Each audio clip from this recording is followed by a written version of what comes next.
gamers? Curse you, Bale! Alright.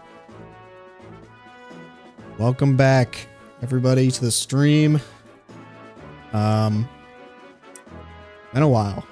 I haven't streamed for like almost 2 months, I think. I've been very busy with work and other miscellaneous activities with the holidays and stuff like that, so there was a part of me where I was kind of like it's been so long since I have streamed Elden Ring where I was kind of debating if I even wanted to continue doing it, because I don't know. I mean, I do want to beat the DLC, but I just get like stressed out and anxious whenever I have to like prepare to get in front of the camera and, you know, think about like what I'm going to say and what I'm going to do. But I think I'm going to try to be a little bit less like performative and just be myself more, even if myself is kind of not like quiet, but just not trying to like talk constantly, because I think it really wears me out really quick. And then when I go back and I try to do like edits of the VODs, it just makes it like really difficult because I'm just talking through like the entire thing, and I can't as easily like pick and choose like which bits are relevant or interesting like for the video. But we shall see. So all right, so let's just have a relaxing chill stream. I don't know if I'm gonna beat the DLC today or not, but we shall see. We shall see. So I think I've got my headphone audio there. The last time we played, we left the goat Egon here. Rest in peace, fallen brother. And we picked up his armor, and I remember I kept trying to find his armor and I couldn't find it because I wasn't looking at the descriptions. But I do kind of want to change my armor. I'm getting kind of sick of looking at the same old stuff. Oh, and I forgot to mention, I'm also kind of worried, with this game specifically, I was worried about coming back and finishing it because I haven't played it in 2 months. And so now I'm like, oh man, like I'm gonna like stream and I'm gonna take forever to like beat the bosses and stuff because I've like fallen out of practice and I haven't played in a while. But we're just gonna see what happens. We're just gonna get through it, and I'm just gonna play the game like how I normally would, without trying to like overthink it too much. So I've been wanting to try out the fingerprint armor because that looks pretty cool. And then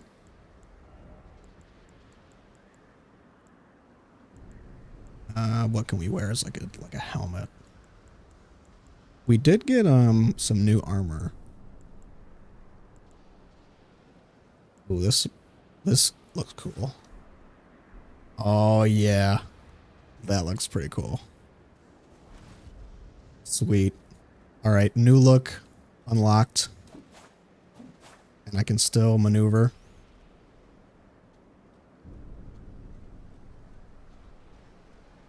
It's hard for me to tell if the audio is too quiet or not, because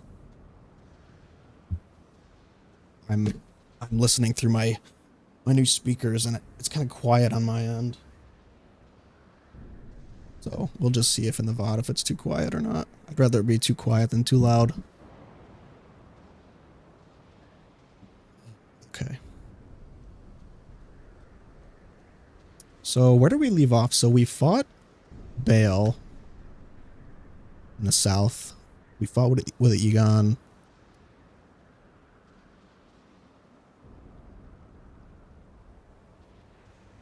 We discovered the finger area.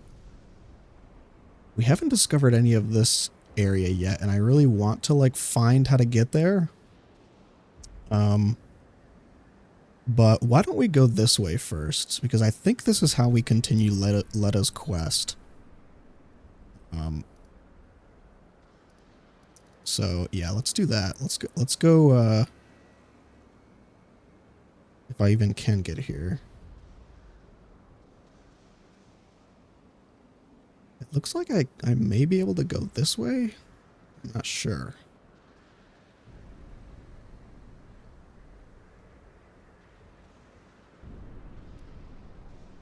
Because I remember when I fought the tree boss, I was trying to like go this way, but I ended up going underneath instead.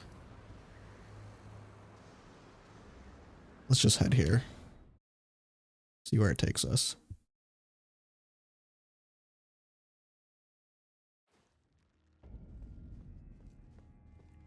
Oh, this is the sunken church area. This outfit I'm wearing, it reminds me of Dark Souls 3 so much. This looks exactly like a Dark Souls 3 armor set. The fingerprint armor. Like, there's armor sets in DS3 that are, like, almost identical to this.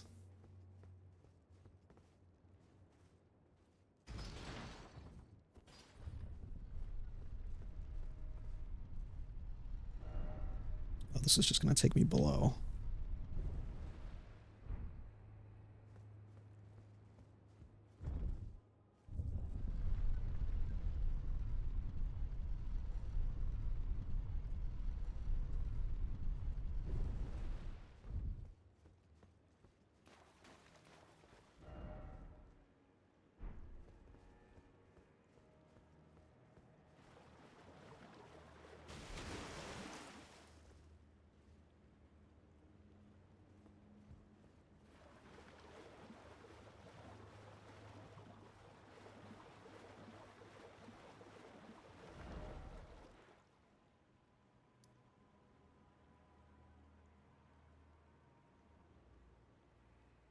I do remember going here, going this way.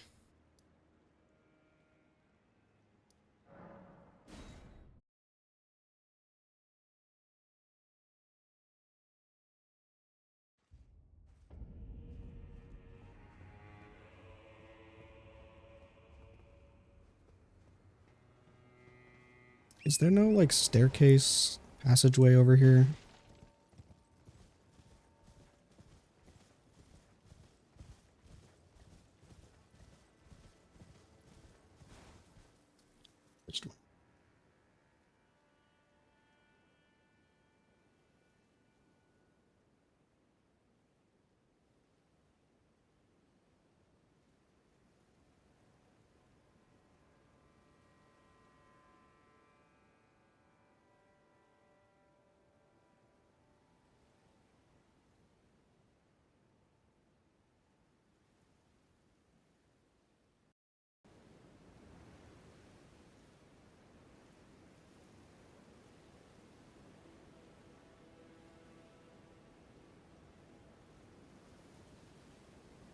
All right.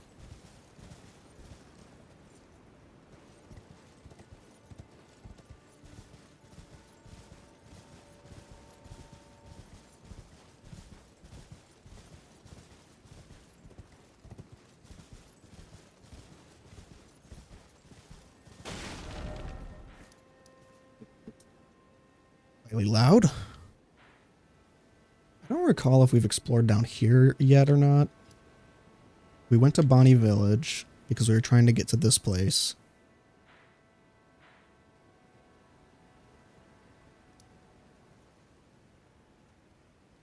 See, it looks like it goes down this way. Maybe it does.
one of the things I would definitely improve about this game is it's so hard. It's so hard. I mean, maybe it's just me. Maybe it's not the game, but it's so hard for me to read this topography and like where I'm actually supposed to be going.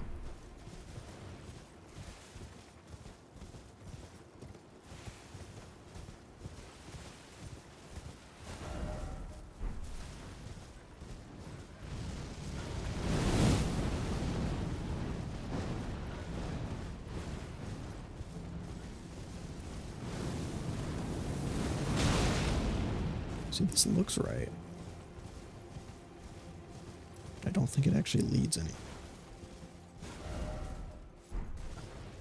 This just leads to a cliff.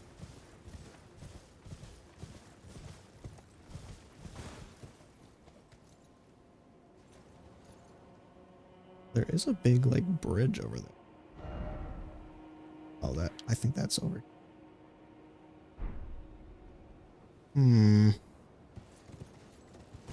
Well, I don't know. I don't want to spend forever trying to, like, figure out where to go here.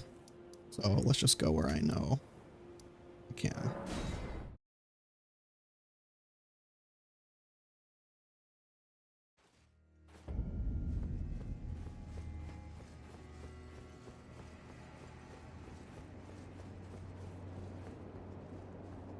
God, this is incredible.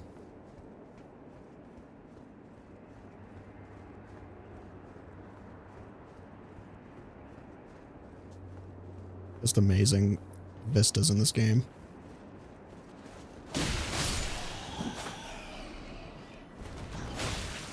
I do genuinely kind of feel like, to some degree, I am too strong for the DLC. Like, Bale was an awesome fight, but I was honestly struggling to not beat him without Egon getting killed or like beating him without Egon's help.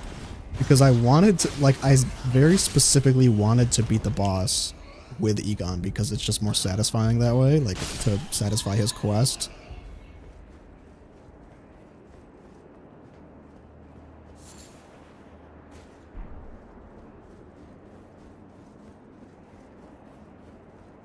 But I don't know. I mean, we'll see. I'm sure I'll eat my words here pretty soon.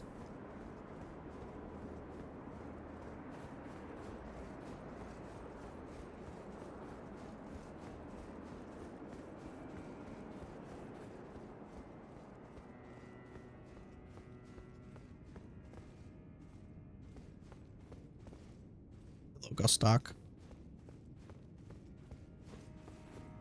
Okay, so this is the green looking place.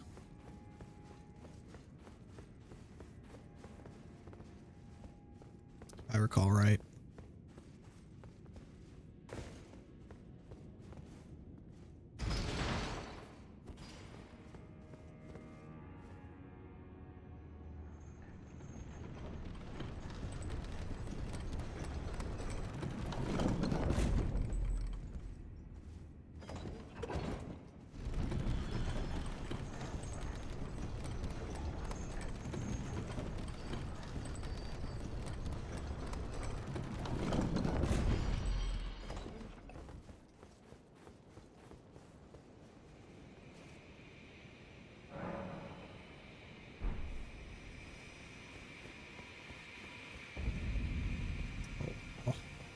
The ancient ruins of Ra.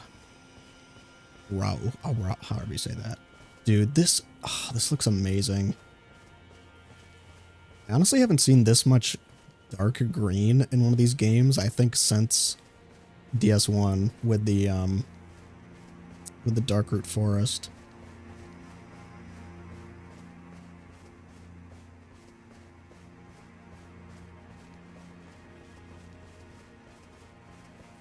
Hello? Local fauna. Local boar.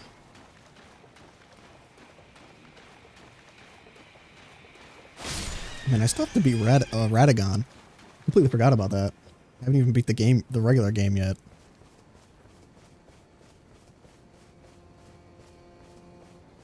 This architecture kind of reminds me of the castle. It kind of reminds me of the whatchamacallit, Deep Underground, Nokron, Lost City, similar architecture, and they've got their, of course, they've got their flying buttresses, just like Anor Londo. And once I get the Elden Ring streaming out of the way, hopefully I can move on to some more easier stuff. That was the one thing I was kind of didn't foresee with Elden Ring, was that like how long it was going to take for me to get through all of it, because I'm not the kind of streamer where I have the time to just grind through a whole game in like a week. A game this long at least. But I would like to do like a playthrough of maybe Sekiro or Dark Souls, because I've beaten both of those games in a day. So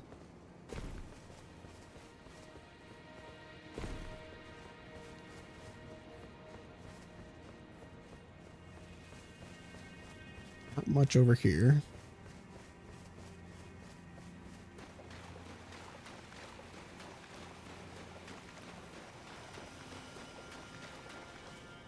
This reminds me so much of the Ringed City, or whatever it was called, from Dark Souls 3. I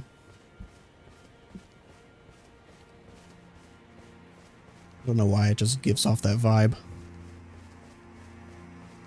Yeah, no.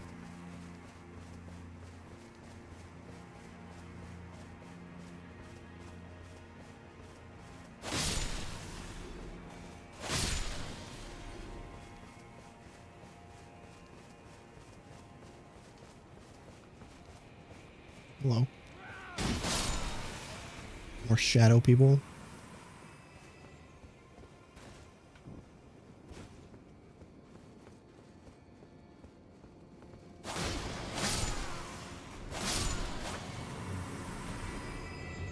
I kind of have to get back into like the rhythm here of gameplay. One of these bozos with the rings.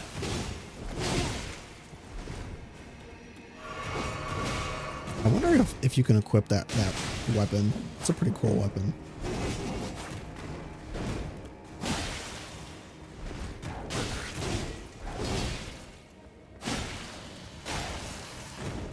Doesn't do a lot of damage, honestly. Which is good for me, but I mean, maybe because he has the bleed.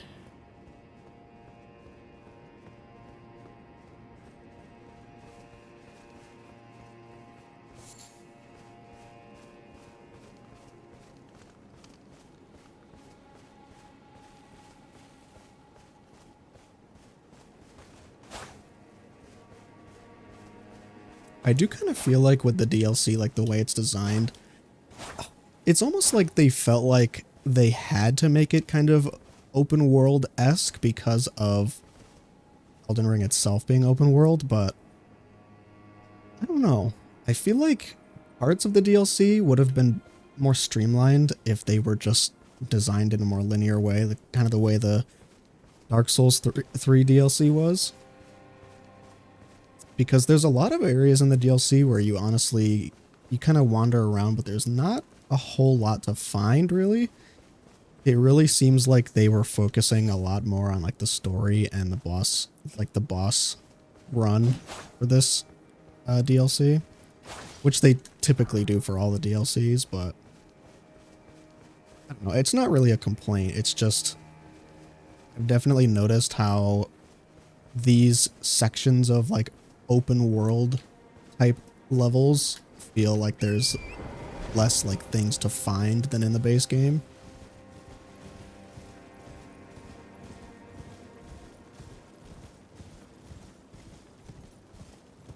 So it makes me wonder if the DLC might have benefited from just being a bit shorter. I don't know. I mean, maybe I'm in the minority on that because I'm not the biggest fan of like Elden Ring exploration. I would much prefer having like tighter level design, like tighter interconnected level design,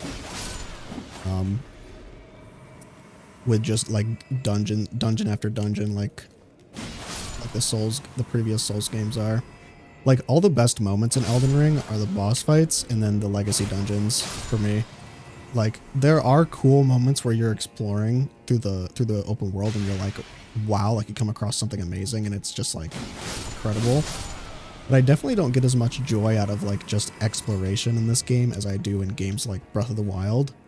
Because in Breath of the Wild, the exploration is kind of like the point, whereas here it feels like it's sort of a bonus. It's not like the main point of the game. The point of the game is still to fight enemies and make your way through the boss gauntlets and stuff like that. Oh, Mama's angry. Ow.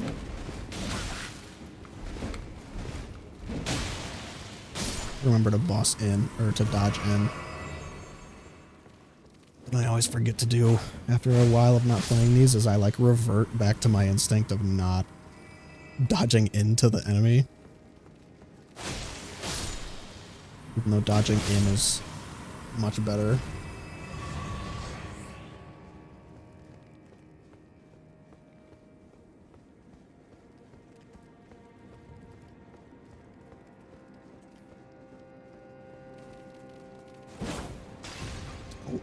Oh, jeez.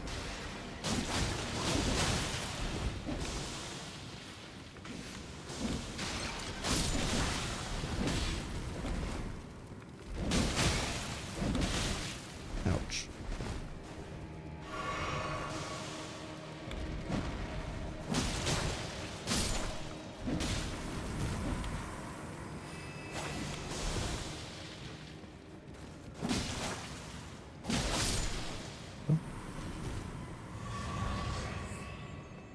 Kind of ironic, actually. I feel like this game is very like, it's almost like counter to streaming, because with streaming, I generally feel like it's better to like have a lot of stuff happening in rapid succession that you can react to.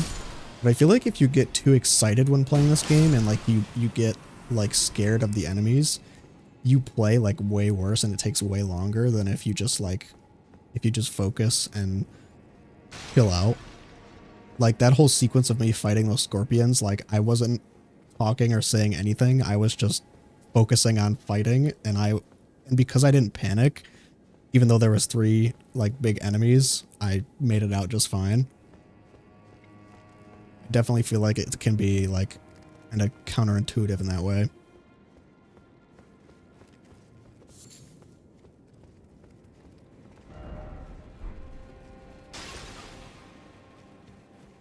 Okay, that's where I came from.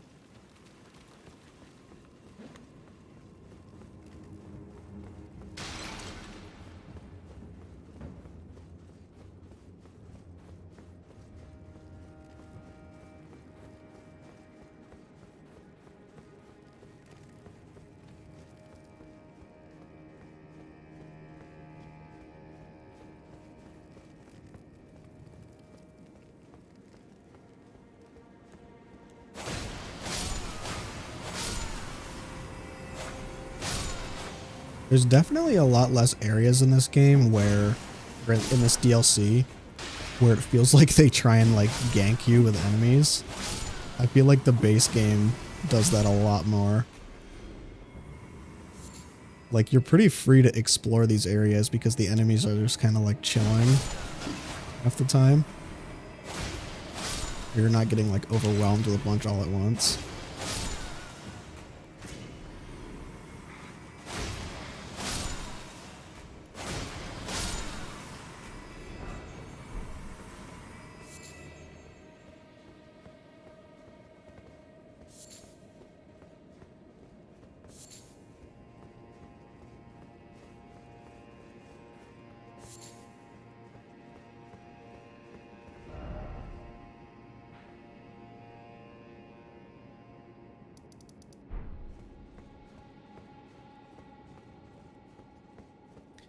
This area does appear like it's kind of mirrored from the base game world.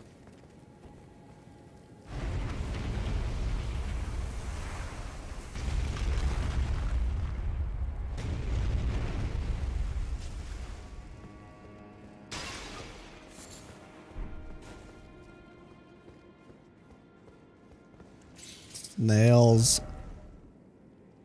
No. Oh my god. I literally... So I just finished watching the adaptation of Uzumaki on Netflix, or on Max, or wherever it was. And terrible adaptation, by the way. Like, big rip to the fact that episode 1 was amazing, and then they just ran out of time or budget or whatever. And it was just a big clown show after that, after episode 1. But there were still some genuinely creepy moments in there, so I'm reading through the Uzumaki manga now, and yeah, so now perfect timing. Now every time that I see a snail in this game, it's gonna make me think of Uzumaki.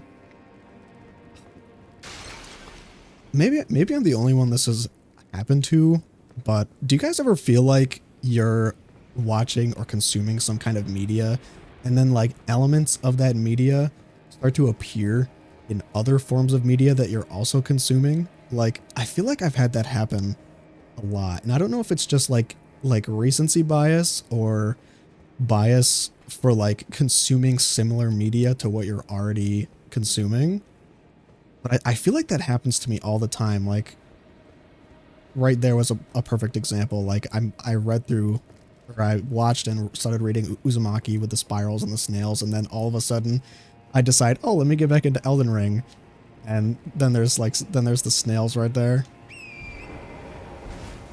Like, it seems like just a coincidence, but also like not. It's just bizarre.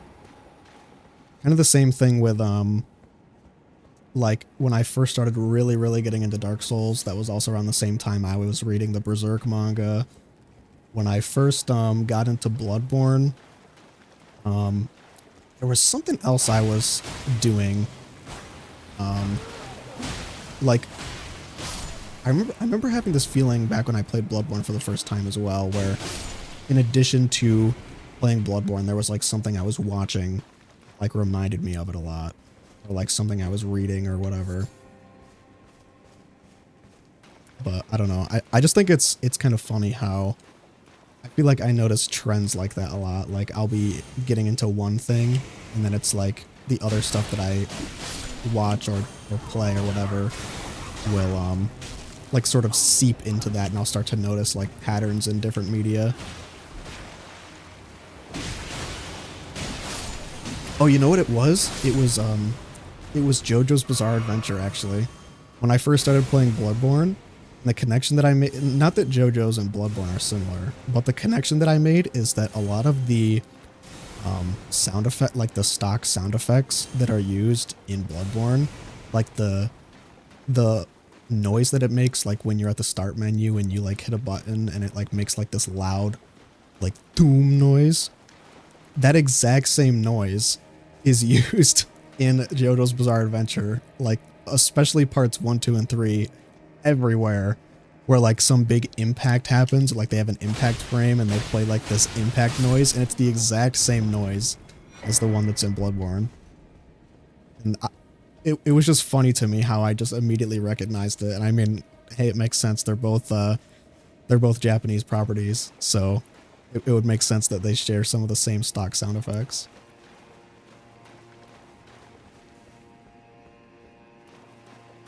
Here we go. Is this an NPC? It is not. Oh god, it's one of these guys.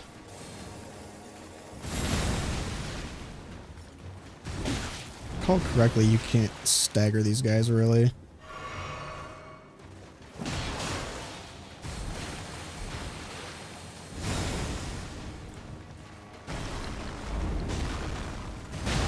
Ouch.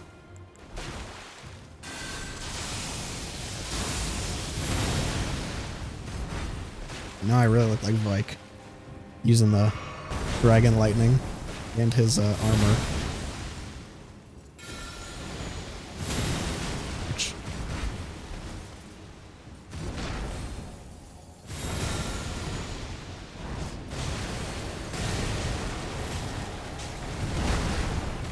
Ooh. What the Huh? He like transformed into like a bull or something. That was weird. I'll be right back. It's getting hot in my room. I'm gonna turn my fan on.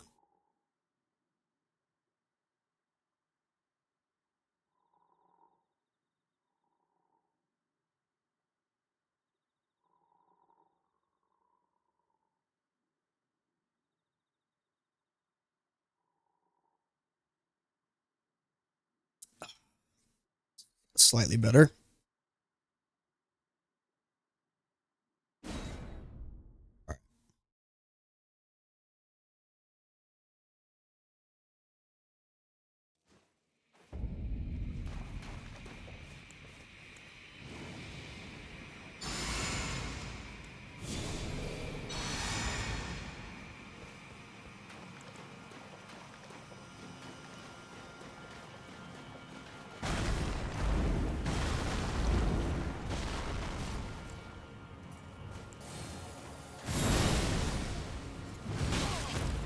These guys are always hard to predict because they swing so widely.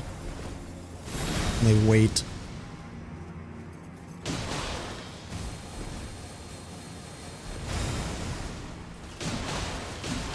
I don't know if they can bleed or not, though. Okay, yeah, that's freaky. Jesus.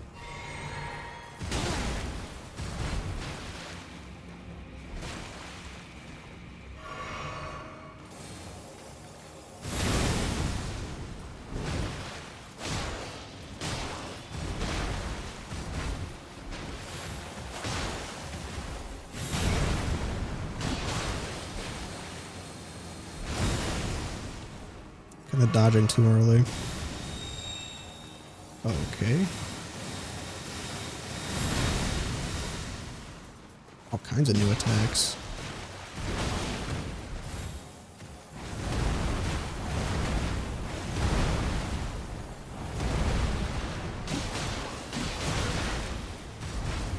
I wonder what this guy is defending. Devonia. Because the Crucible Knights serve the Erd Tree as far as I can remember.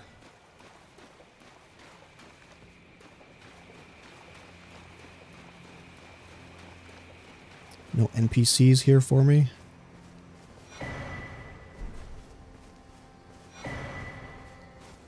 Ancient Ruins cross message.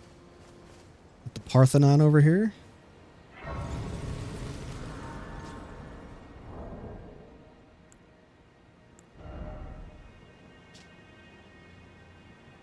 Message left by Dryleaf Dane addressed to kindred spirits who also pursue Miquella's trail. We found the sealing tree just ahead, but if we are to burn it, we need the proper kindling, that of Sir Mesmer. Okay, so this is just explicitly telling you that if you've come this far... Actually, I don't even know if you can get that far without killing Mesmer. I think it's blocked. Yeah, this is just explicitly telling you that we're kind of repeating history here, and we're going to be burning the Scattered Tree, which is, I presume, the reason that this place has the shadow hanging over it or something like that. We have to burn the Scattered Tree to get to the true thing we need. Holy crap. This is so the Ringed City coded, this whole area. It's very similar looking. Like this reminds me okay, yep. Oh, Jesus. Okay. Yeah, because this reminds me exactly of that area in Dark Souls 3, the Ringed City, where they have all these phantom archers that spawn and start shooting at you. You have to hide behind stuff. It's exactly like that area. Oh, okay. I thought maybe that would protect me, but I guess not.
Give me a sec. I kind of want to look up how to get to this section of the map that I just cannot find.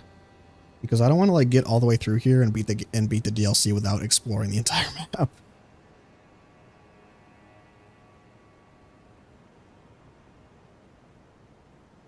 It's probably something obvious. I probably skipped right past it.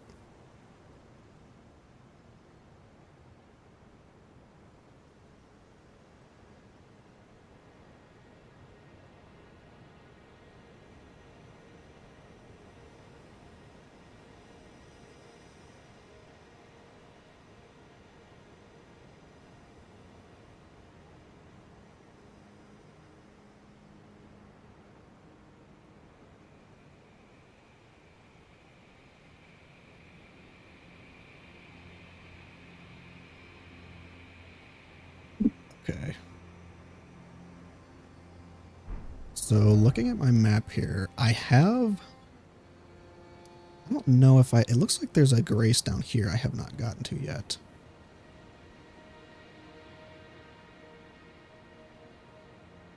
I think the way to do it is to go down through this way.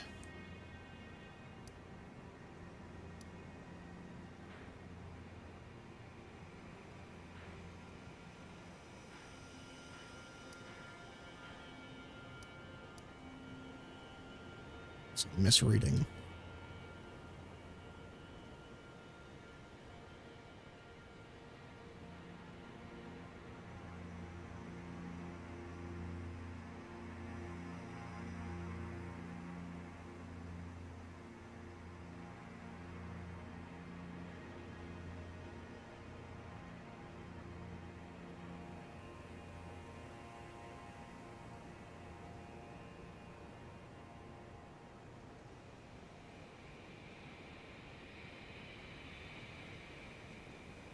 Okay, yeah, looks like that is the way. And there should be some kind of grace like down here that I have not gotten to yet. So we'll finish exploring this general area. Let's say we'll get to at least one more grace in this spot. And then we shall return here after we explore that other area.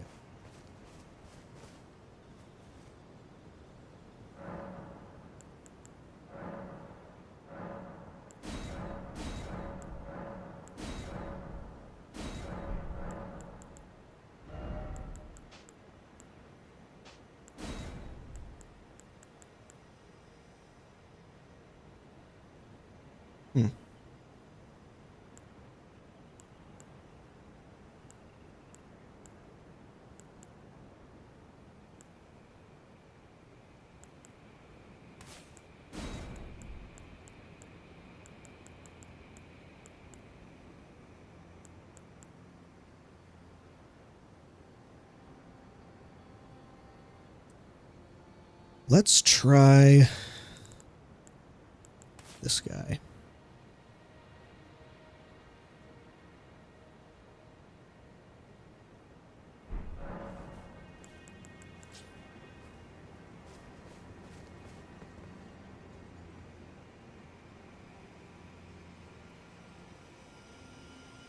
Okay, so it's pointing me in this direction.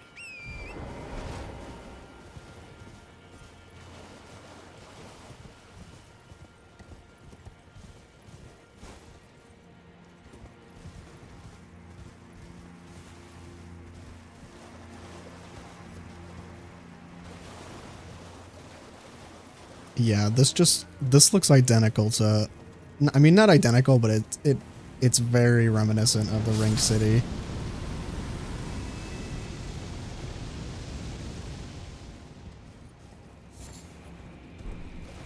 Did I not get my runes?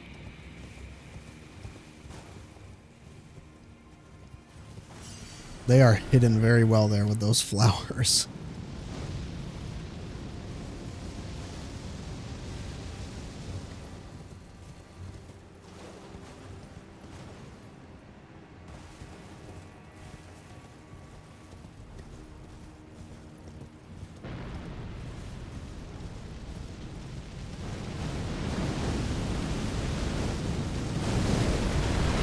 Jeez. All right. See if we can take this guy out. Ouch. Get his teardrop.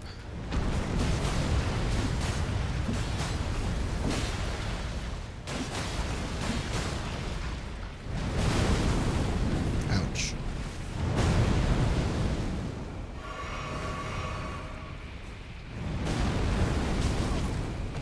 Did my guy not fall over with every little thing? Come on. Like, grow up.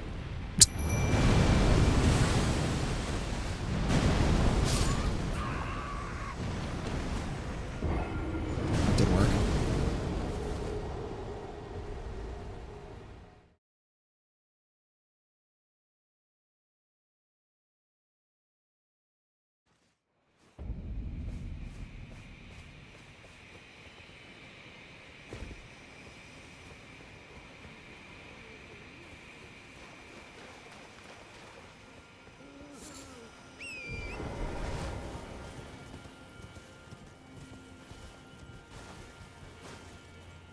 I feel like I'm losing frames in this area because I'm rendering so much stuff.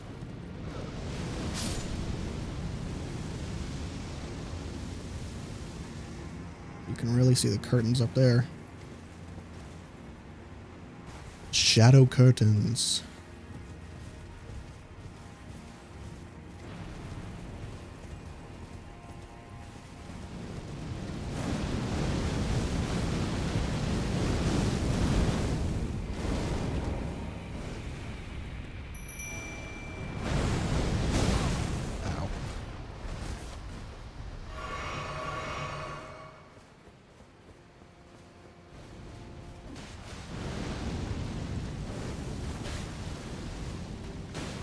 Where are my runes at?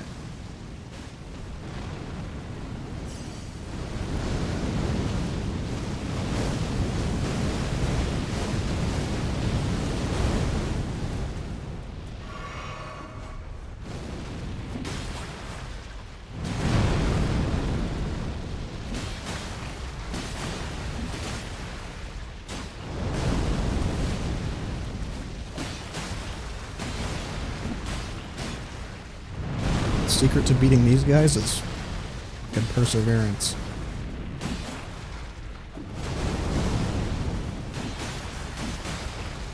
So much health.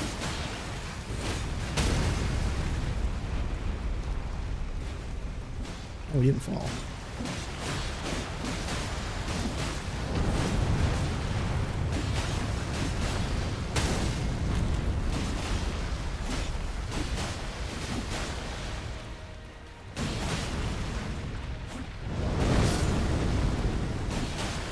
Rip Mimic. Shit.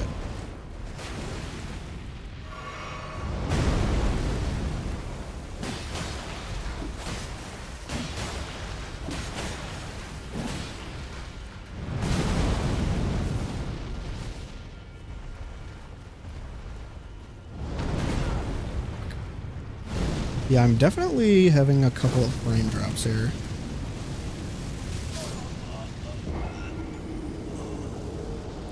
I wonder if my magic would stagger him faster.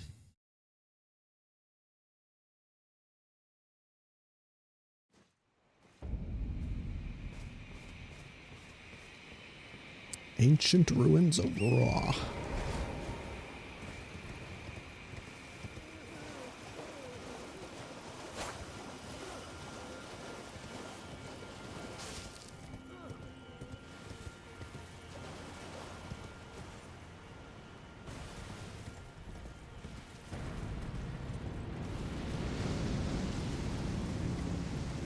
Those enemies are insane, man.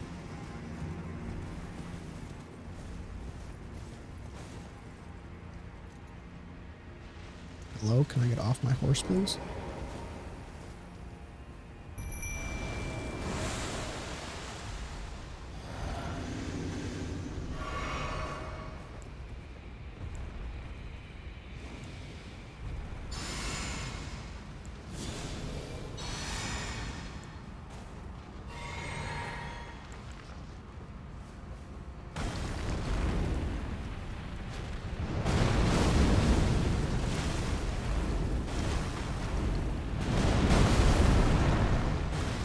those rocks right to the face there.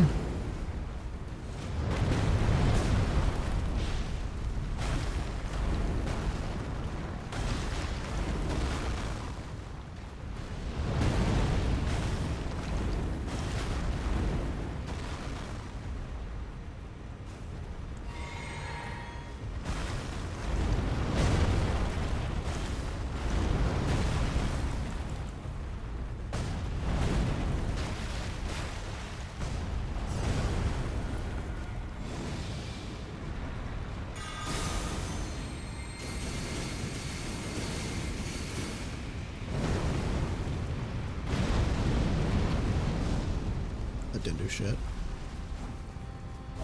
As always, melee is the best course of action. All over.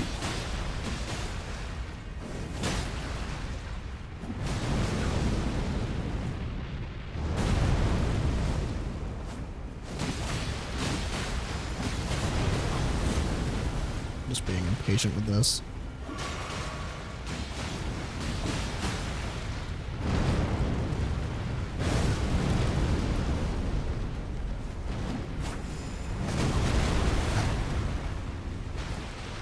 And that guy's pretty tough. He survives getting kicked right in the fucking face by an enemy the size of a building.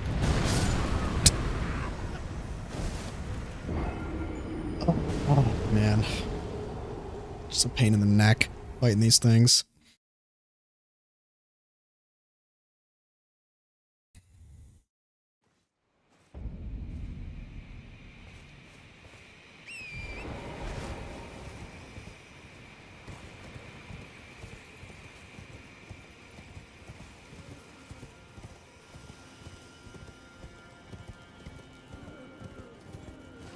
Just skip past this guy for now. I don't really need to hear that badly. I mean, some of the ones that they've given me haven't even been that good. The only really good one was the one that makes you not use any stamina, which is kind of cracked if we're being honest. I just get my runes.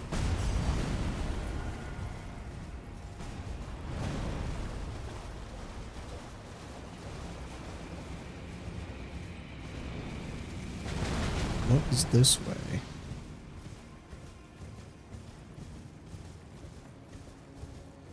Oh, the grace.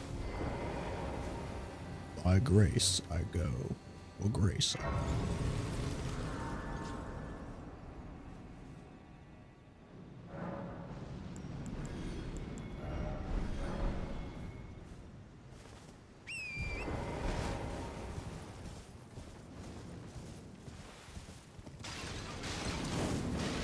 Heck.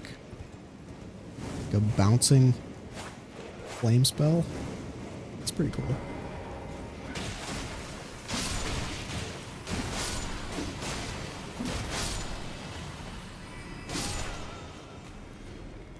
Man, this just makes me want to go back and play Bloodborne so bad. But Sony hates money, so they will never re-release it. Too busy remastering like a 2-year-old game.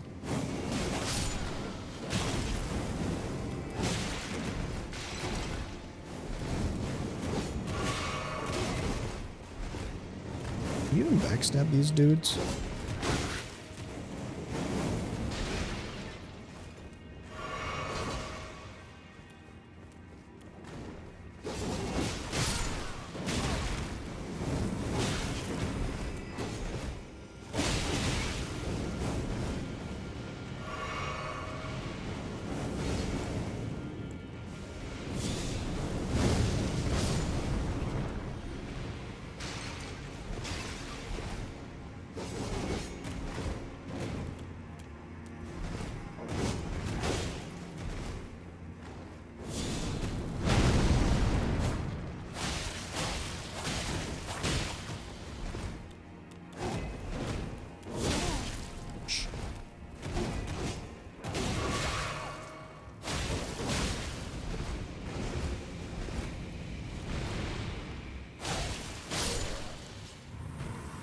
beach.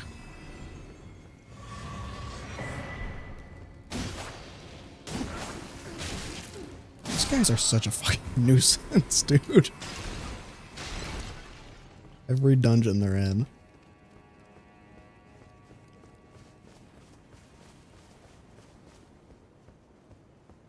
Oh, yikes.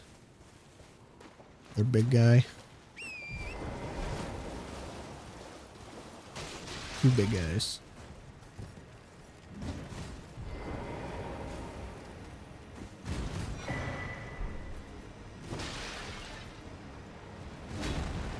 That's like the one of the things about Torrent that it is kind of like a sacrifice you have to make with him, like not having precise collision detection, is his movement can be so like imprecise sometimes because you're just like floundering on this weird geometry.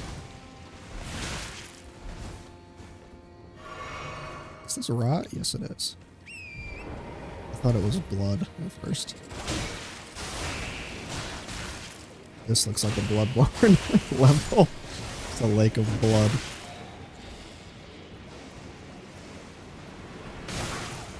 Ow. I love tracking. Love the tracking moves.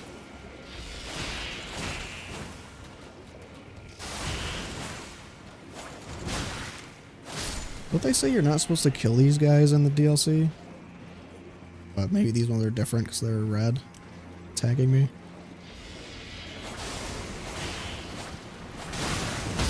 Holy Jesus! That did so much damage.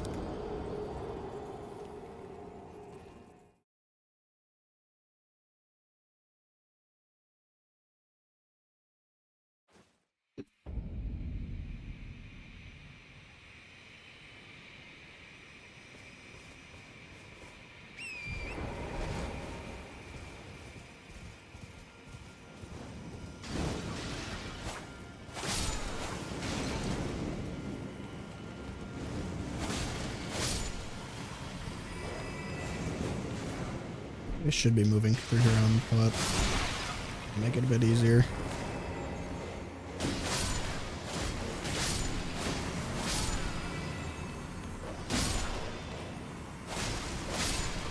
I know that the armor I'm wearing now isn't as strong as my previous armor, but have you considered that it looks cool? Have you considered Fashion Souls above all else?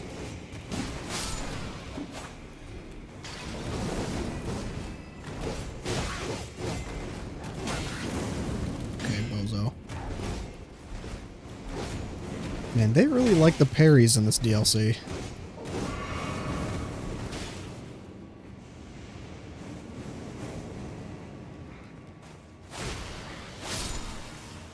Okay, this is gonna sound absolutely insane, but you know what this specific area reminds me of? It reminds me of this temple level from Sonic Adventure 1.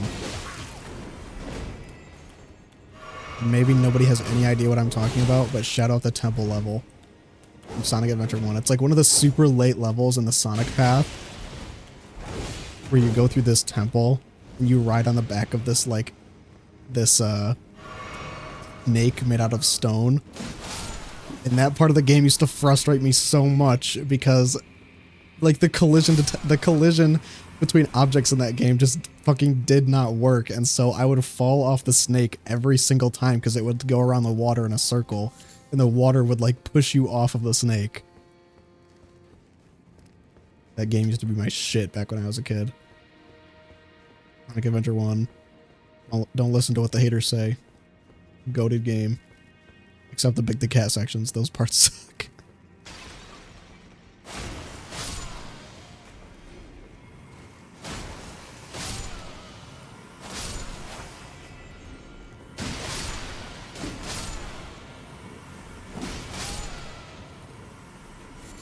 Shortcut? Big ass shortcut. Oh, maybe not. Maybe not a shortcut. Still haven't got my runes. very far.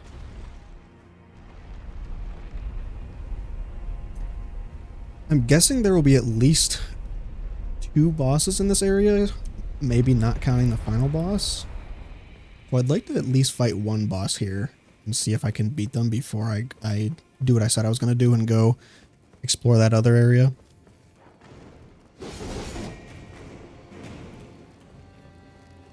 Where did I even lose my runes? Over here. I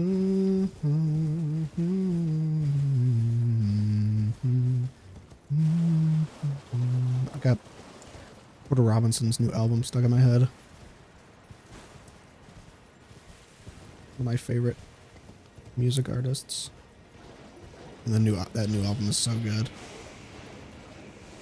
We had Brat Summer, now we have Smile Autumn. I did create myself Smile Autumn coded. Speaking of autumn, I got my perfect autumn t-shirt on.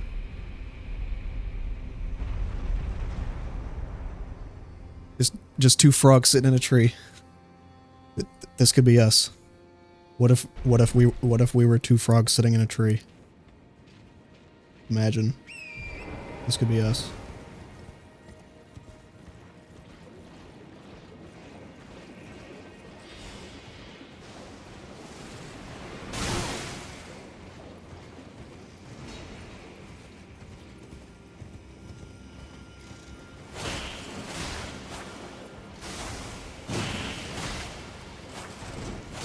These are angry.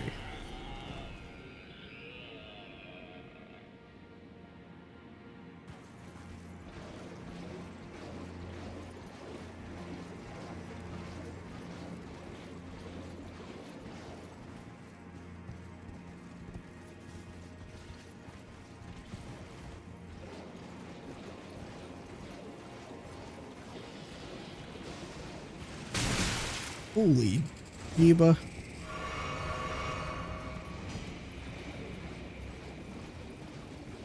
Maybe I shouldn't be in here. These guys are kind of one-shotting me.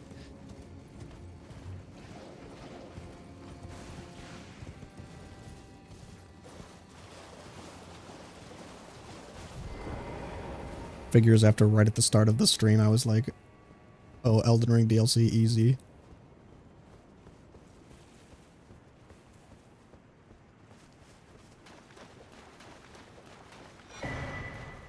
Ooh. New spell for me to try out.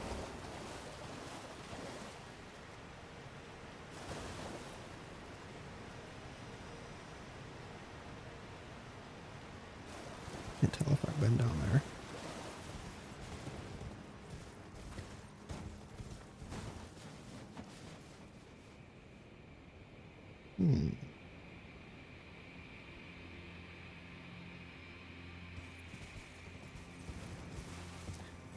Looks like there's multiple paths to take here.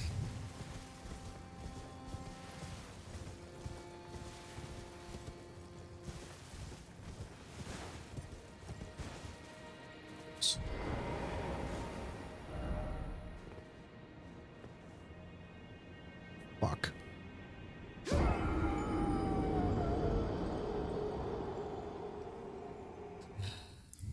Happens to the best of us.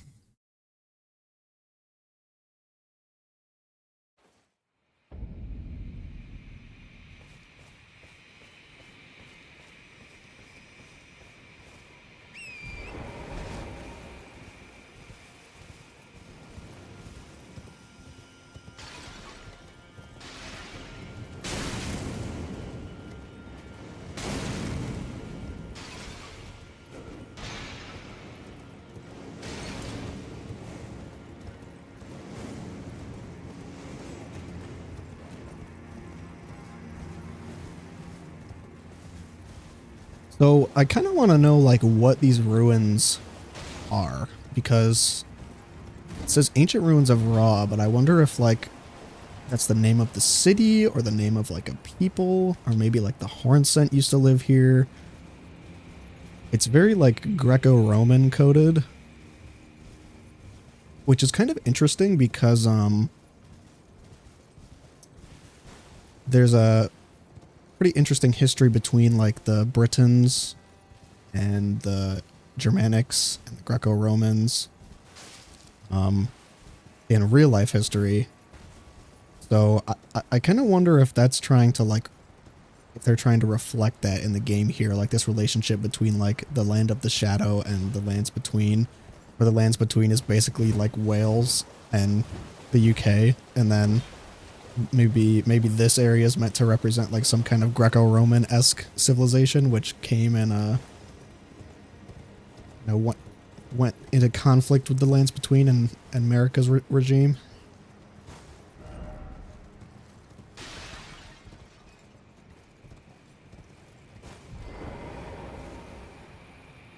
Could be.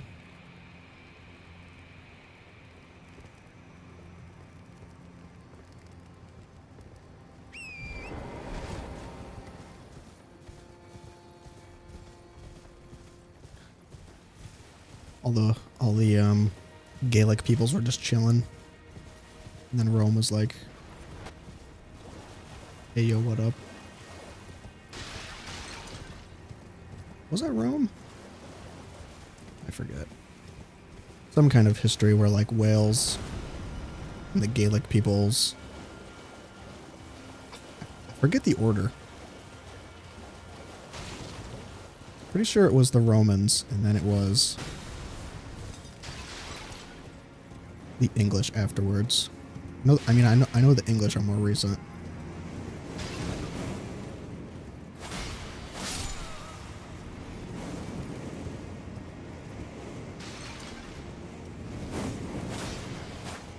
If I can find my way back to that path down again.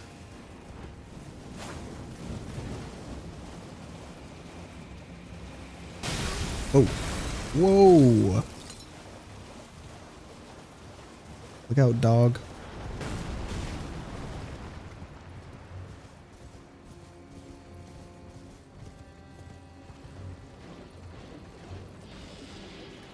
A whole myriad of interesting looking places here. They've got like the ruins. They've got this Scarlet Rot kind of area. A bunch of different paths with like temples. I feel like if this was any other Souls game, this room would be the boss room. A room that big and wide open. Oh god. Stuff down below too. This is a pretty big DLC. This one area has so many different levels.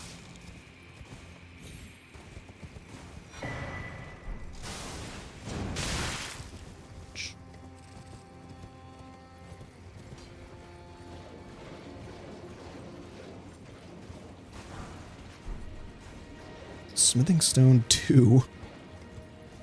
Seems like kind of a weird item to find this late in the game.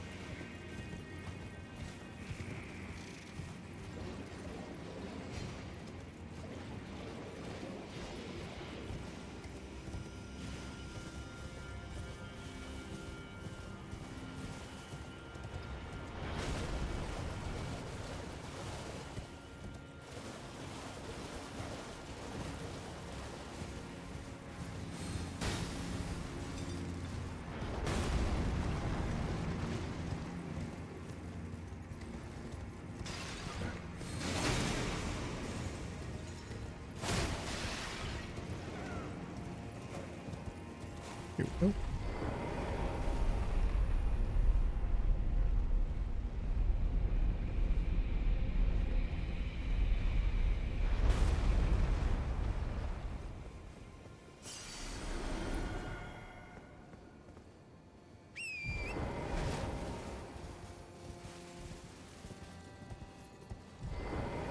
Okay, let's not choke this time.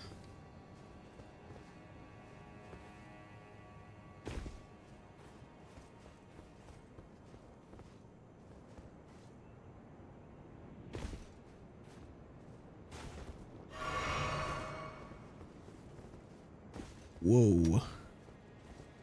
We didn't even need to sprint there. Oh, Jesus. Dude, I fucking hate how it does that. I hate how if you're standing still and you're not, and you're trying to sprint, it back steps when you release it.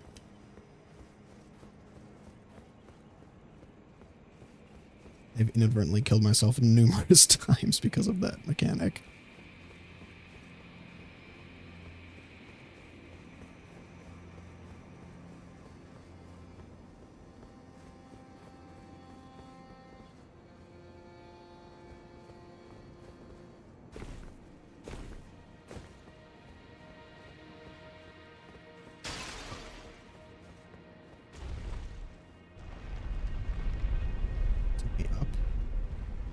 Gonna take me like into this tower or whatever it is. Oh, okay. And another place for me to explore. God, there's so many little like nooks and crannies in this one area. Like it's like a giant maze.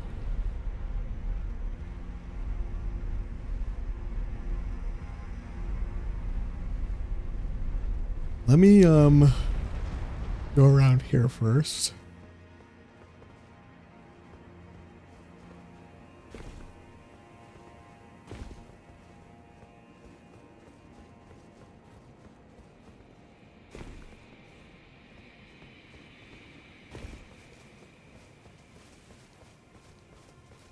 Hello.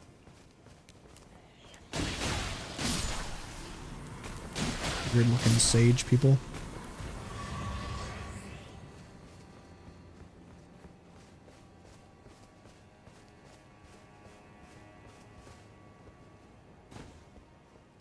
Tomb.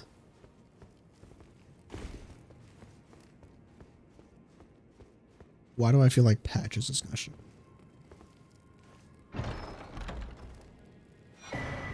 Okay. Talisman of all crucibles.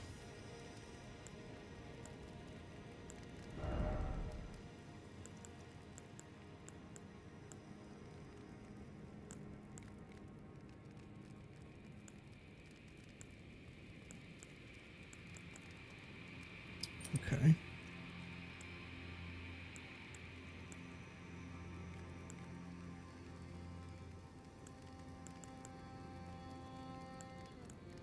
Sure, why not? Oh. I'm like tired, but I haven't even like done anything today. I did vote. I did do that. But not much else. Maybe just took all the energy out of me. Getting up and driving like less than a mile.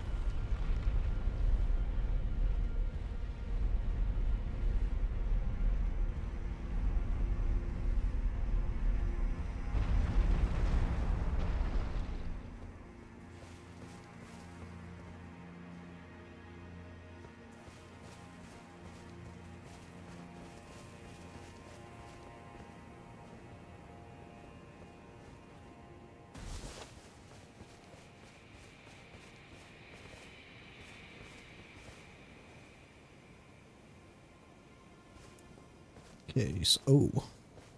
Yeah, we're really close to the castle here.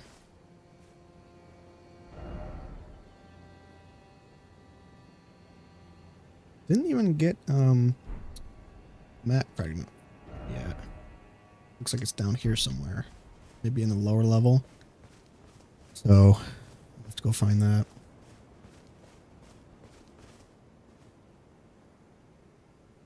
This looks like a Dark Souls 2 dungeon.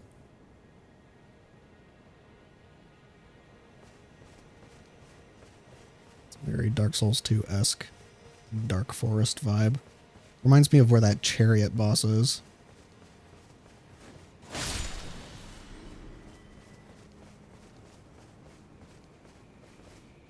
Ah, Greece.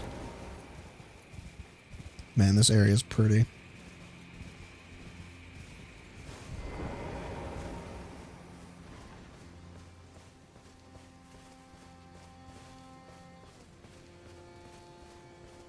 Where'd it go?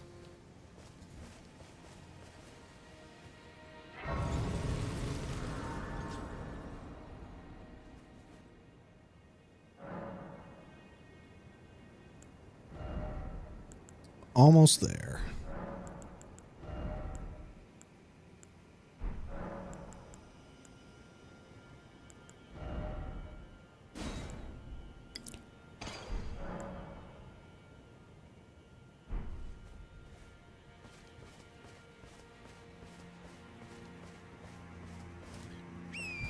Now let's go check out this this red building over here. We can. Jeez, he's throwing spears at me. There we go. See, maybe if I just like follow the paths I do have, I will find my, oh Jesus, I will find my way to these lower paths instead of like searching for hours on end for a different path to take.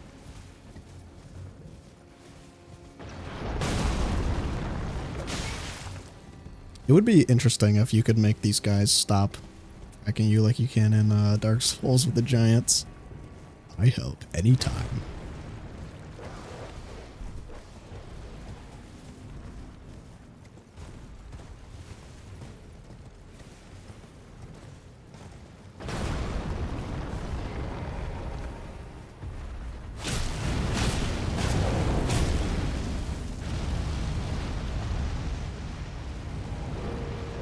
Oh, hello.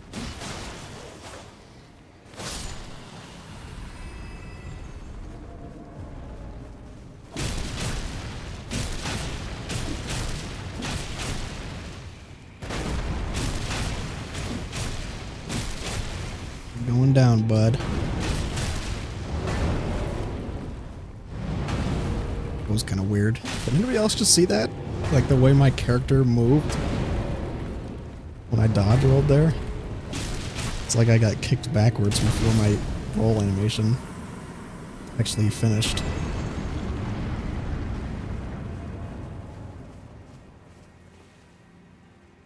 It looks like where we came from. Yep.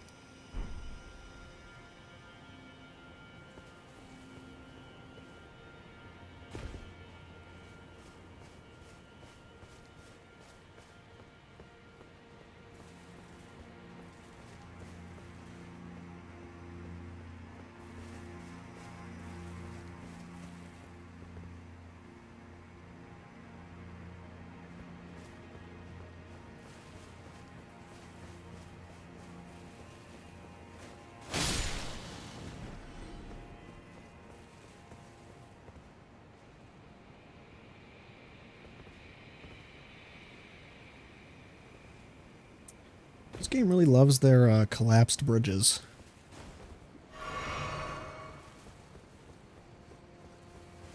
The bridge is collapsed. Have to find another way around. Good JRPG side quest. The bridge is collapsed. This game does have a lot of JRPG feels to it, even though it's not a role-playing game or a turn-based. I mean,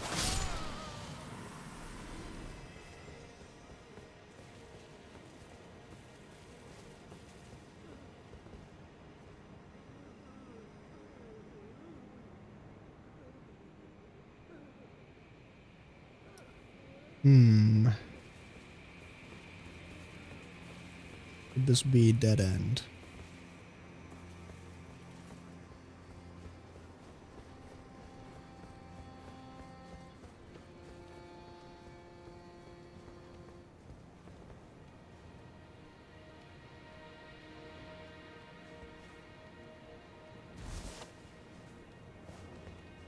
Oh, jeez. Another lion boss? Another dancing lion? Are you serious? He's a regular enemy now? But there was just one.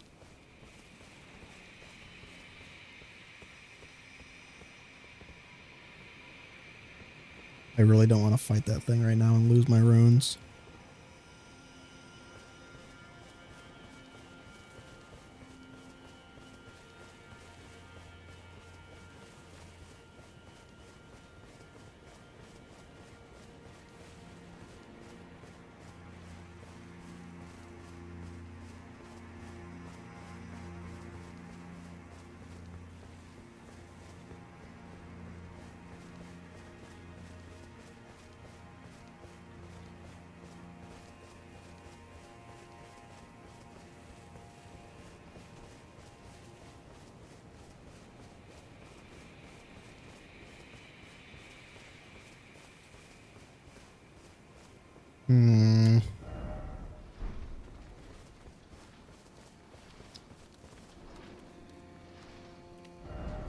Looks like the map is right around here somewhere too. I'll tell you what. Let's see if we can get this map. Go spend our runes. Run back here. Fight this thing. And if it goes well, we'll take a break. And then go back and fight, or go back and find our way down this way. Eager as I am to explore the rest of this area, I do want to finish the whole map before I beat it.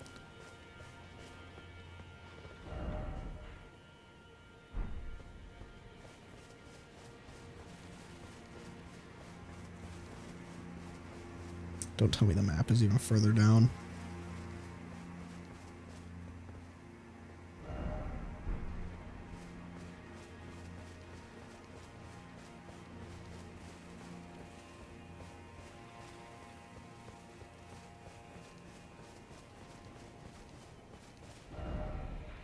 Looks like it might be up here somewhere, actually.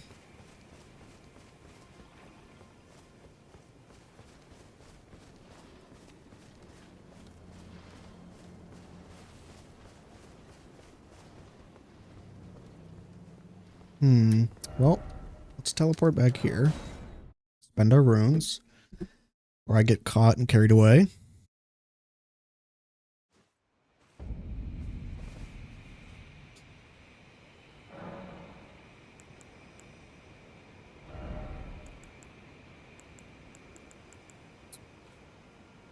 Let's go.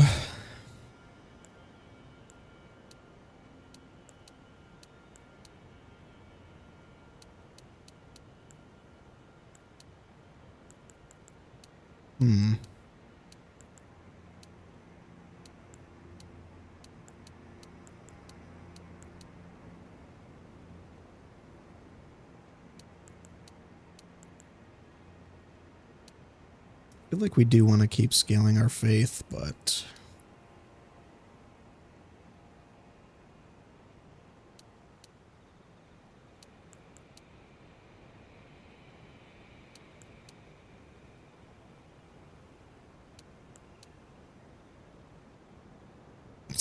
just saw that guy on Torrent fall off the cliff. That ghost in the background there.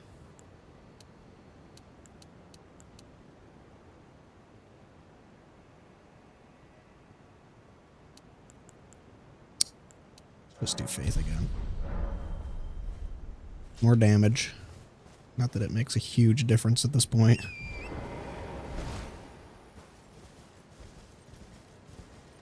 Okay. Now where, if I were a map, where would I be?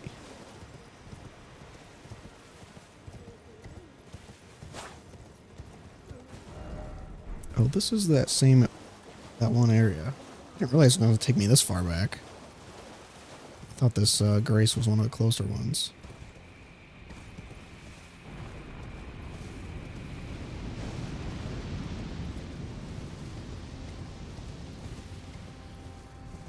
Over yonder. I like how I say that I don't like the exploring parts of this game as much, and then I go out of my way to explore every single area that I can. Like, oh, I just gotta look. I just gotta find what's here.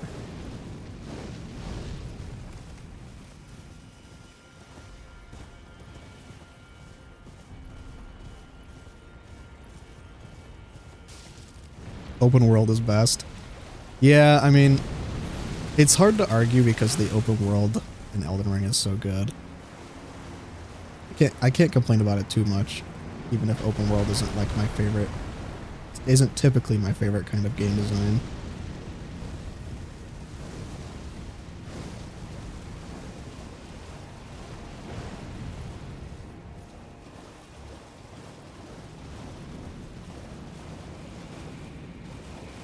Hello?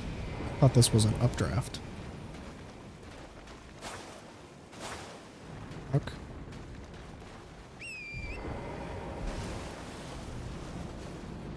Okay. Oh, Miyazaki, you just putting stuff places.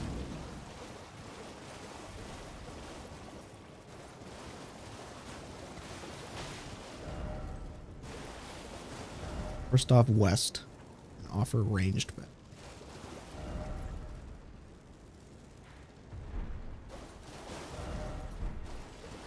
Okay.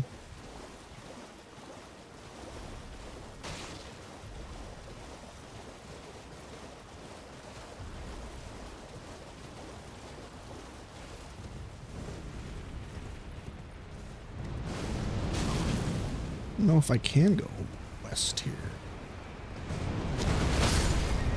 Okay. You relax.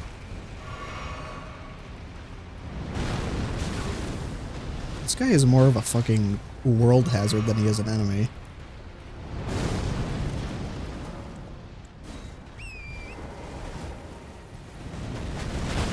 I hate that that prompts you with a menu so much.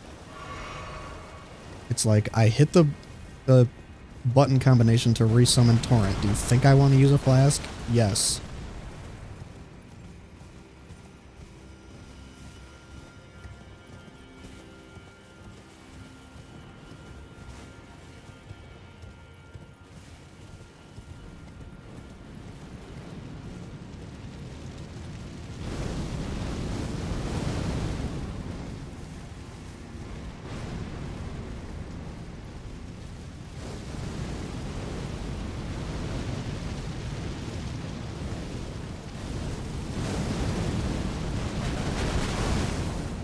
Jesus. Where the fuck do I even go? I'm like lost now.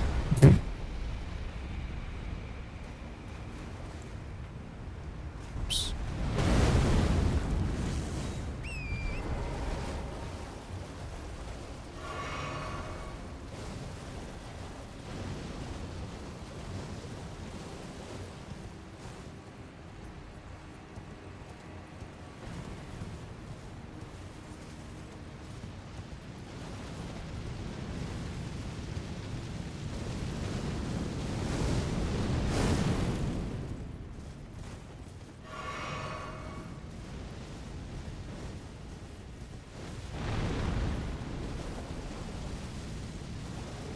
Well, this is where I was.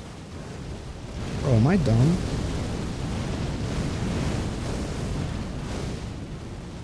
Why do I feel like there was an alternate path here?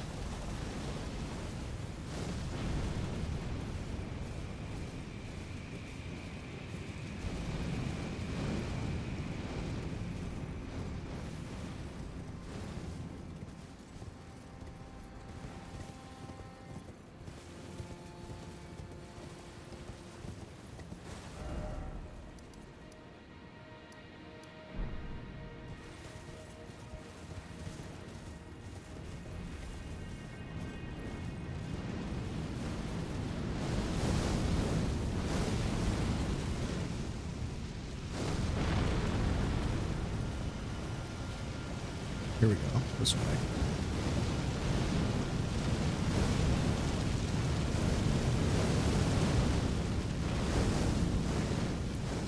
This is the way.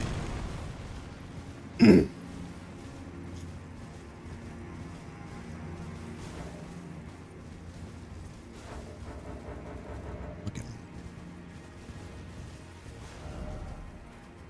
Okay.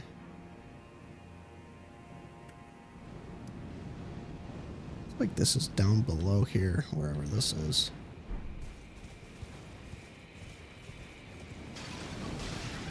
Alright, we're back on track. See if we can find our way back to that dragon. Chinese dragon.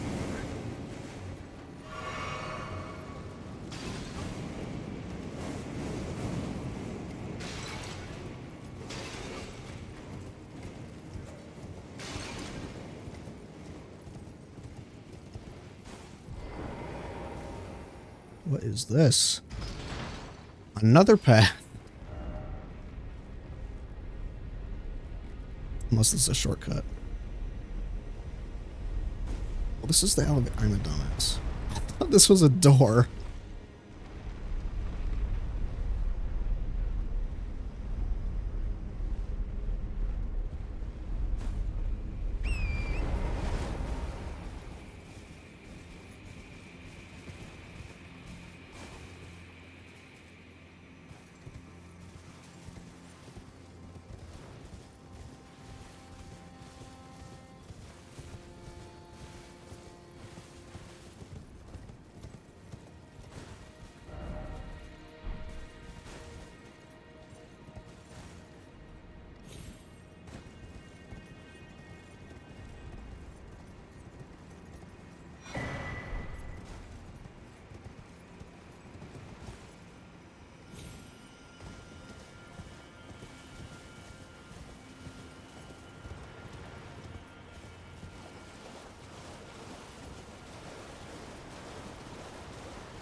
I've been here.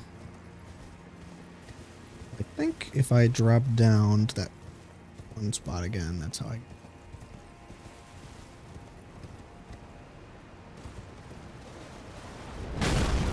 Ow. Who's that? That guy.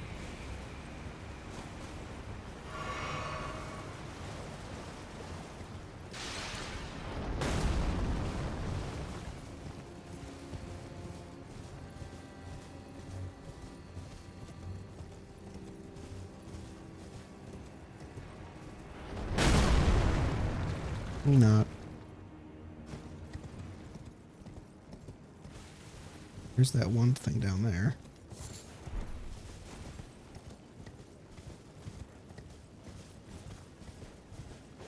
Ooh. Hello, rat dog.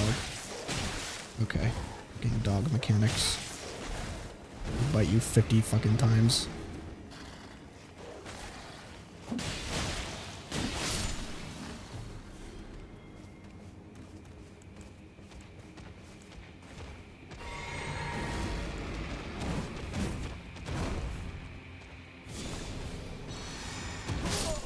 Damn it!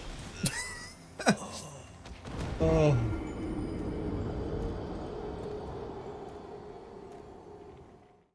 You got me. Really got me.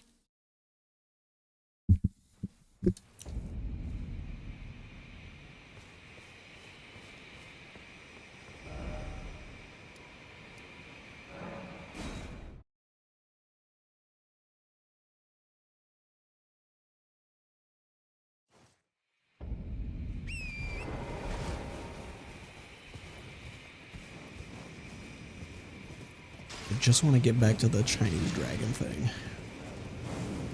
That's all I want in this life.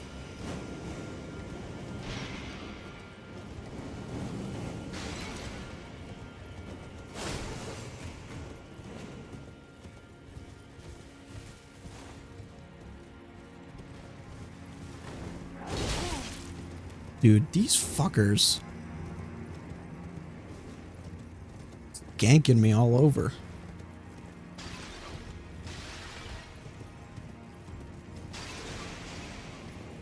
See, doesn't that look like a door? Does not look like a lift. Hello, buddy.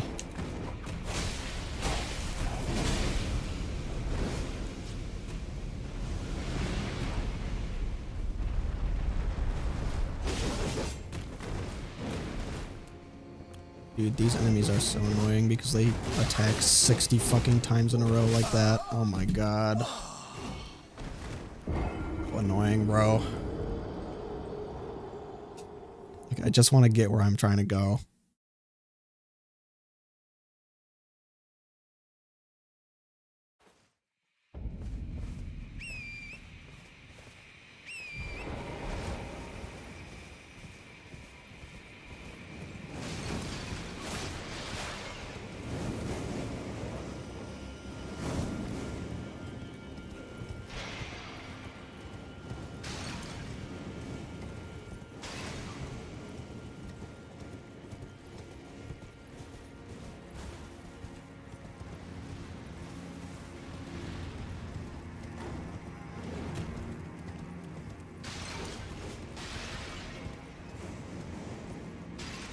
We out, boys.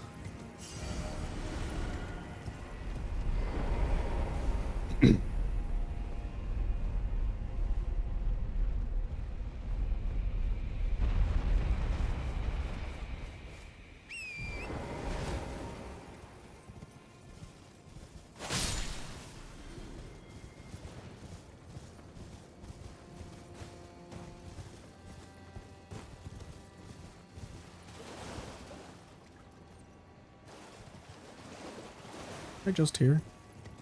Dude, these areas look too fucking similar.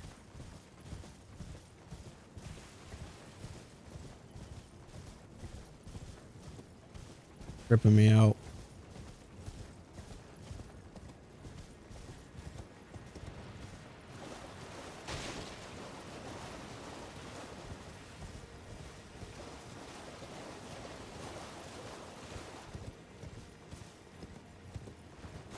It's like I find the way forward once and then I forget where to go for the rest of the fucking stream. Ooh, this looks promising.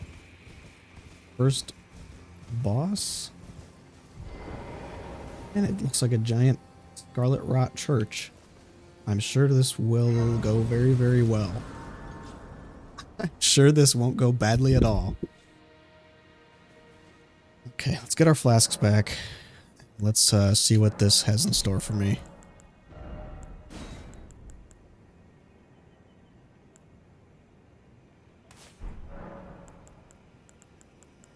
I have like a rot resistance spell or something.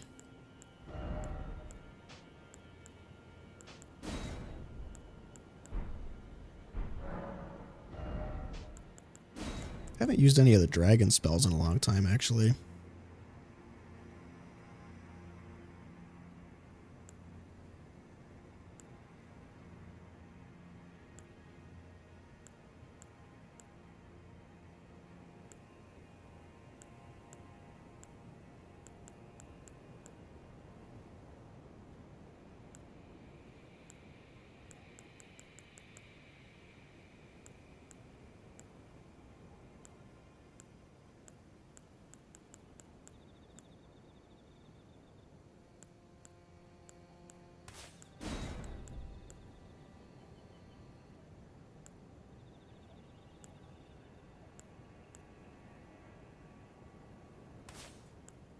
I wonder if these can stack.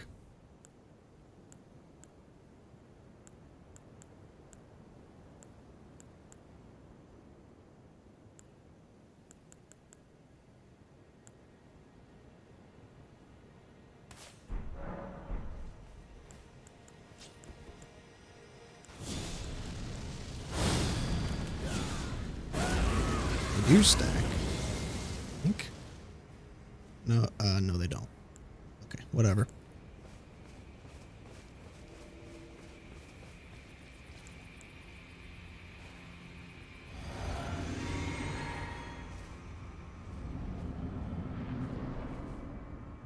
Ooh. Romina, Saint of the Bud. I mean, she's pretty. Like, I like the colors. Okay, I don't like that. Oh my god. I don't like the... Okay, yes, speaking of Uzumaki, literally the centipede and the spiral. What was I just saying, man? What was I just saying? Okay, well, excellent first try. Oh, her design is very interesting. Very, Very Koilana-esque, where like she's a pretty lady mixed with a bug.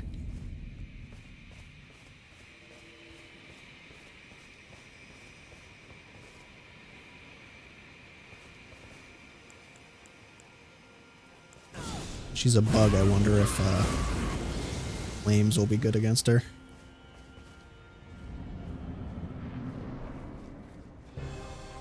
Romina. Yeah, that's a lot of damage, actually.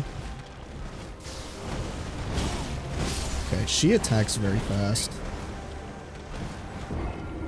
That is a cool boss design. She's got like the double centipede and she's got the scorpion tail. Oh, she's like a hybrid. She's a hybrid between a scorpion and a centipede. Interesting. I wonder if she is also like just trying to protect something, and here I am, the Tarnished, just killing her because I can. Just like Koilag. I'm gonna find Romina's thickly sister behind this next doorway.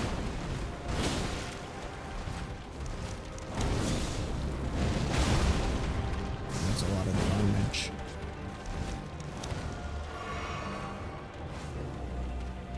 It would be cool if you could cut off the tail. This would be a great boss for that. Yeah, she's giving me Godskin rolling flashbacks.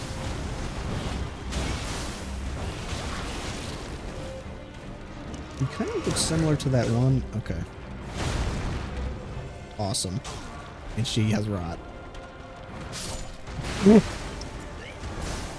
She kind of reminds me of that one flower lady that we found, like in the way south. She's got kind of a flowery motif to her design as well here. I feel like this is way harder of a boss than fighting that Chinese dragon thing again. Should have just found my way back to that.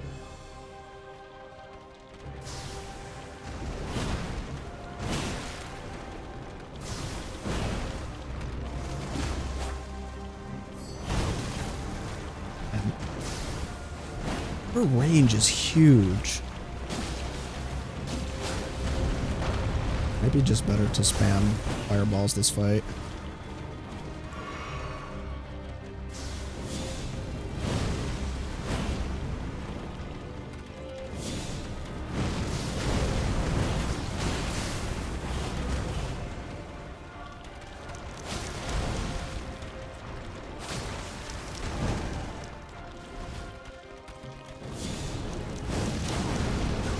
Damn, dude. It's very fast. Now I'm rotted, which is great.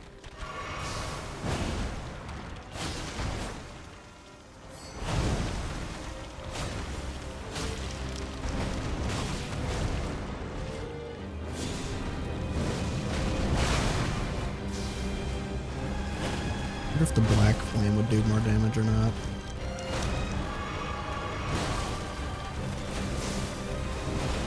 Might have to jump that attack, actually.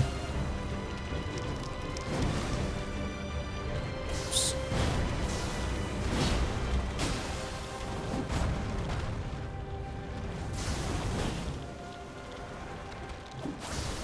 I wish I could get a better look at what she looks like. I really like the pink design choice. That looks cool.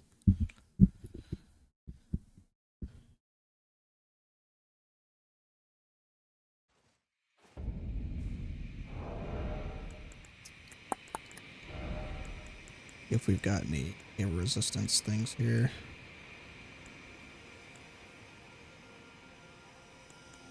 I don't know if rock counts as magic.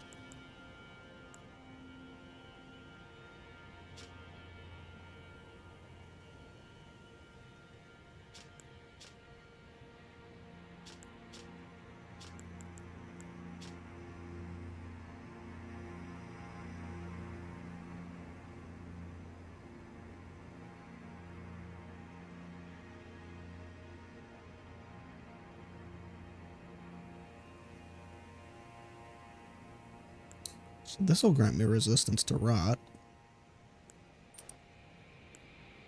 I get afflicted by it.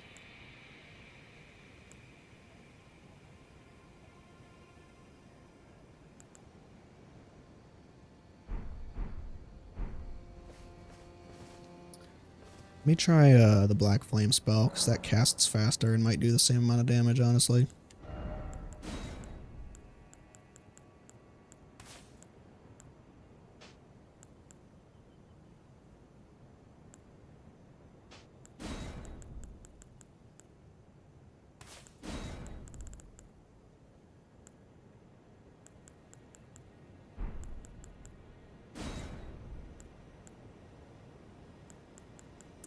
I wonder what she would be weak to.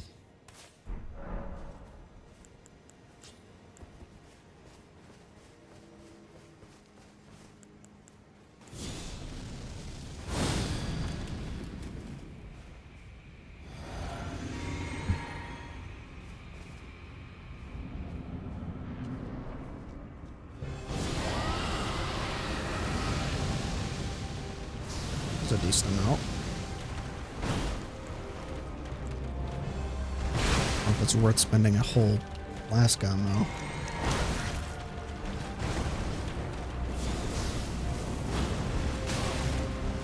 It's good damage, too.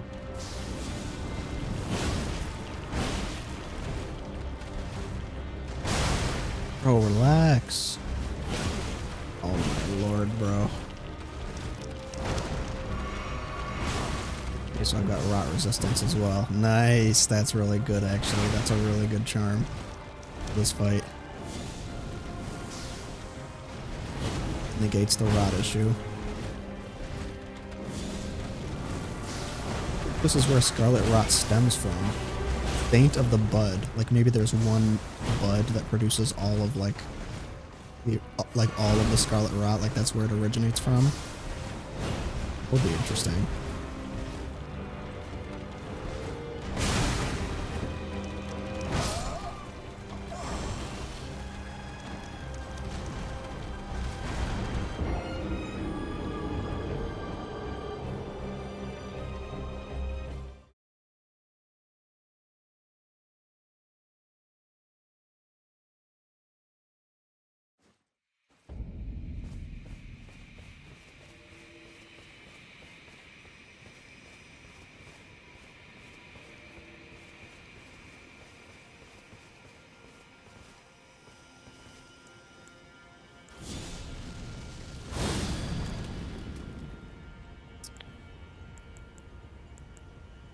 Lightning this time.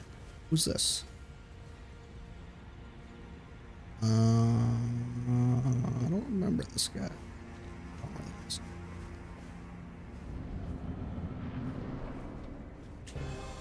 Church of the Bud. The Bud Light.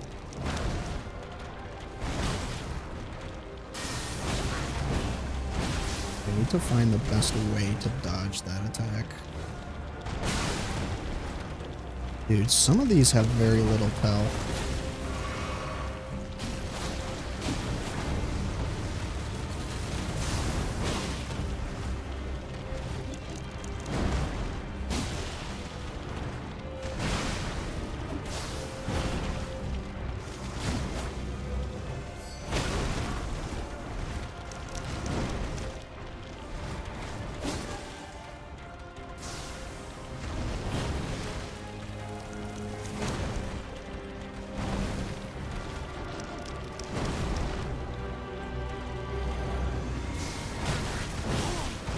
Jesus. Staggered by that one and it's like a complete combo.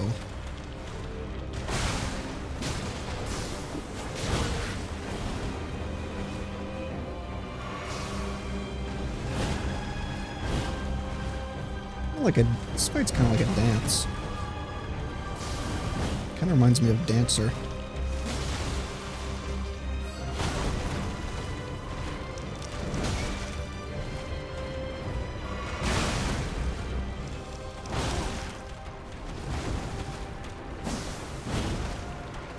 Timing is very specific. It's hard to tell when she's gonna slash a second time or not.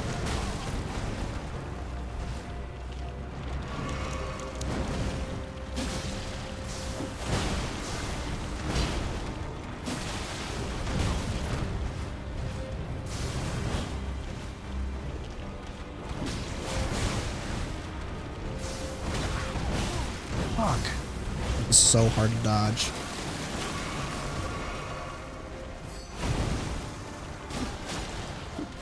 I wonder if she can bleed. I'm pretty sure all bosses have resistance to bleed in the DLC.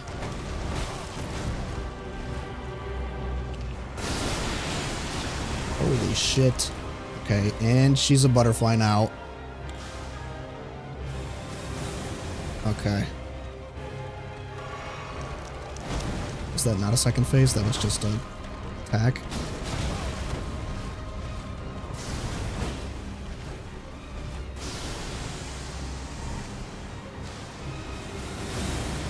Crap. It is second phase. Ow. Holy. Jesus! Oh my god, dude. This is a tough one.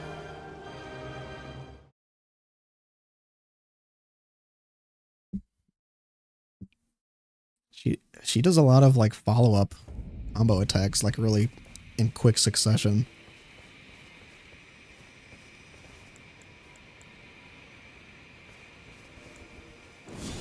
Whoops. Let me try Madness again.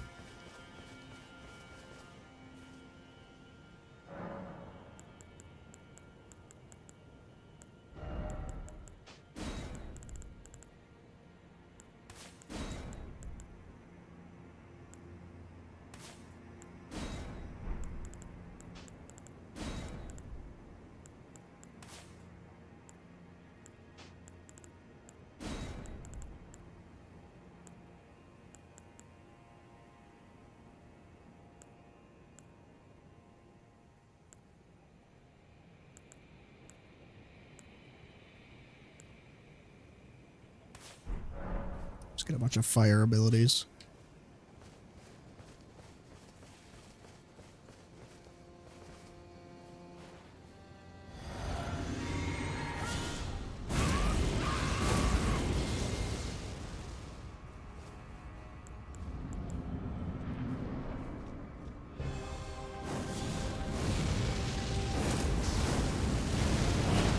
Nice.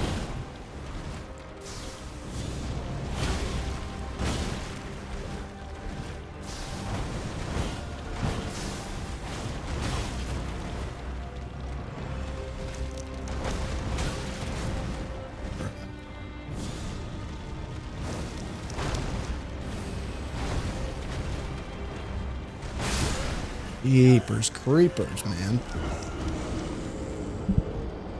Oh, brother.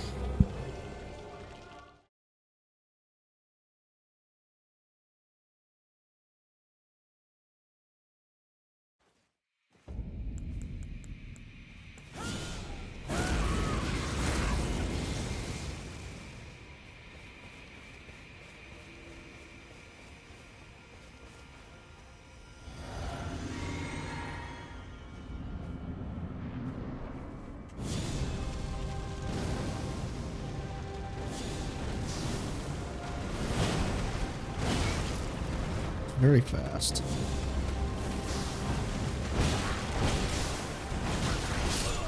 Holy shit.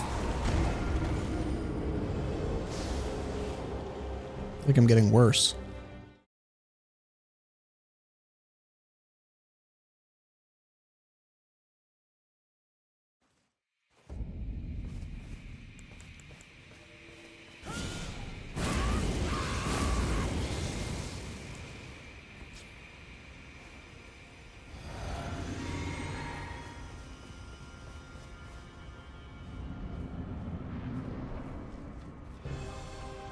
Romina.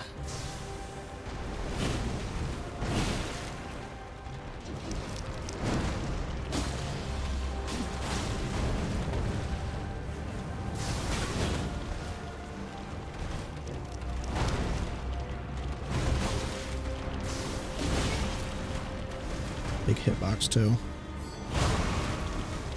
She is like a weird combination of so many bugs. Like she has a stinger too. Like aside from her scorpion stinger, she has like a bee stinger. Like this weird mishmash.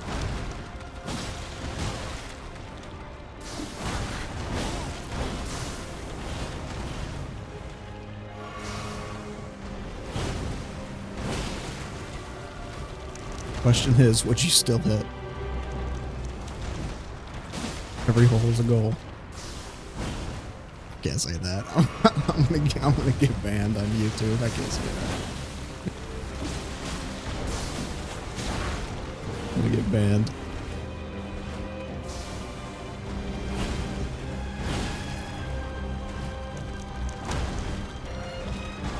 I think I just need to stay near the center to avoid her attacks better. Oh, nice. We got the frost. Lead.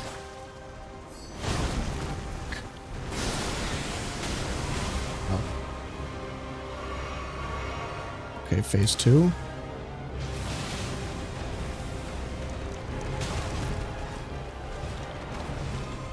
Weird, she's like gray now because of the frost.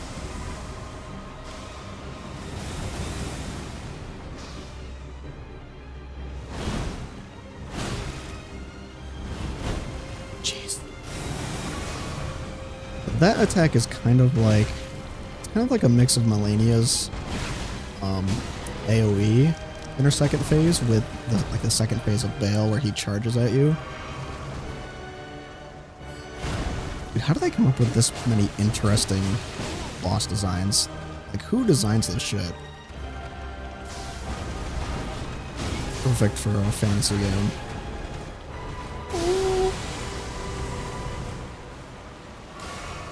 I'm doing really well this attempt. I don't want to throw.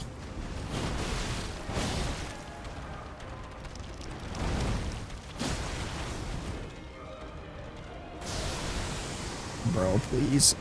Stop spamming that.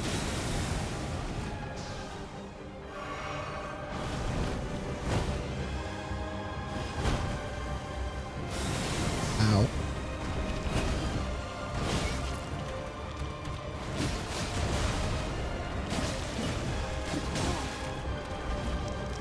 Dude, if I didn't have that Scarlet Rot charm, I would have lost already.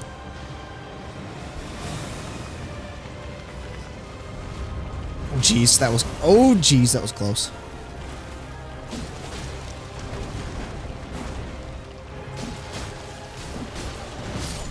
Fuck! So close.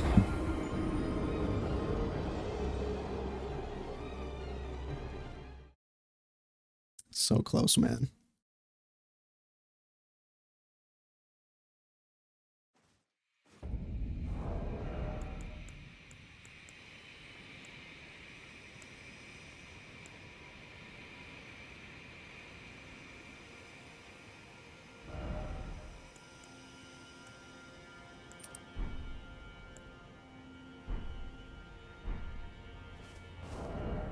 Like I want that, and then I don't think she does a lot of... It doesn't seem like she does, like, magic damage, really.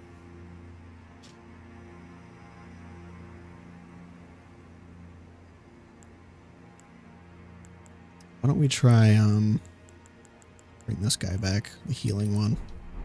It'll help me counteract how quick her attacks are, so I don't have to take a break to heal every time.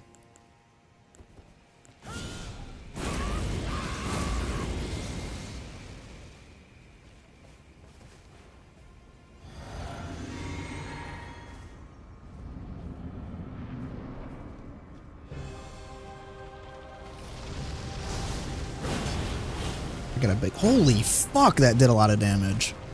I get a big blade too, lady. Yeah!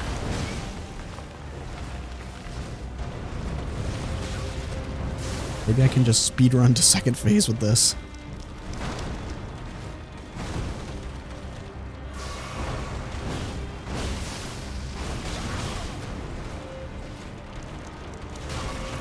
Can I get a break, please? Bro.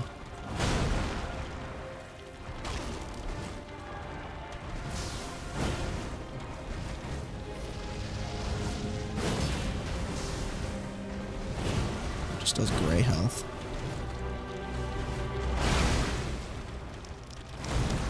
Maybe I should... I don't know if she's resistant to Faith or not. Maybe I should go to, like, double cold buildup or something. Well, I know she's weak to fire. I could just enchant with fire. But then I wouldn't get the cold. Well, the cold proc didn't really do shit anyway. Yeah, let's try that. Let's try, double flame build.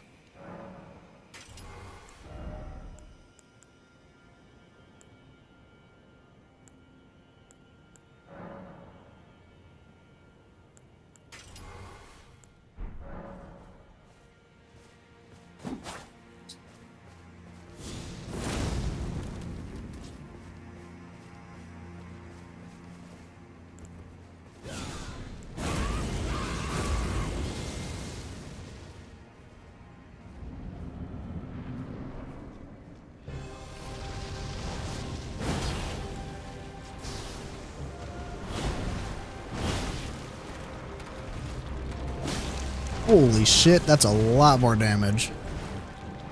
He's definitely not flame resistant. Fuck! But I'm fucking dodge resistant. I was like, ooh, big damage, and I like wasn't even paying attention to the fact that she was fucking hitting me.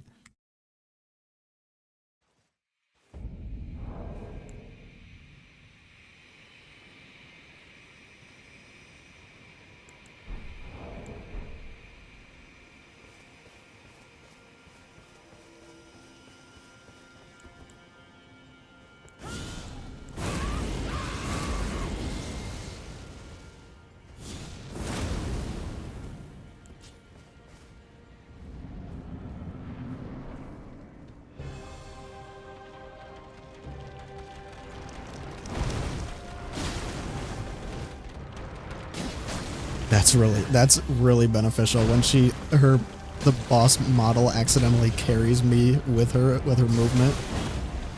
That's really useful for me. Prevents her from running away. Okay, bitch. Very similar to Koilag. Almost feels like a reference. Holy shit, I'm doing so much more damage now.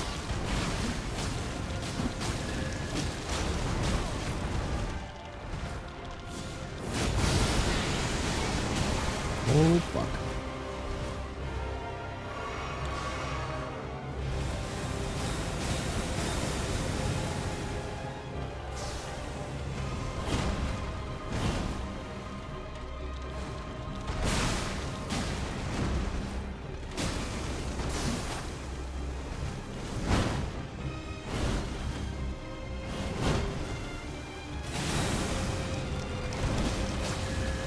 Bug explosions don't actually do...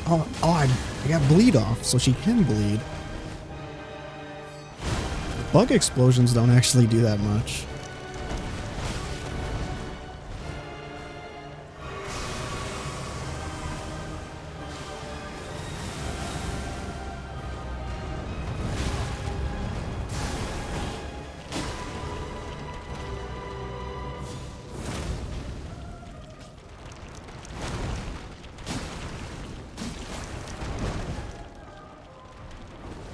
Most. Oh, cake, bro. Fucking cake. All it took was switch into a flame build. Had to put dual flame on my swords and it was fucking cheese-tastic. Easy. What am I saying?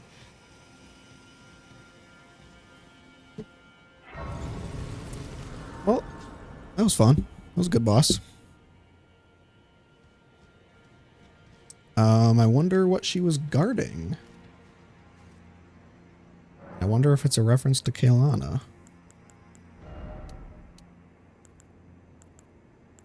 You know what? We need more stamina, actually. I should have this at level 40 at least.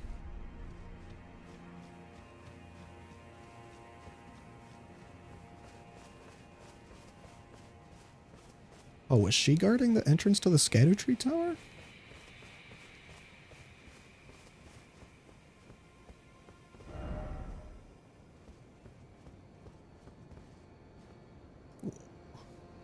Okay. This seems important, so this looks like it's gonna burn. 3.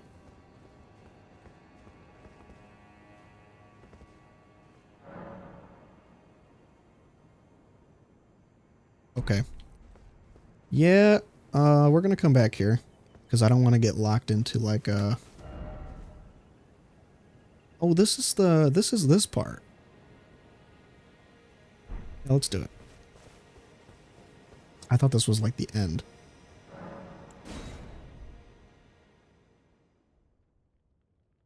Maybe it is. There's a cutscene, so.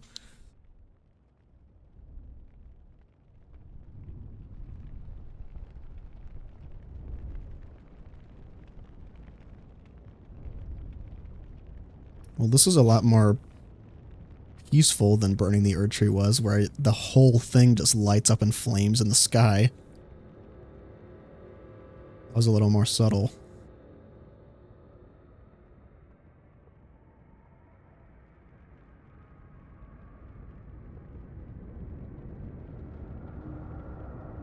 Imagine if like in Breath of the Wild, how they have the giant mechs shoot the laser beam at Ganon.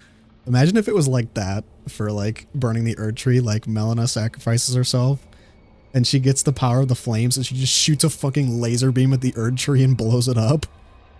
Be fucking metal.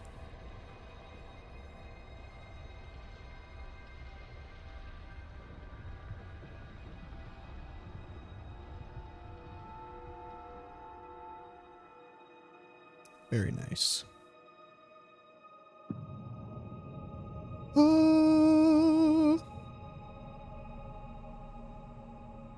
It's not gonna like teleport me there now, is it? Like it did with Farum Azula.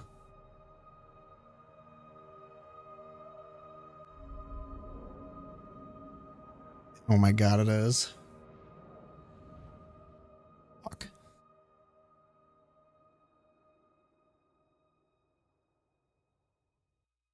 Please don't let this lock me in.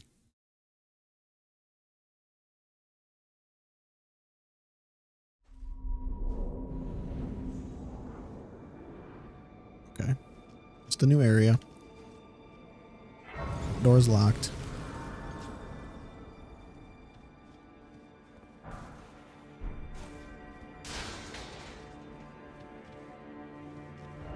Alright, so we've done this section. Oh my god, it is locked? Are you serious?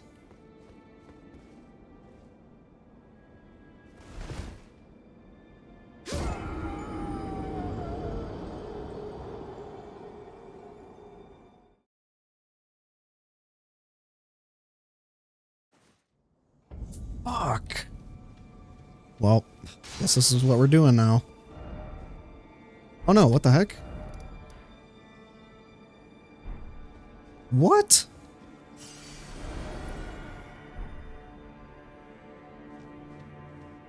That's weird. Maybe it unlocked them after I died? That's really bizarre. Anyway. Let's go to, the Sunken Chapel here. See if we can. Well, actually, I think it's in the castle. Somewhere in Shadowkeep. Find our way down through here. I was gonna be so pissed.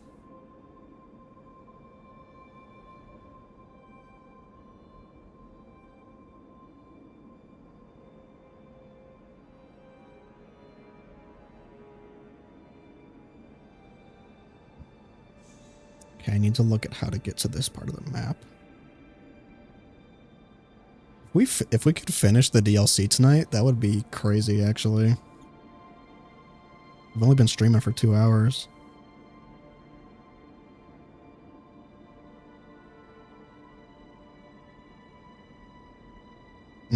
I see.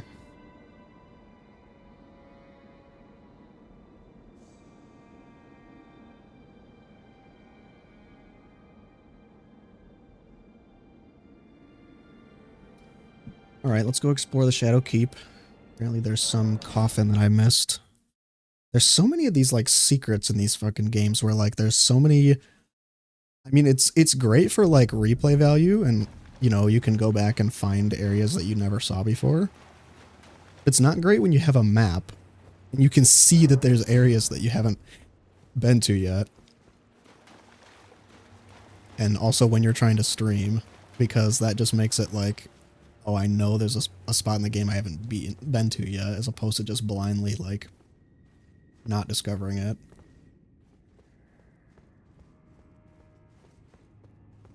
We have not been abandoned. Mesmer is the son of Queen Mar— yeah, sorry, buddy. America left him here.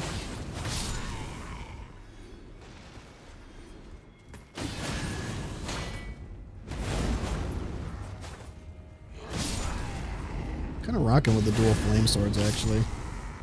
Pretty fun.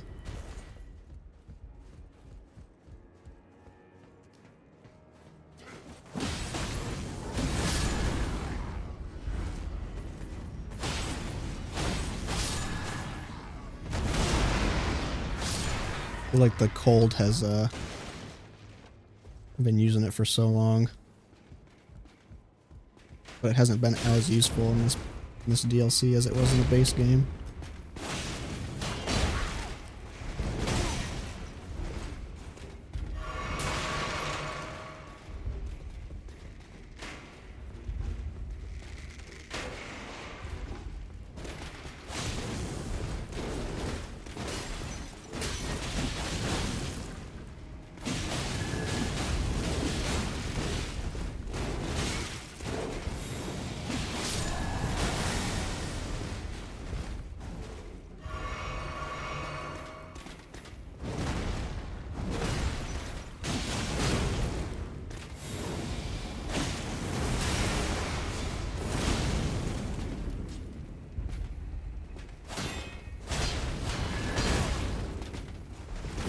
I feel like it'd only be fitting too to use Mesmer's Flame to fight whatever the final boss is.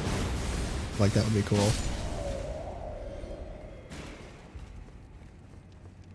Thematically appropriate.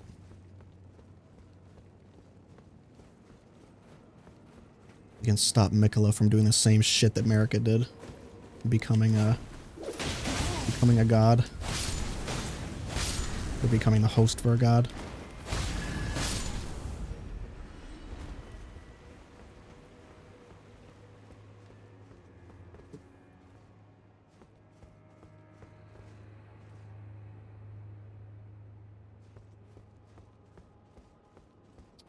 Okay, what am I missing? Did I never go this way? Seems hard to miss. Hindsight. Too focused on the path ahead.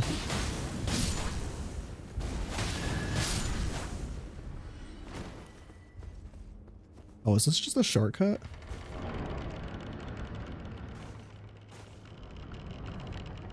Bro, I'm so fried. I can't believe I missed this fucking shortcut the first time around. Would have saved me so much time. I'm so fried, bro. I'm too dedicated. I'm too dedicated to just retreading the same fucking ground I've already done.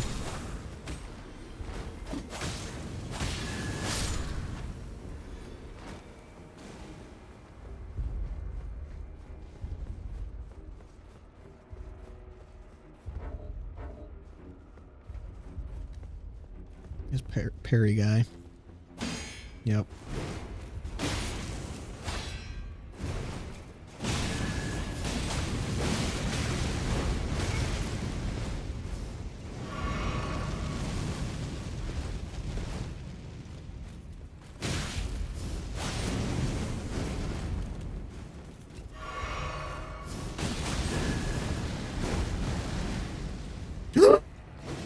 Oh my. Oh, bro. I haven't done that forever. Oh my god. Still gets you. Classic Souls. Still gets you. Walking off the ledge. Fuck me, dude. Well, at least I have the shortcut now.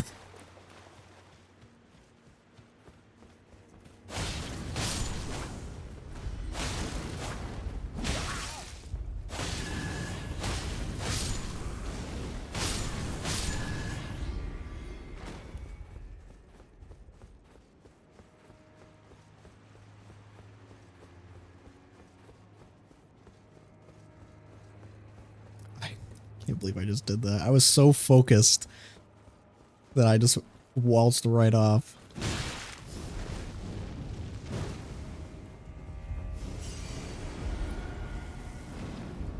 I wonder if this is even the right way for me to go.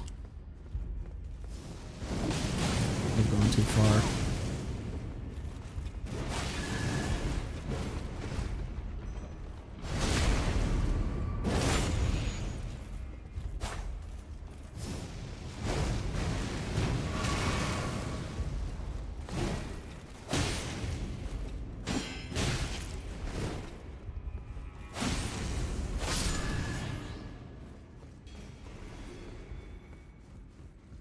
Fire is pretty good for like staggering enemies that normally don't get staggered too.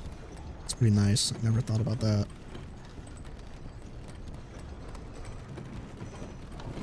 Okay, guy went too far.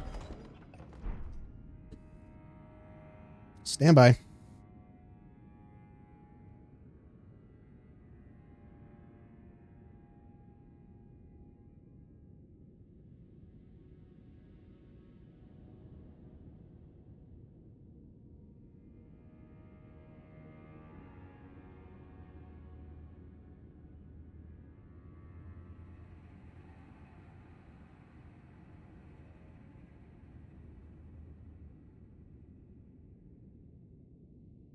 Hmm.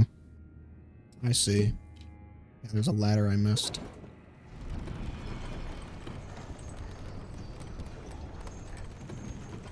It's like one simple thing you miss.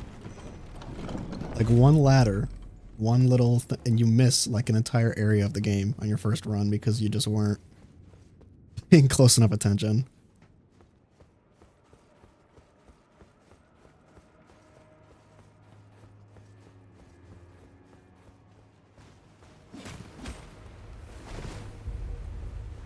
Here we go. Into the abyss. Oh shit. I did not mean to drop off there.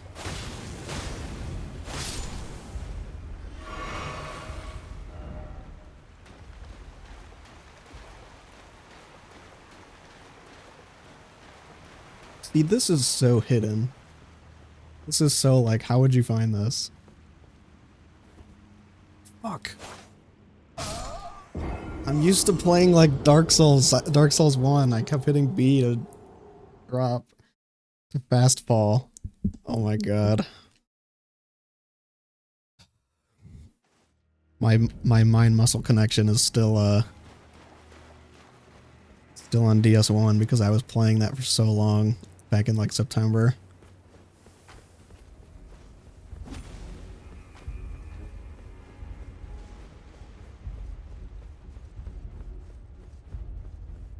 Because in DS1, the ladder slide is a different input than in this game and in all subsequent Souls games.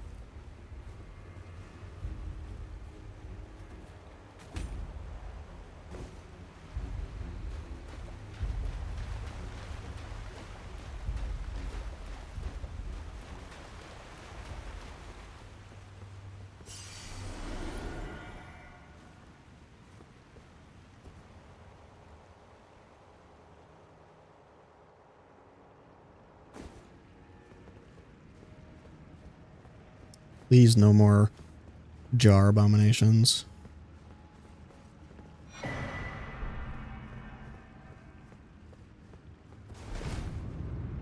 So many fucking hidden paths, man.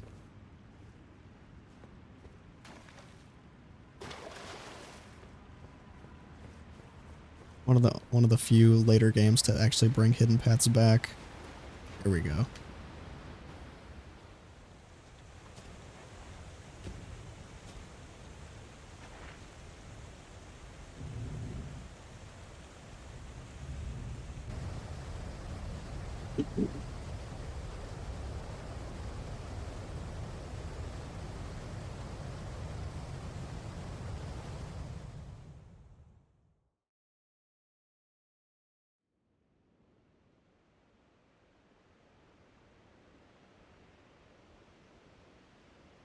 Dude, I swear they definitely just reskinned these fucking cutscenes with the coffins because they're all so similar looking.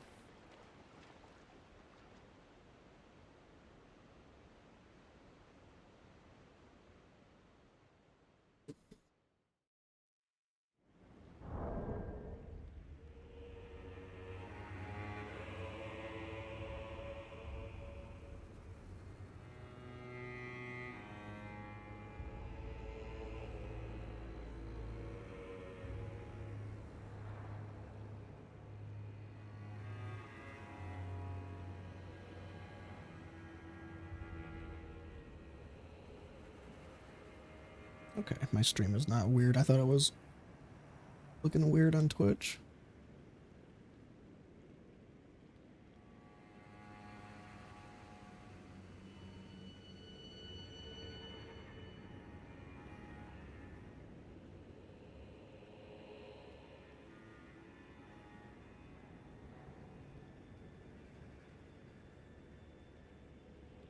Alright, we back.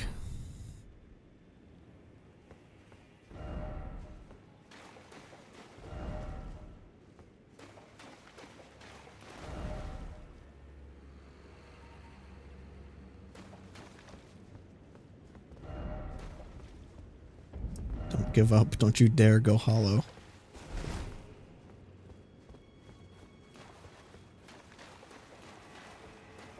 Dare go hollow, skeleton. Okay, another new area to explore. Fighting stuff.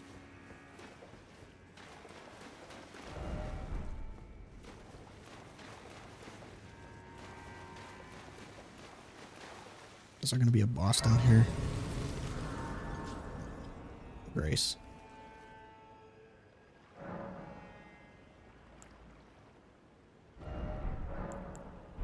Should probably burn some of my rune things.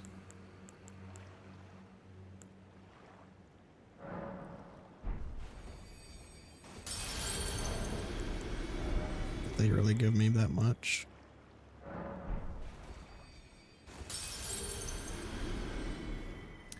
His greed knows no bounds.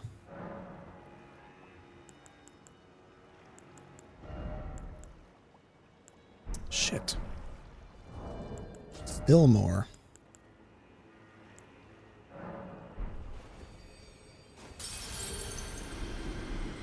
$15,000 runes? That's nothing nowadays. That's nothing. Worthless. I keep leveling up my endurance. I won't have to rely on this. Whatchamacallit. Badge or whatever it is.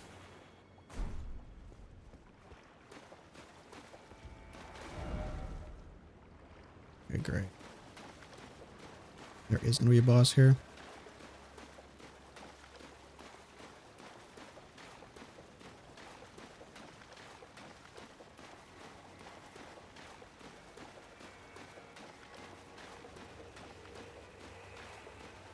What happened to this guy? Fell into the pit. Ruins of Unt.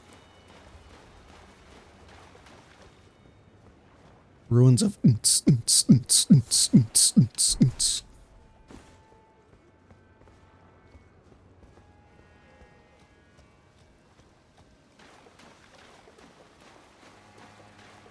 Don't know if that just blew the fuck out of my microphone or not.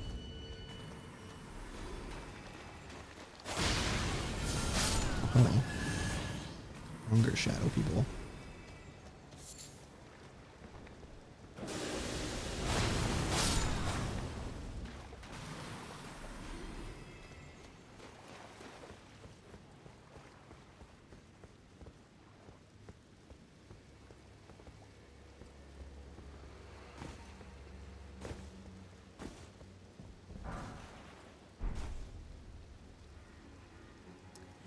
Back in my day, we didn't call it parkour. We called them jumping puzzles.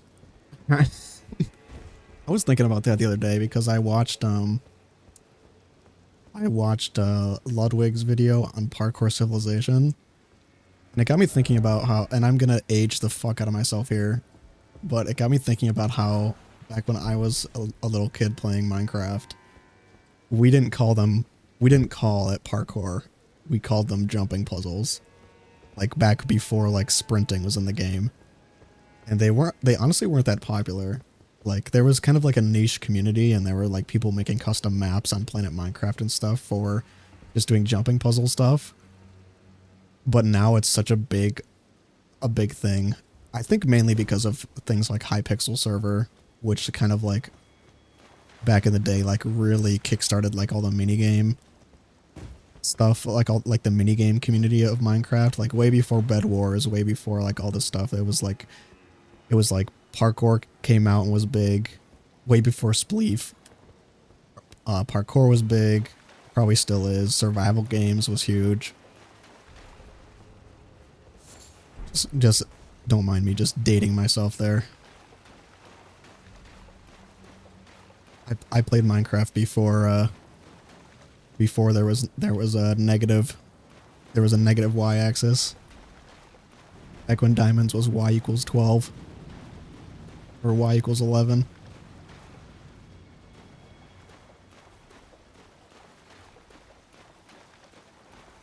It's so weird nowadays how it's almost like because of the internet, we've kind of bridged the gap between like what is considered like kids culture and like adult culture, because we're all just like terminally online children.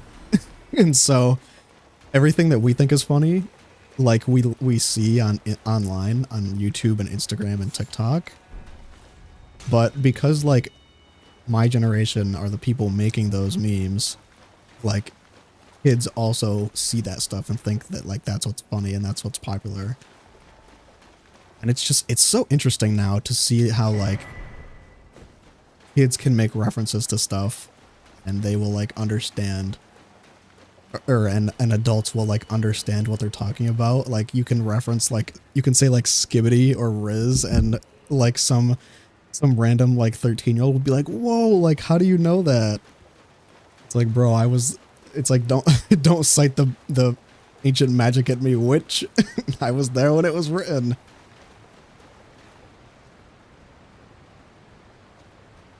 Back in the day. And the same stuff like with Minecraft and with everything, like these kind of and Fortnite, like these games that I was playing like as a kid and in high school and in college, now like a new generation has like picked them up and started playing them, but their experience is like totally different to what mine was. And it's just so bizarre now to be able to reference like, oh, I remember playing Minecraft before there was a hunger bar, before there was sprinting, before there was different types of wood in the game, before there was like jungle biomes, before there was like all these different kinds of biomes that are in the game now. Like I remember when there was the old world generation.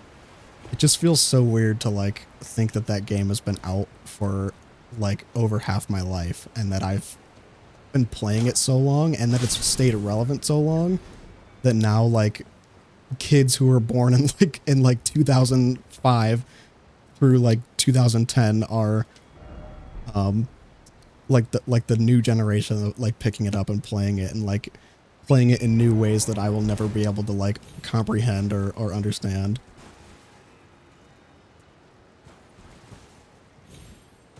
Just because I'm not like part of that culture anymore.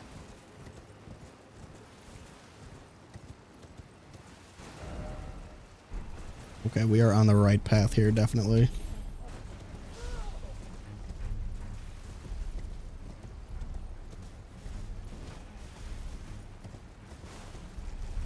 Reminds me of the Albinauric village. Like ledge here. Village under a cliff. Dude, they are debating me with these smithing stones. Like it's the most fucking worthless smithing stone in the game, sitting there as like a trap. Hit him.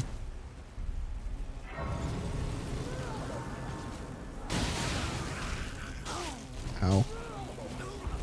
Can I not get attacked by 10 bugs at once, please?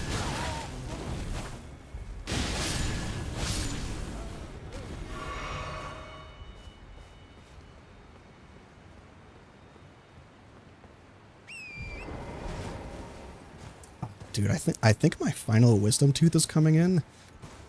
Because I still have all my wisdom teeth. But I had one that was like in the bottom right corner that's just kind of been like chilling there for a couple of years. And it didn't look like it was going to be impacted.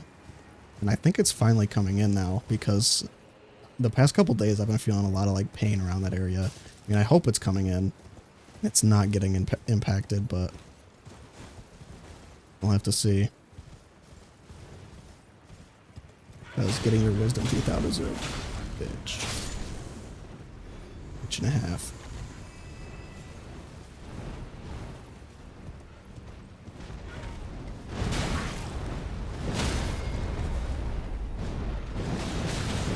Okay. I'm not even gonna bother with these fucks. Oh my god, Torrent, come on! Fuck, dude.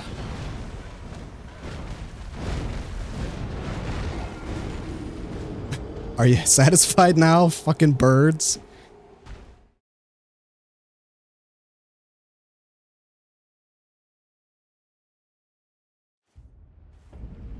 When I had wisdom tooth pain, it helped me to just watch the medical simulation videos on getting them removed. It was cathartic. Bro, are you insane? I could not do that. I remember being in like 8th grade and watching those like open knee surgery videos. And that was like the most disturbing shit I've ever seen. Like the exposed like knee bone of the skeleton and then like all the fat and the flesh just like hanging there. Ugh. Oh, the animations. Even the animations though are gross. Like, I don't know. A lot of tooth procedures freak me out. Like they just look extremely uncomfortable. It's like they're taking apart your fucking mouth. It's bizarre to me. Like anytime I see it, like one of those animations of a root canal, like no thanks.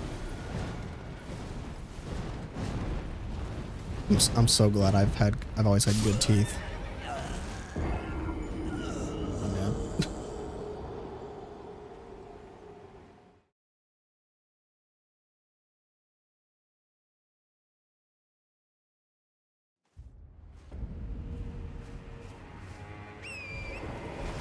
I mean, I guess aside from like, I used to get cavities a lot when I was a kid. But that was just because I couldn't stop eating candy all the time. But other than cavities, I never really had any other like major teeth issues. I did have braces, but that was more of like a cosmetic thing.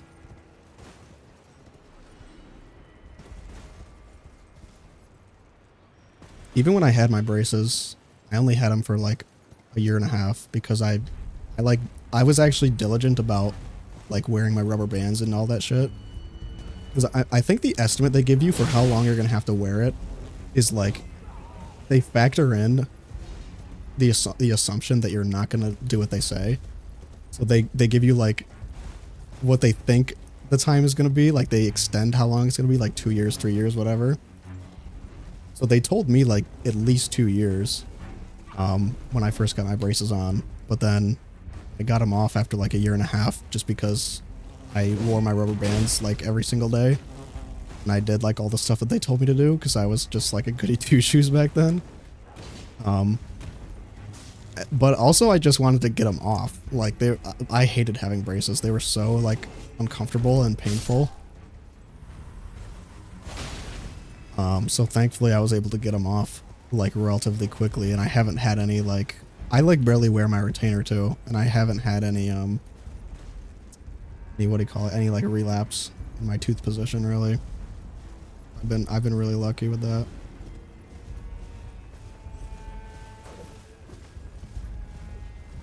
Here we go. Little dungeon here. Where am I on the map anyway? I haven't come across like a new area yet, I don't think. Arclight Catacombs.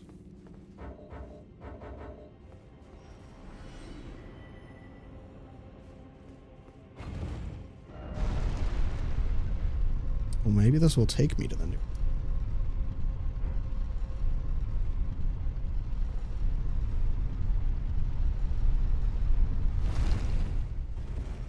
The one thing is like they put stuff like this where it's like, oh, to get to this one area of the map you have to take like this extremely specific linear route.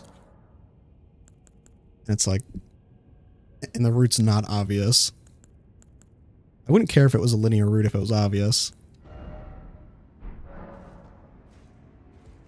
But maybe I shouldn't speak before I finish this. This might not even be this might not even take me there, so.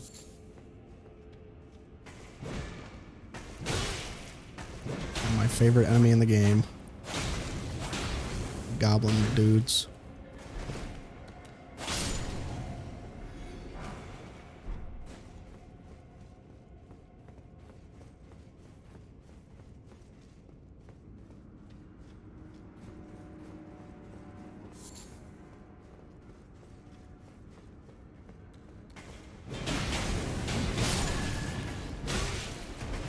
God, I hate these fuckers.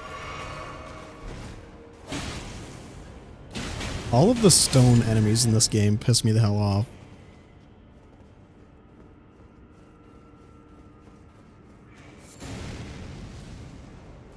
This game is just so big. It's like almost, I feel like it's almost impossible to like memorize the layout of everything the way it is in previous games.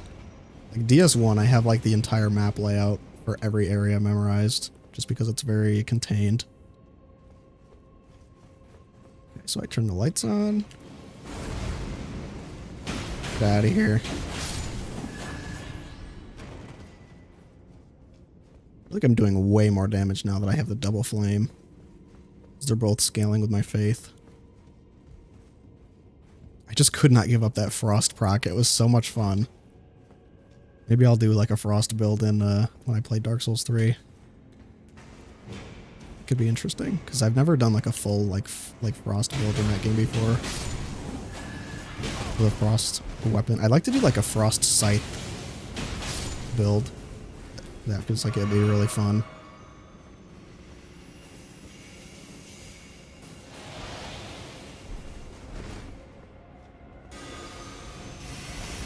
Okay.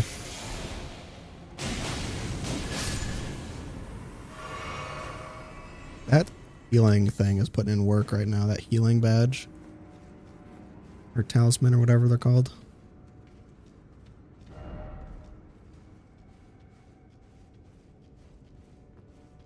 Health for what? Okay, is this going to take me up or down? Further down. Into the depths.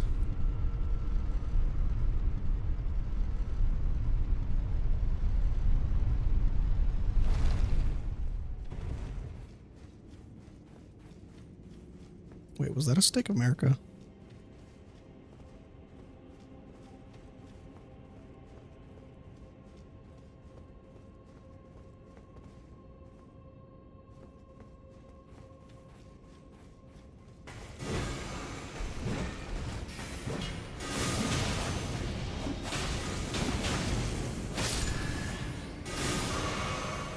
What the fuck is firing at me?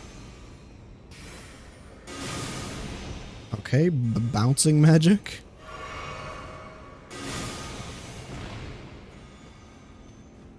That's irritating.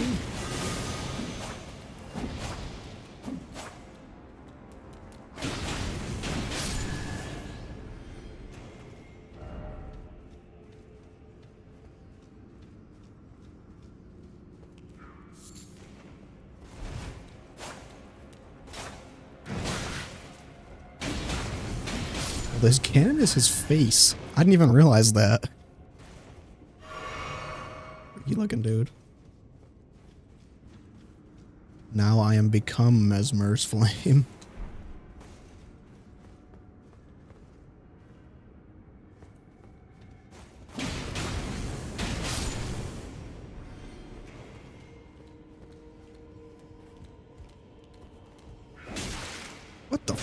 Bruh. Get off. Get off. Oh my god. Excuse you. I was going down a ladder first.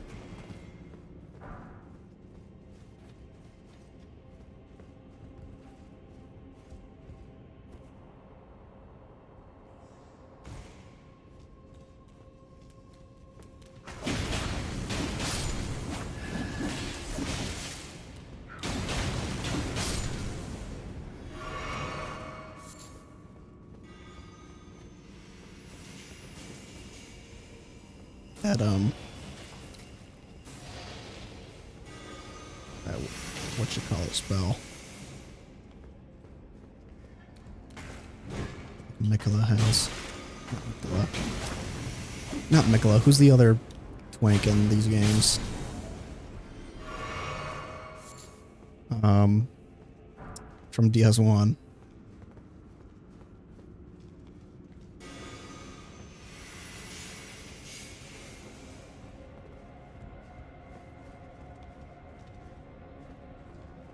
What is his name?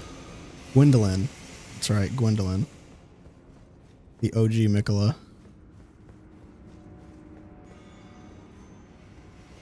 Further down? This is really taking me a ways.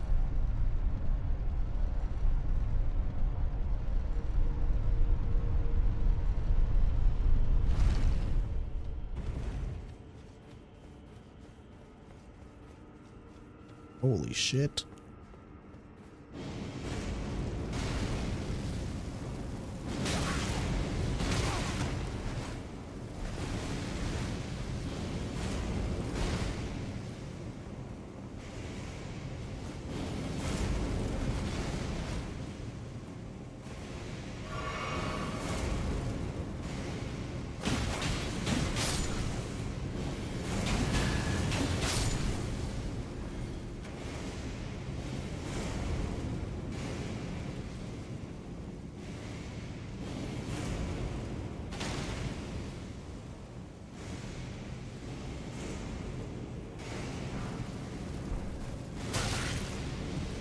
Ghost Glovewort.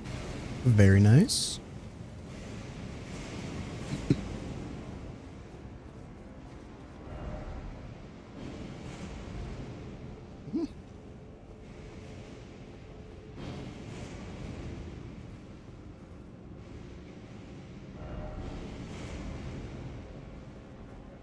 Okay, so they're warning me not to go that way yet.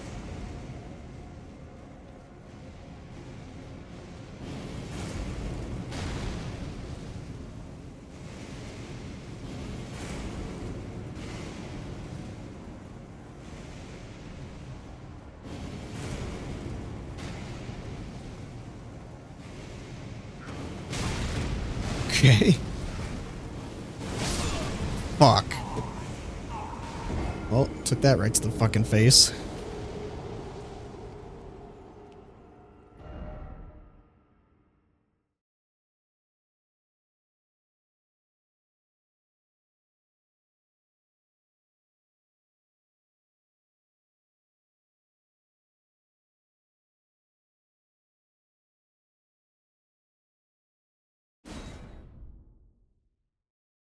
At least there's a Stake America here.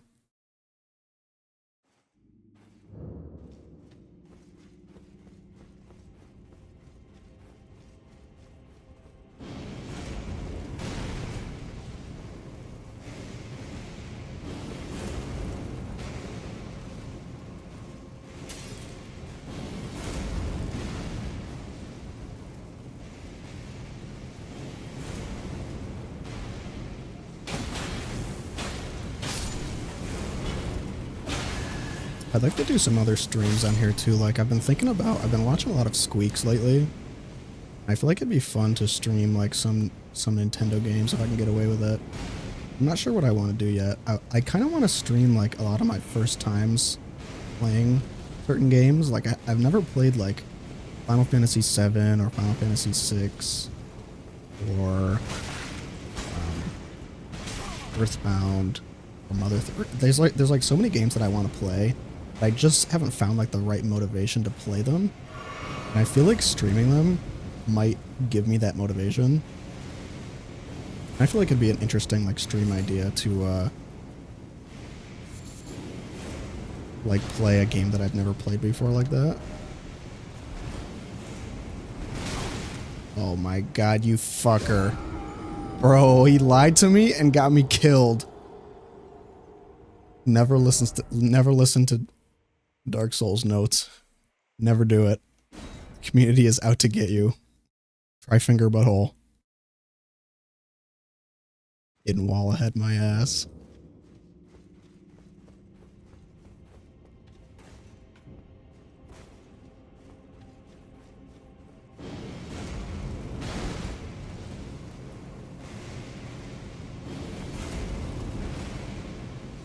So those are some stream ideas. I don't know. I've been playing a lot of Fire Emblem lately. Like I just recently went back and I finally beat Fire Emblem Shadows of Valentia on my 3DS because I've owned that game like since it came out, and I got like halfway through it like 5 different times just because I kept like playing it and forgetting it and going back and forgetting it again. I finally remembered it, and like this past weekend I was like, I'm gonna beat that fucking game. So I played through all of it, I beat it, I'm in like the post game now, and I had a really fun time. I've always wanted to get into playing some of the older Fire Emblem games too, so that could be fun. I might do like Fire Emblem The Binding Blade, because I've always wanted to play the games with Roy. I've never played any of those, but I've always been like interested in playing them. So who knows? I might try to stream those somehow, some way, but we shall see. I just have so many ideas of like things I want to do for stream ideas. Not always like the time to do it. I can barely finish this fucking game because it's taken me forever just to stream it each time I feel up to the task. Not to mention like other things that I've been pursuing in the background, like just playing games casually, my job, trying to like edit all these videos that I've made and like consolidate them, or the VODs I mean. And then also lights.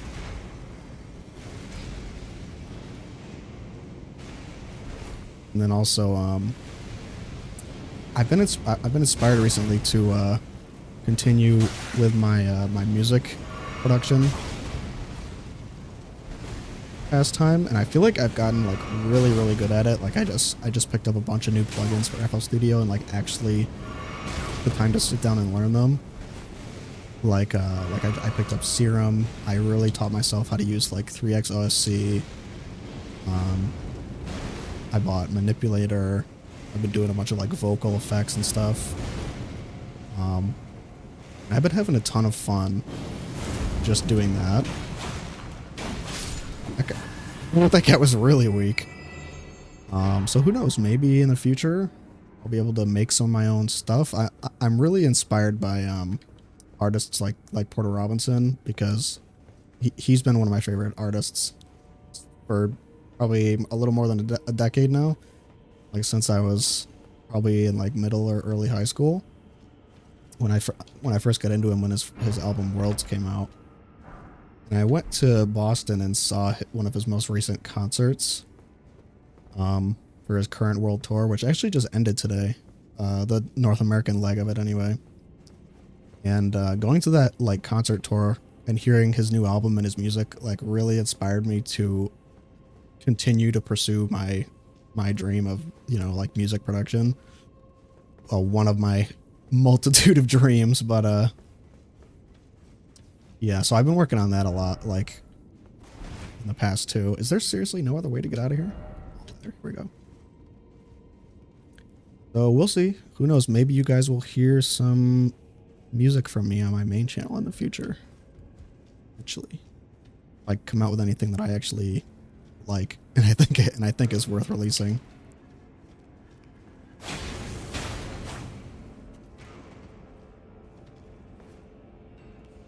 Oh, speaking of, I've actually been thinking about doing music production like streams as well. But I'm like kind of nervous about that because I'm still kind of, I don't know, I feel like I would just kind of flounder, like I wouldn't know what to do. I would like try to make something and I would just not be satisfied with it and it would be a bad stream.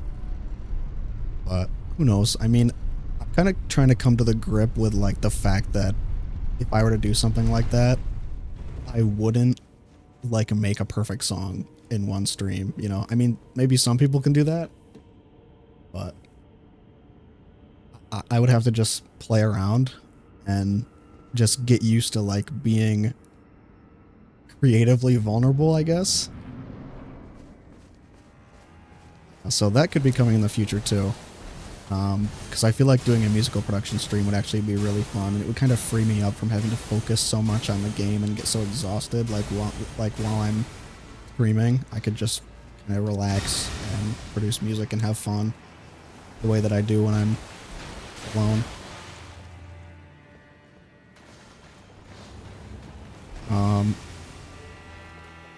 Okay, so Jory, Elder Inquisitor. This guy, honestly, he kind of seems like a normal enemy. Hello. Is this a Witch of Hemwig reference?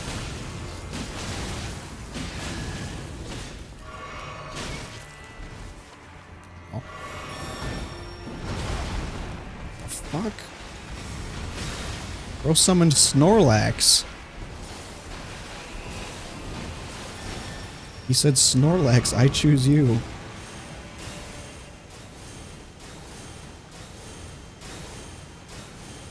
Why not? He's got Radagon's teleportation move. I don't think I was going to run out of flasks.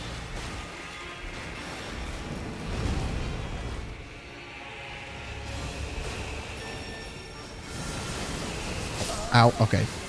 Just face tanking everything there. Very nice.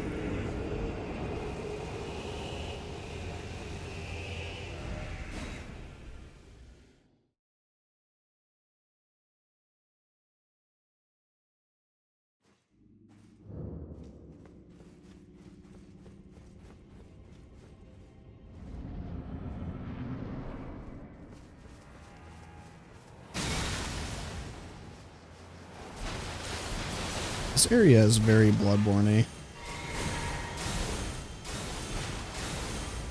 Like, this fight reminds me of Shadows of Yharnam and the Witch of Hemwick. Kind of. And this whole area reminds me of like all the Dark Forest areas in Bloodborne.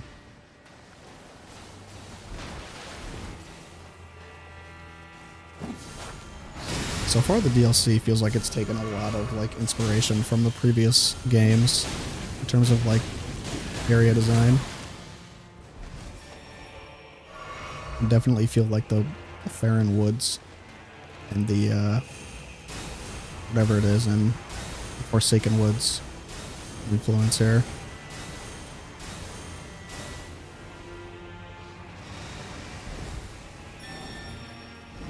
Okay, no more summoning for you.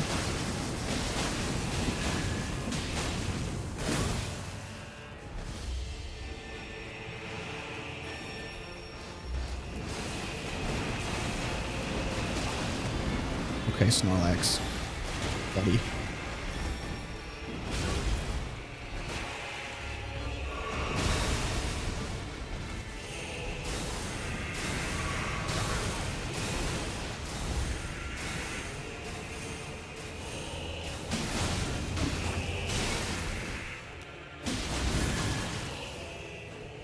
That is like identical to Radagon's teleport attack. I think that's literally just the same move.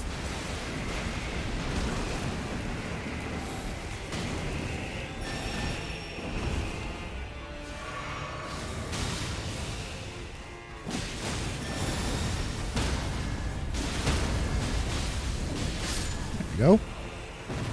Sorry, Yori. Barbed staffs. Dude, those kinds of weapons are so freaky to me. Imagine getting impaled by one of those fucking things. This is so fair and keep Forsaken Woods. Like it's so similar looking.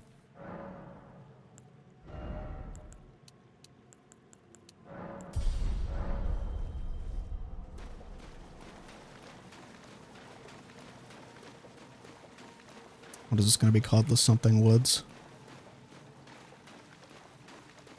Assuming this is the new area. No horse ahead.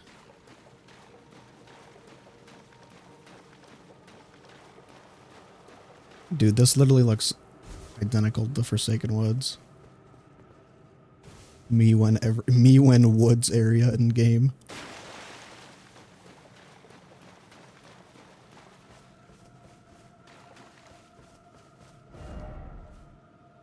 Turn back while you are yet able.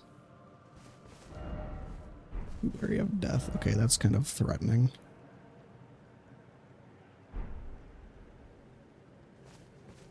Well, I'm just gonna keep going because just like every other Souls game, we ignore every warning and just charge on ahead. Nice yellow flowers here. This yellow and orange is kind of giving me like Madness, Flame of Frenzy vibes. Chaos ahead.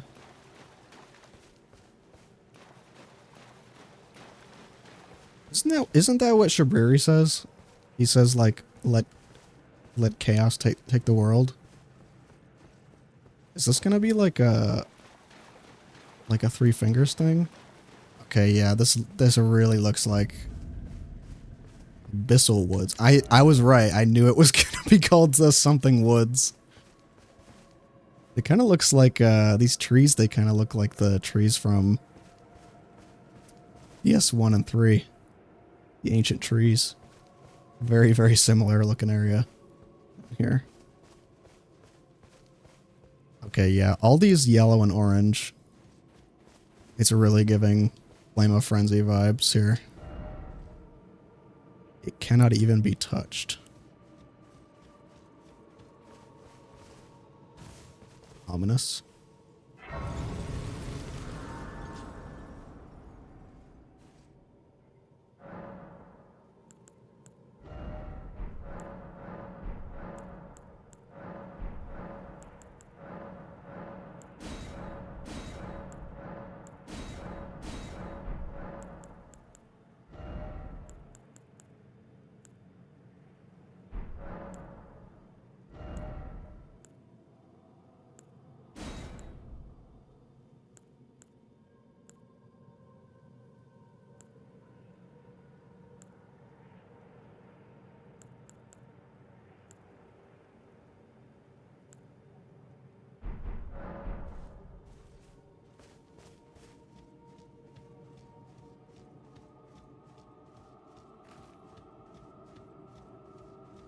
It's like the end of the world down here. The very end of the earth. Okay, he's got the Flame of Frenzy eyes. Yep, he's got the Shabriri eyes. Madness is setting in.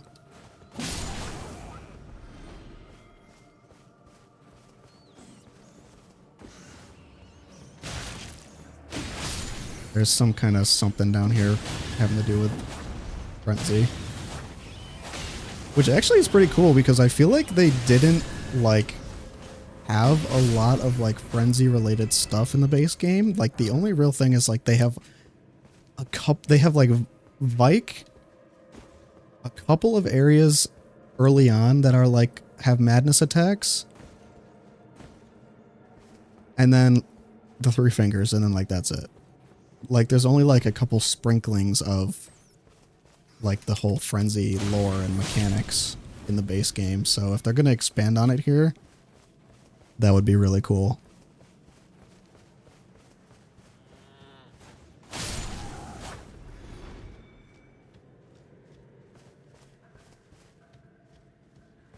Still no horse.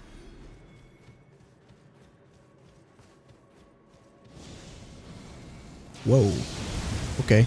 Yep, that confirmed it. Matting hand. Was everyone in this abyssal woods just mad? Like they've all been... Is this like the abyss in Dark Souls? Where like the further down you go, they all get consumed by like frenzy and the madness.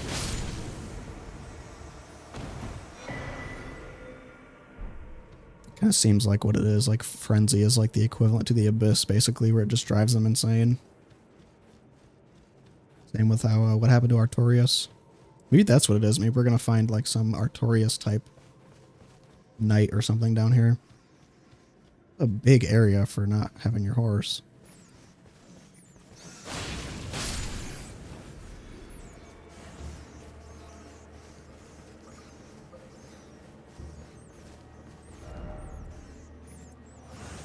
What the fuck is that thing?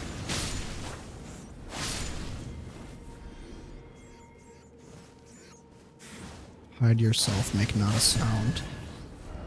Quietly await your chance. Combat is not an option. That is fucking spooky.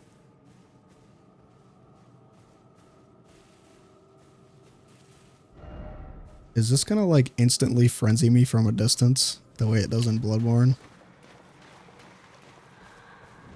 Yes it is. Yes it is. Yes it is. It's the Bloodborne frenzy mechanic. Woo! Oh my god, dude, it's the same thing. No! No!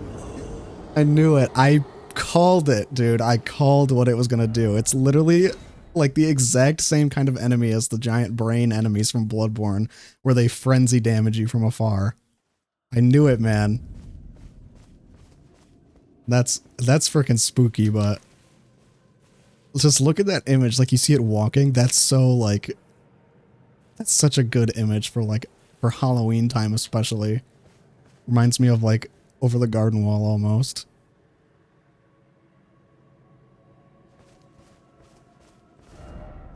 Crouch in the undergrowth. Yeah, they literally have this exact same mechanic in Bloodborne. With a very, very similar kind of enemy. Where they're just like a brain of... They're like a brain with a bunch of eyes on it.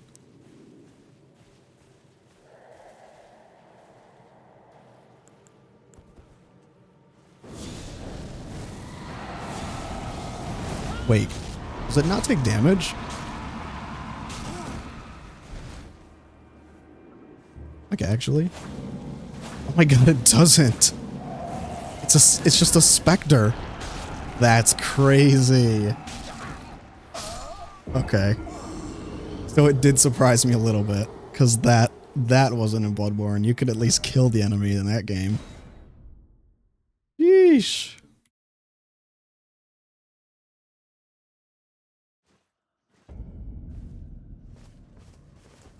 Okay, so I do need to literally crouch to get past him.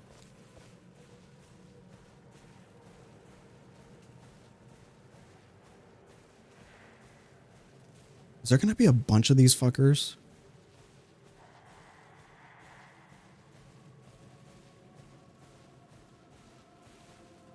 Dude, this is what I'm talking about, man. This is an interesting area, like an interesting mechanic to have. So they force you to like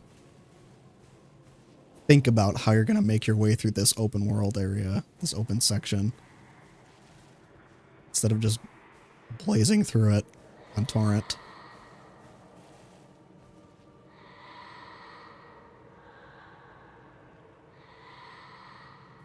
Weird, man. It's like we're in hell.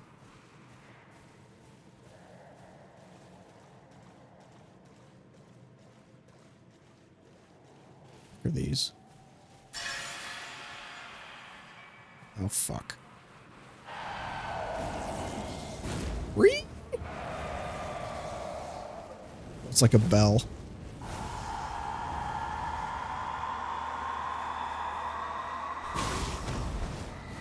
Oh my god, he's on me. Ah! No! No, shit. Oh man. That is scary. That's a scary enemy. And that's cool like to make it so that you can't kill it. I don't think I've ever seen that before in a Souls game. Perfect for how, I mean, Halloween just ended, but like perfect for spooky season right there. Let me go see if there's anything over this other way. I get advance. Oh, there's a map over here somewhere. It cannot be touched. Combat is not an option. Like, that's so fucking... It's so... creepy.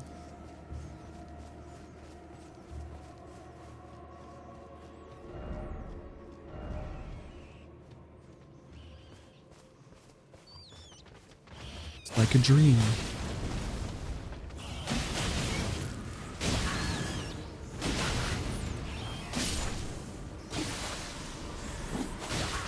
This is cool because there weren't many like madness themed areas in the base game. There was like just a couple sprinkled here and there. It would have been really cool if there was an area like this in the base map. But who knows, maybe this is going to reveal like where the Flame of Frenzy comes from. It originated from the Land of Shadow all along. Then the Three Fingers infiltrated the lands between to try and take that over as well.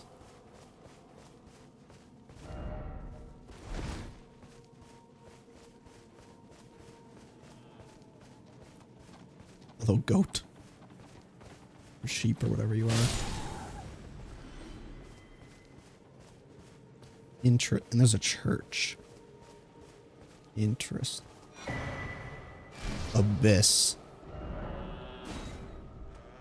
Literally the abyss. Right beneath the mountain.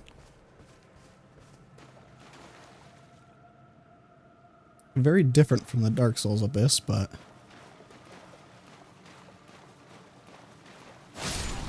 take it. Oh, is this a sacred tear? I'm gonna cry if it is, actually. I have needed one of those.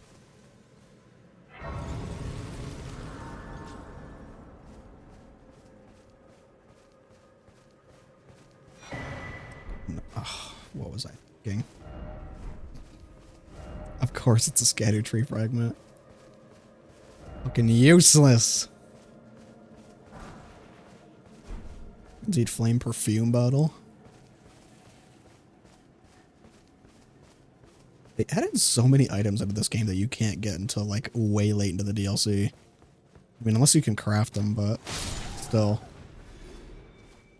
There's so many items I feel like just won't get like used. Except for in PvP.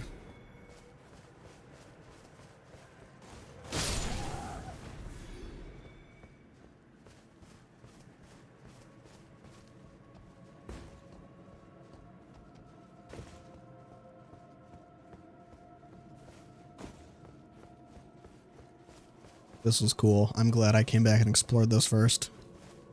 Before continuing on to the... whatever the fuck this is.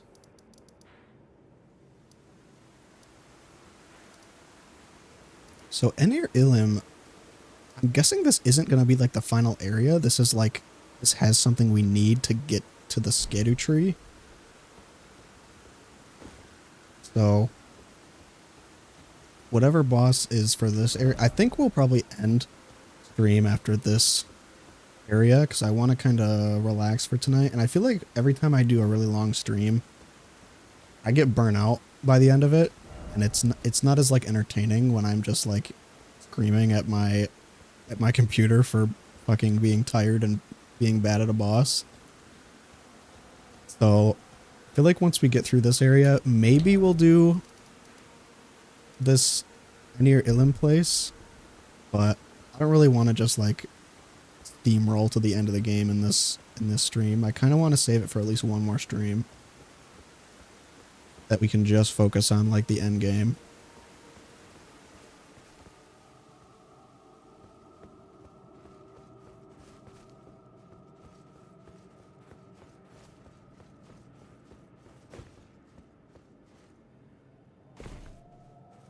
Am I missing something? There's supposed to be something up there.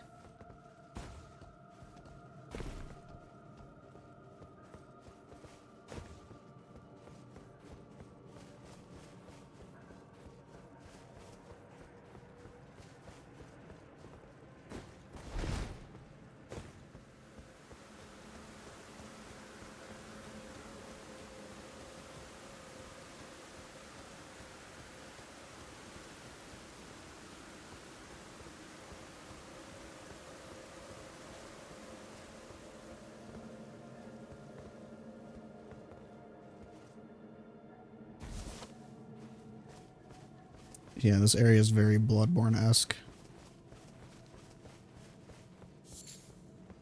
I'm guessing that what we can do is we can probably beat whatever this area is.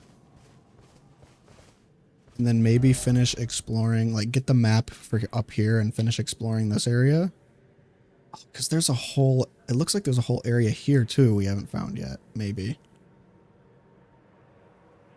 We'll see. What I'd like to do is beat this area, then go look for the map, get the map, and then see like how much of the game we have left.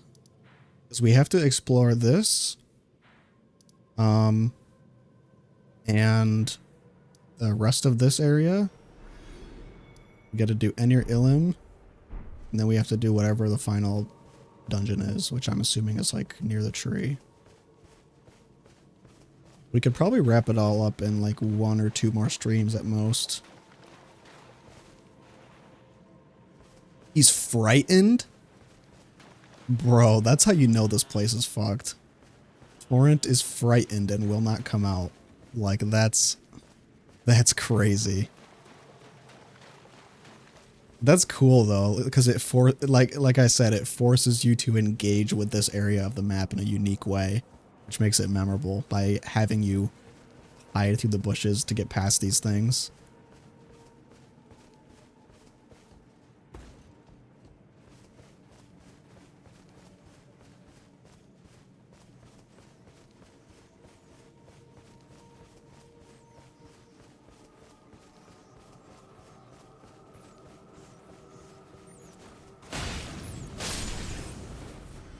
This really looks like the area where you fight the old Demon King in PS3.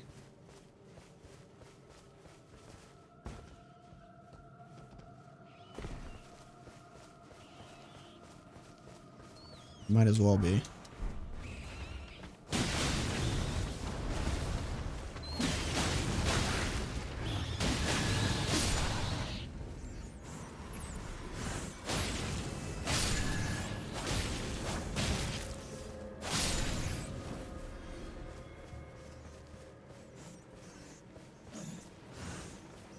Need to find my way back here. Where I was.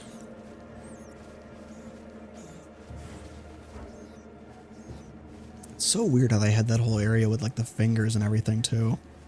Wonder if the mystery about that will get revealed when we explore this place up here. Does it look similar?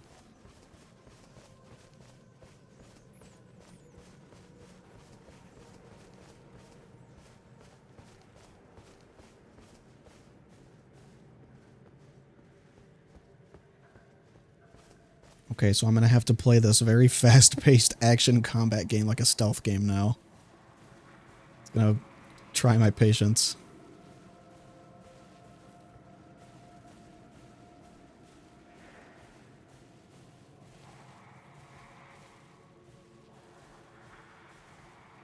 Can't even tell if I'm in the reeds because it despawns around your camera so you can see.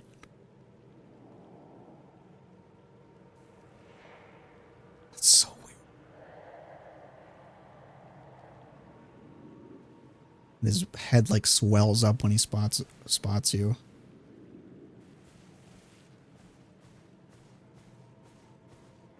Spooky, man. Halloween town here.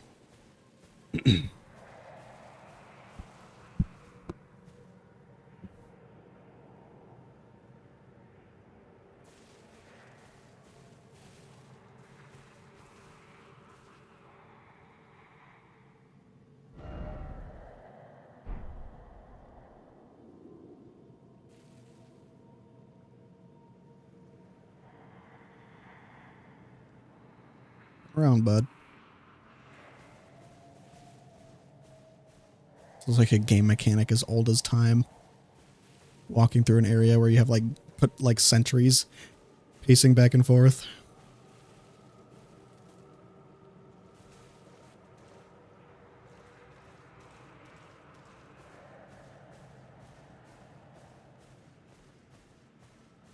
Fucking corn on the corn stalks over here.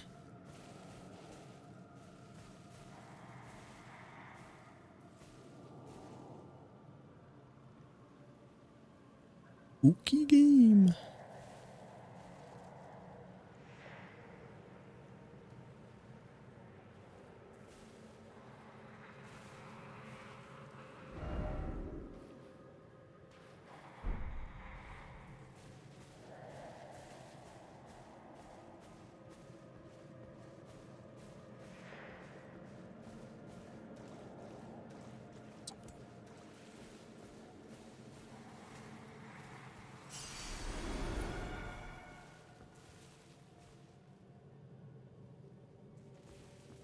I want to see what's up there. Oh, jeez. You heard me. That's a spooky ass noise.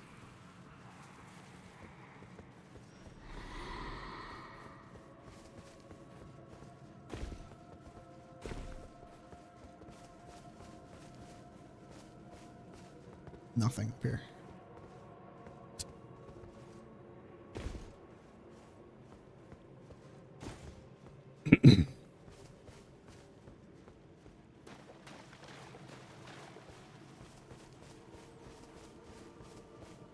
Spectral Steed is frightened. I can't get over that, man.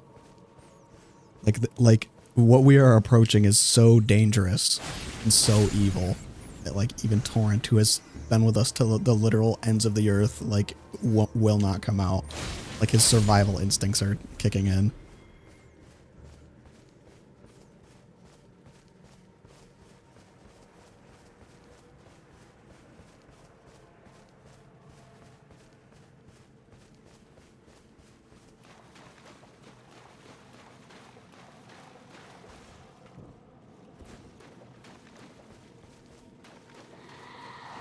Oh, fuck.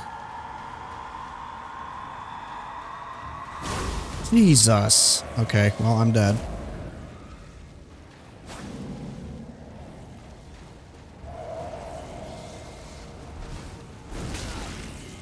Fuck me, dude.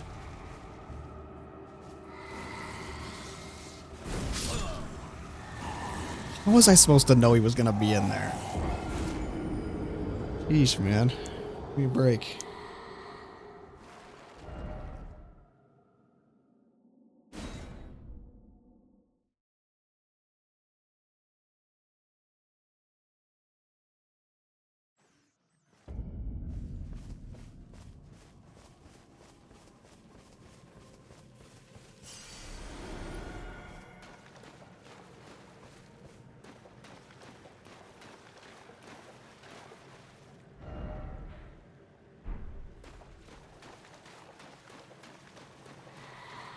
It's the same place I was in. Hello?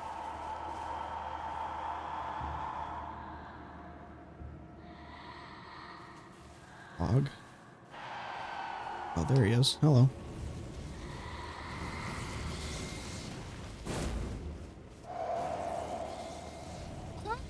Run away! Run away! Here's madness. Okay. I don't even know if I'm going the fucking right way.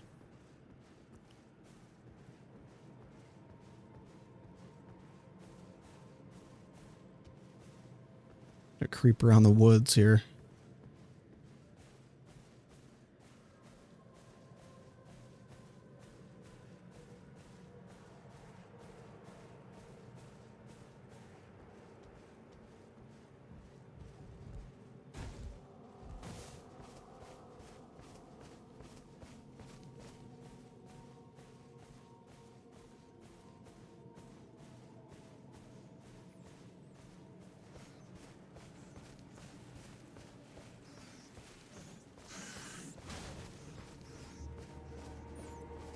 Am I going backwards now?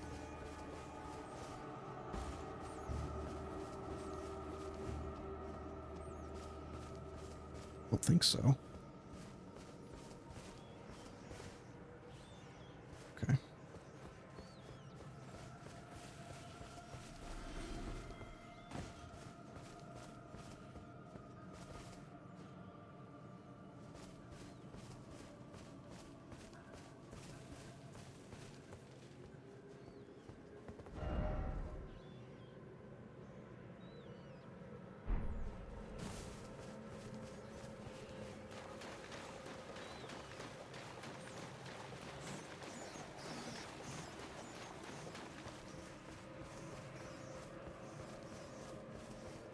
The orange and yellow flowers is crazy. There's a Grace.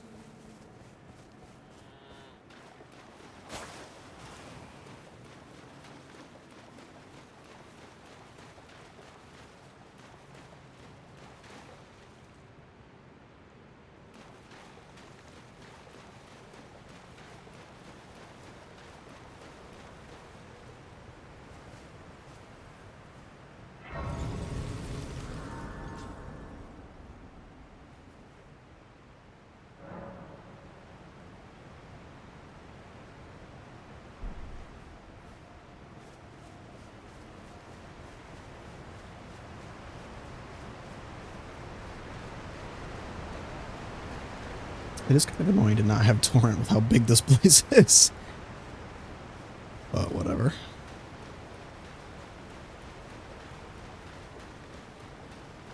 I should be immune. I've got the Flame of Frenzy inside me. I am the Frenzied Flame. At least I will be.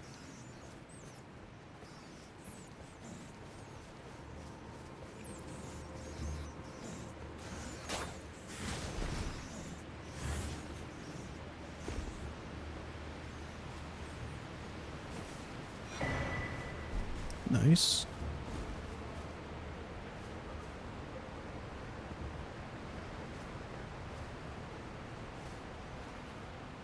Shit. I forgot. Sorry, Torrent.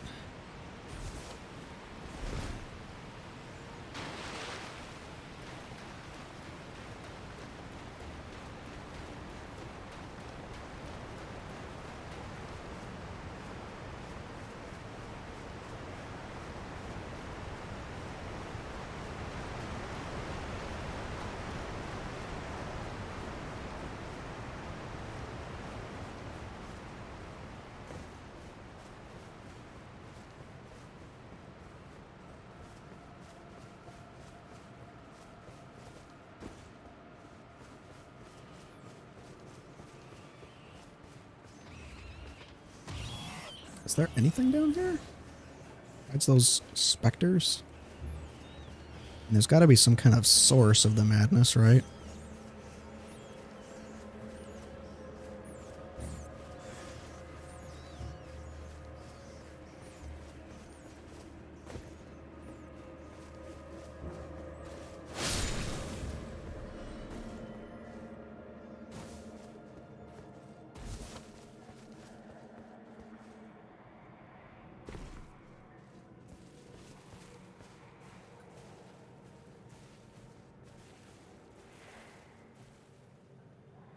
Is this where I just was?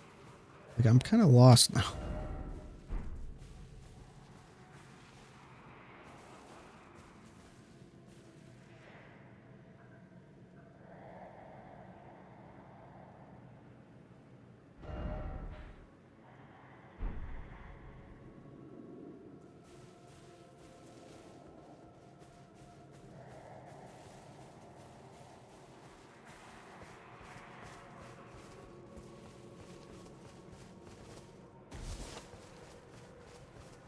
I feel like I'm going like the opposite way.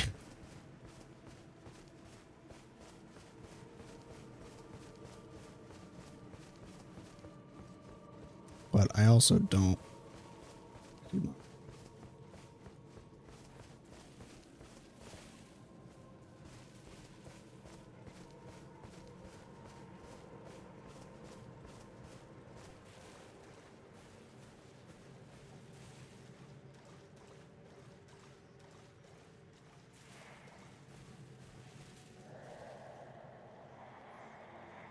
Freaky ass plants.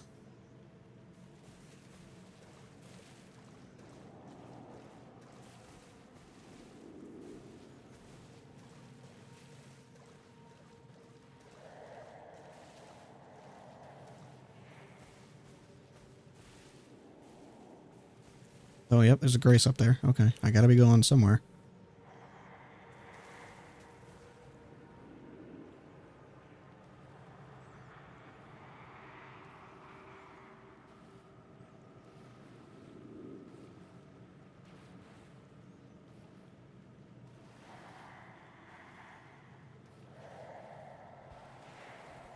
Jeez, I thought he saw me. I almost just shit my pants.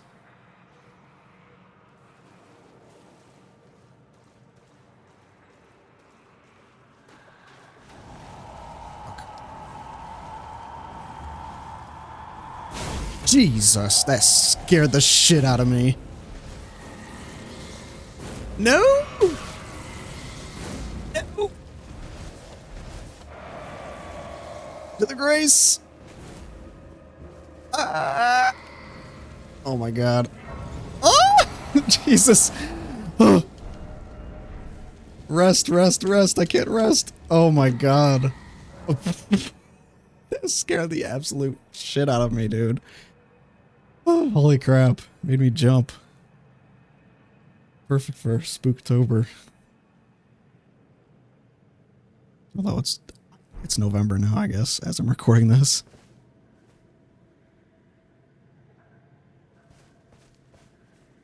Okay, so I gotta be going somewhere, it looks like.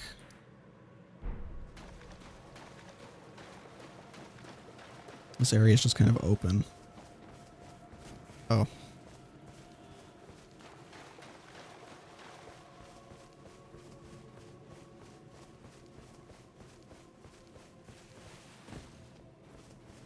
There's a lot of area to explore for what I'm guessing is going to be like one boss. The hell is that?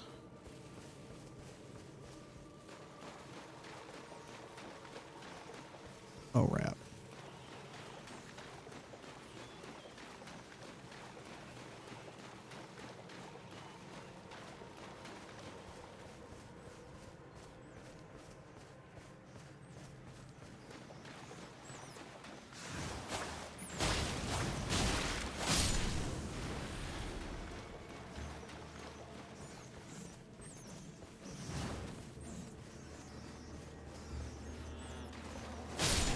You gone, evil sheep.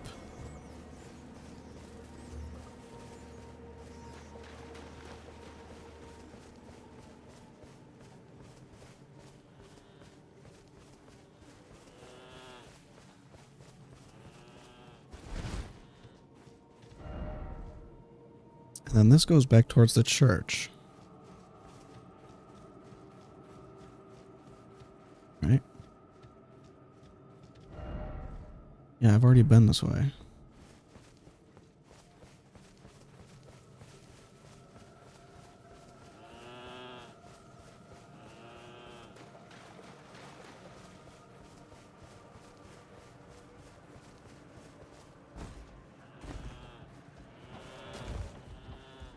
Fuck is looking at me.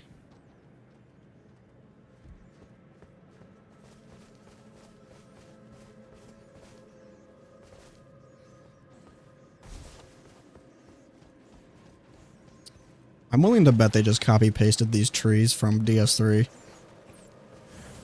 They definitely did. They look very similar.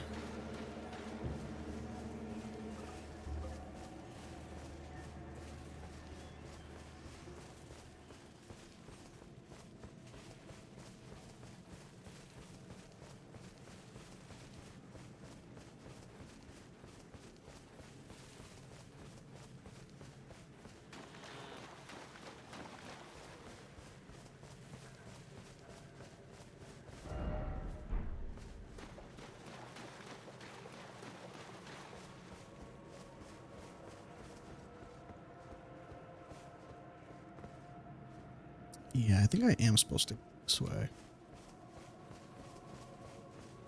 Oh, where I came from.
There's gotta be like a cave or something that I'm like missing. Won't give up.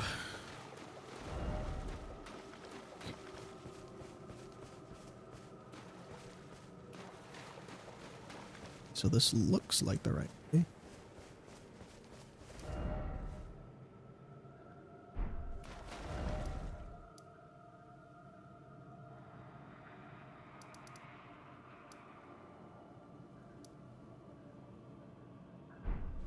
It's the area I came from though, right?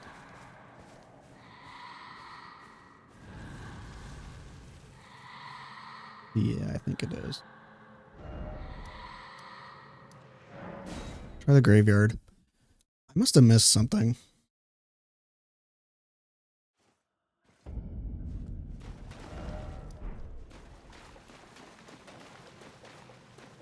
Oh, duh. Is this it? No, that's where I came. Oh, that's where I came from, I think. Yeah, no wonder it went down so low. Well, this is where I was going. What is this? Okay. I am supposed to go to the left.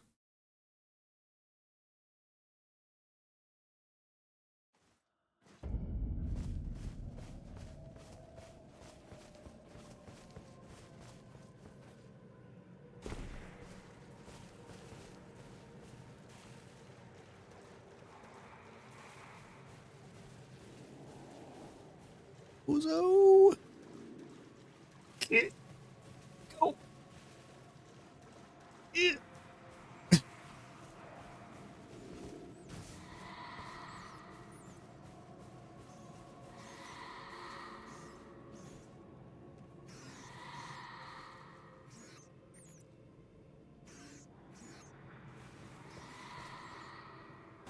Here's me.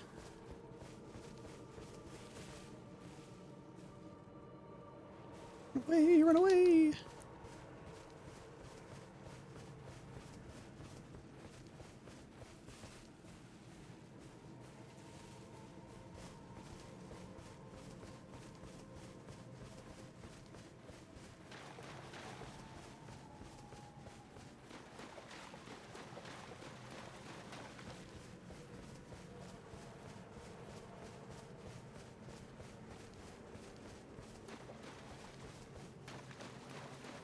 Gotta be getting close now.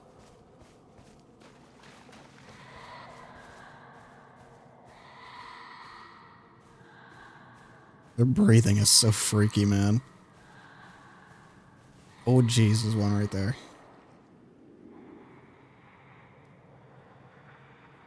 Some Shabriri eyeballs. Too much insight, too much madness. He's seen too much.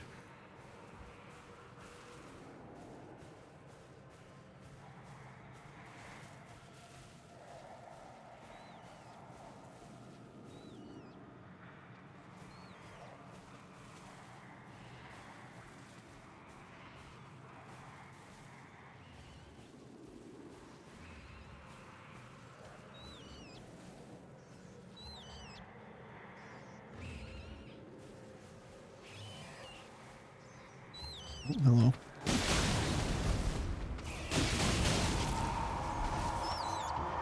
You fucker.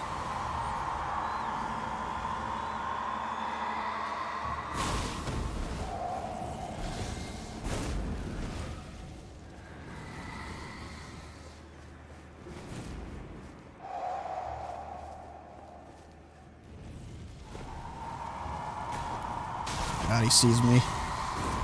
Fuck, he fouls really close. Bruh.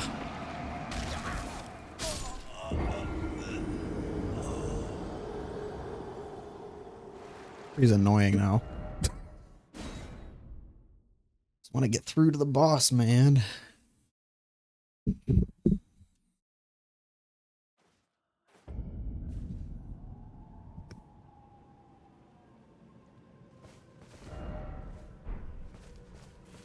He's done close by.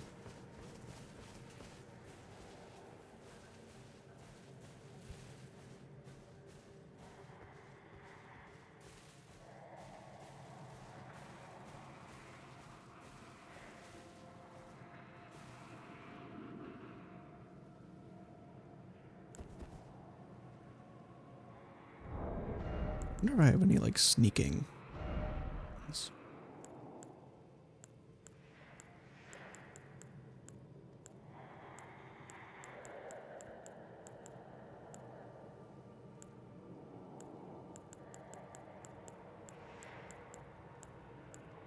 I think I have like spells that do.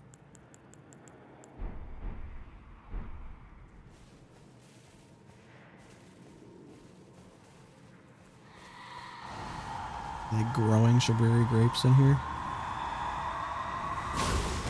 Seriously, Brandon? You still see me in there?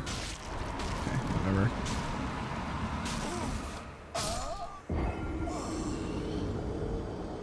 He just wanted to share his knowledge with me, you know?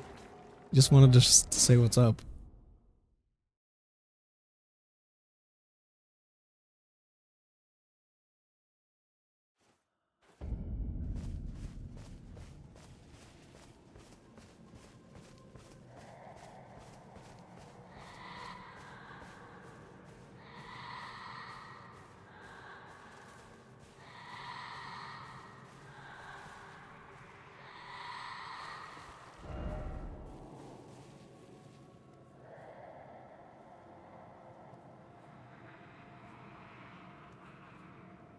Finally, crouching is useful for something in this game.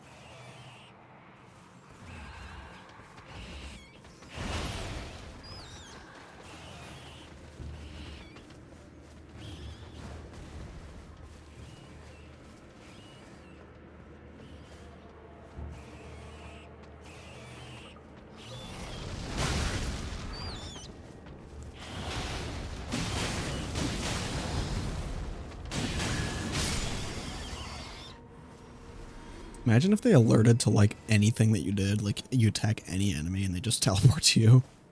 Like, hey, what up?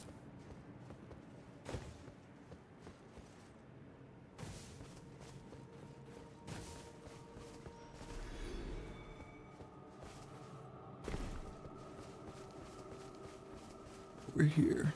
Cave.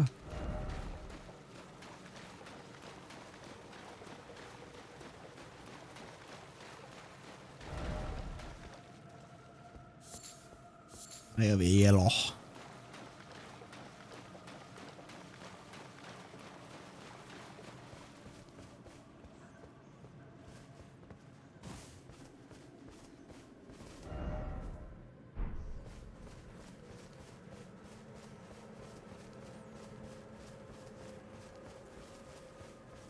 taking me way fucking longer to get through this area than I was expecting.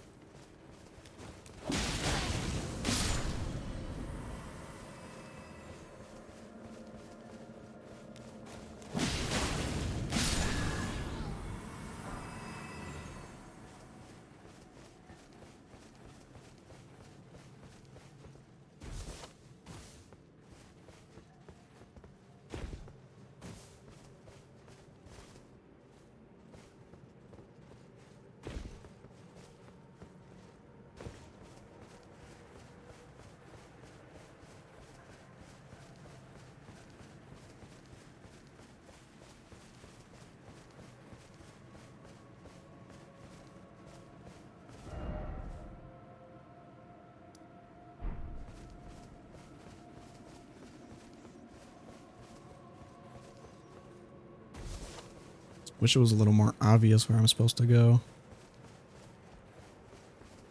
I mean, it was at first.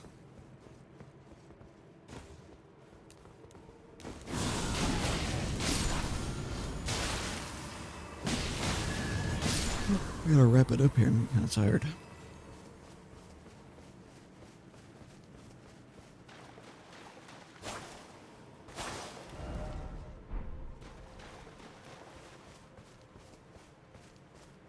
I've got a Grace up there on the edge of the cliff.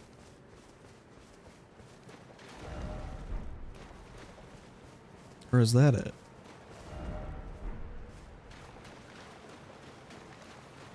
fuck? I've already been here?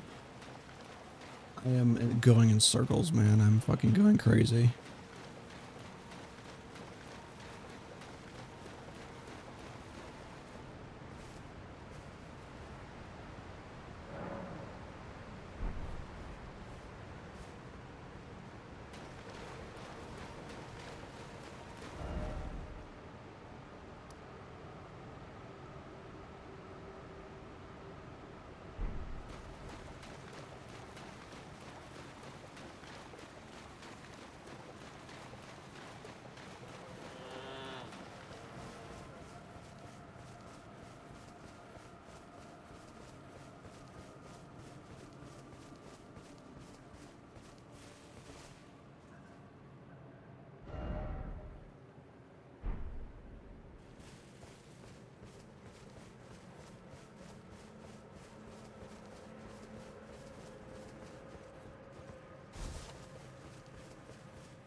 Spooky ghost owl.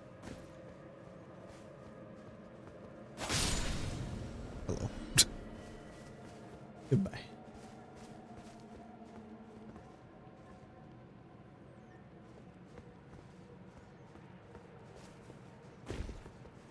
Like, where do I go, though?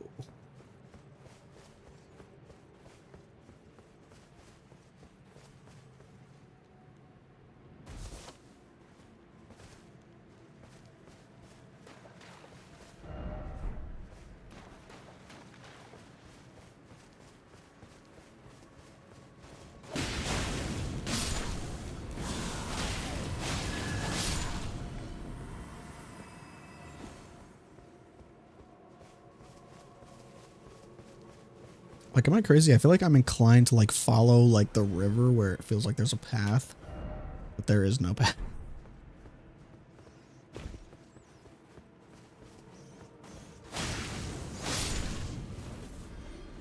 I went this way. Nothing over this way. As far as I could tell.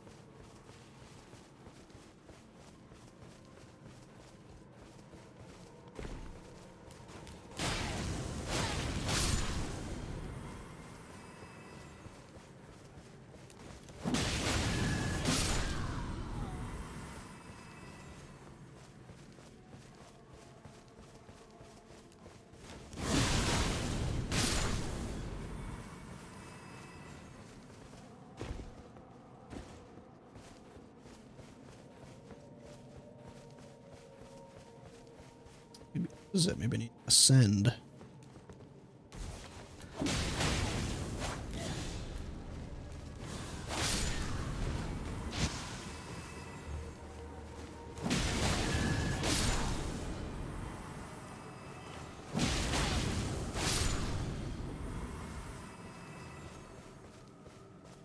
Maybe.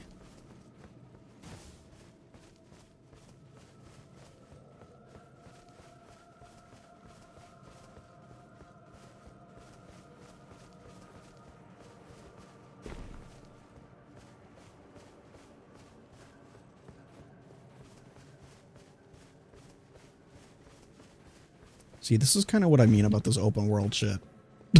Like, I just get fucking lost, and I'm like, I just want to find the boss. I just want to find, like, the door.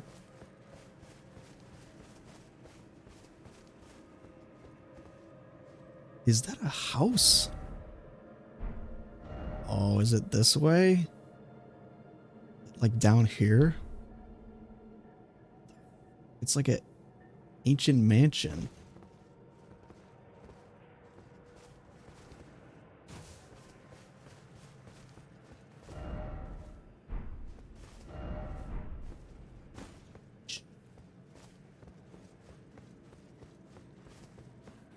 Nothing like a spooky mansion in the middle of the crazy madness woods.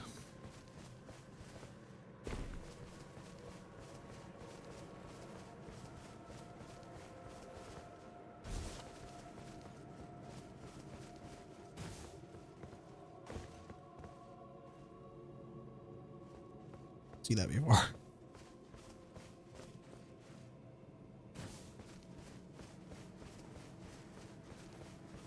That is freaky.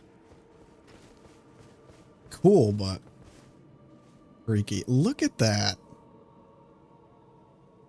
That's so cool, man. They put so much effort into making every setting and location like come alive. Like it just looks like a real place. Despite having this like higher than life fantastical appearance. Looks like I took a bit of a shortcut. Skipped over these dudes.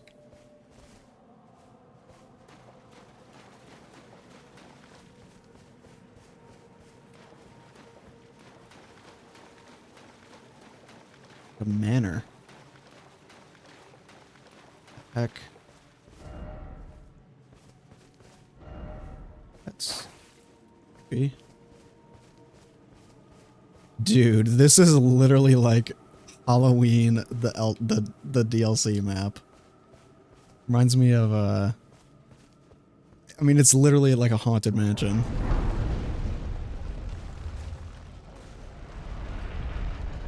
So is this gonna be like a whole like legacy dungeon now? I mean, I would be complaining. Ugh. Everything burned to ashes. By the flames. Swollen grape.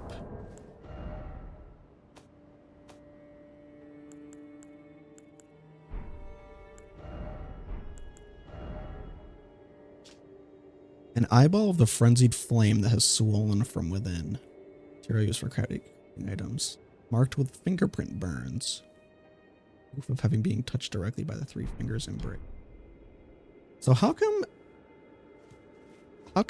everybody else goes mad when they get touched by the three fingers, but we don't?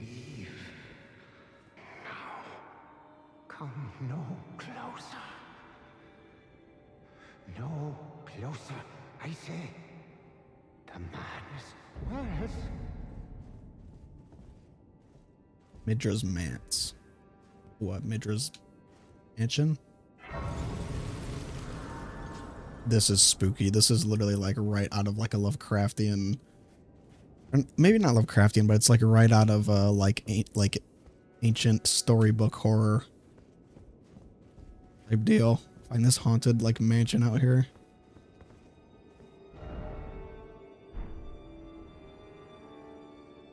It's very Victorian.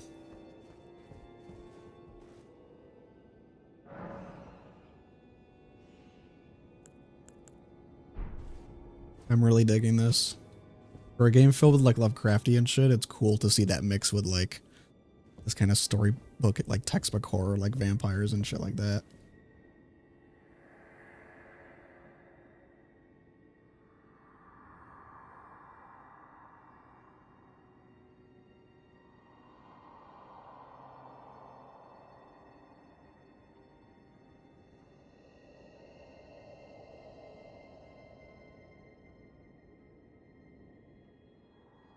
Approach not the madness to come. I think I'll be okay. I mean, I've faced the frenzy, the Lord or the Three Fingers, so I think I'm all set. How did I know?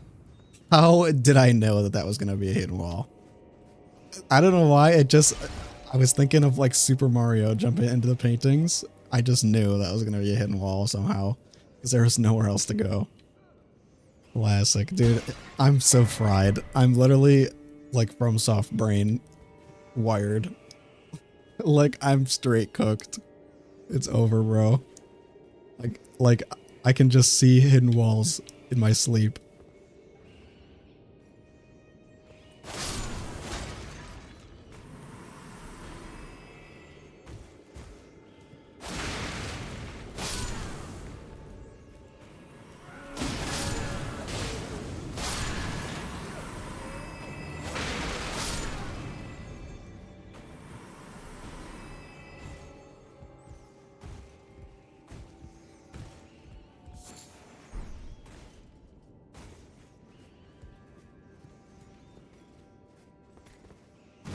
Oh, Jesus!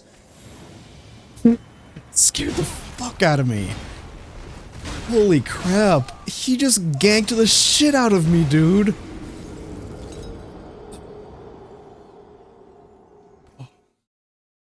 I was not fucking ready for that. He scared the shit out of me. Oh my god. It really is a haunted mansion.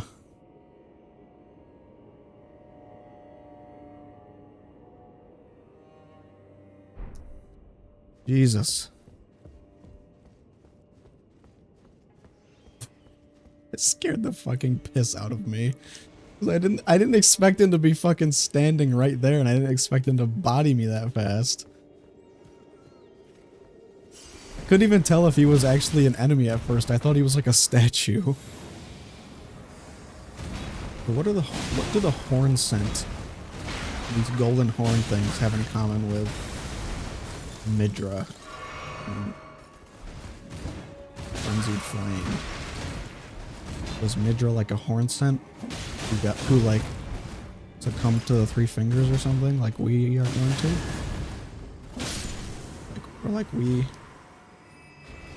Well, not like we did, but like Vike did. Or Vike like went mad because he got burned on his armor or whatever the fuck.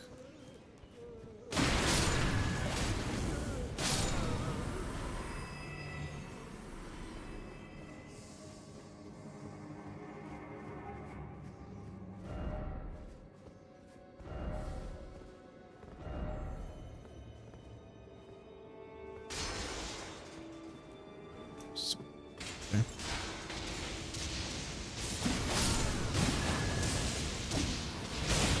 Ouch, ouch. What the heck? He's like dropping things.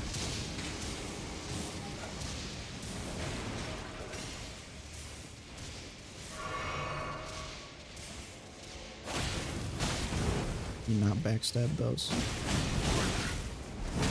Dude, these double-bladed guys are a nightmare.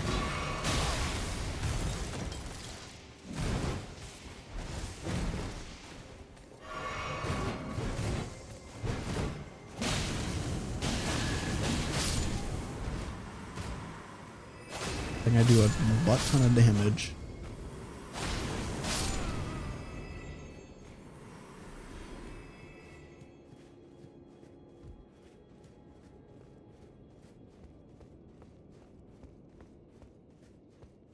Hidden doorway or something. Big shelf.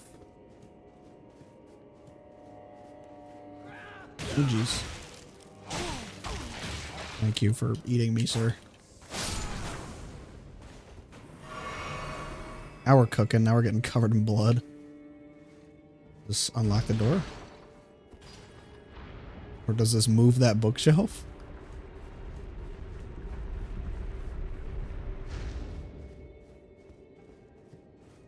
Did it? I can't tell what happened. Did it move the bookshelf?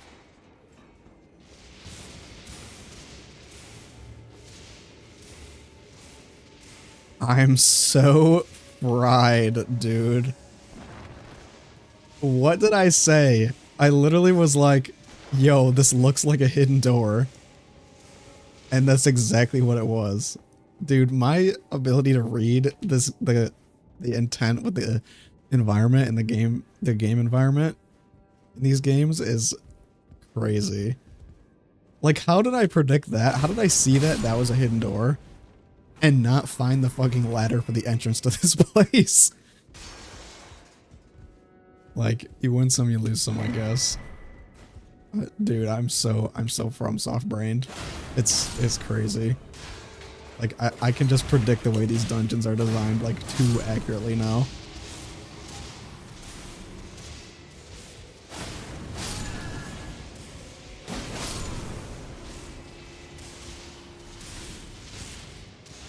Okay, spell guy.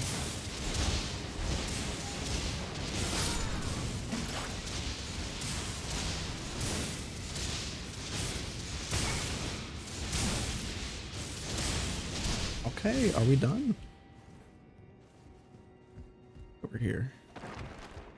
Item.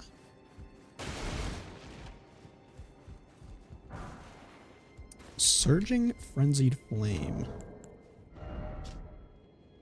Spirit Gravestone burned by Frenzied Flame. Oh, that's what they were using. Spell. Good spell.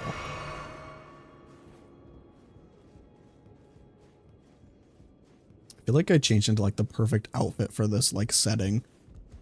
Like this like medieval knight looking shit. Where have I seen this helmet design before? I feel like I recognize that from like Guy Rod or something. That's the Goblin Slayer helmet. That's what it is. It's the exact same like helmet design as what Goblin Slayer wear. Well, maybe not exact same, but it's very similar to the design of Goblin Slayer's helmet.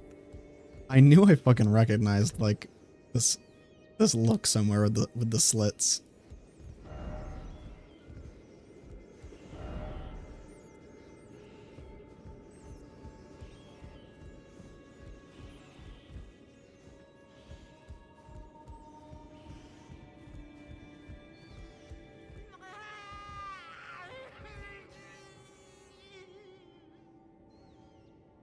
Yeah.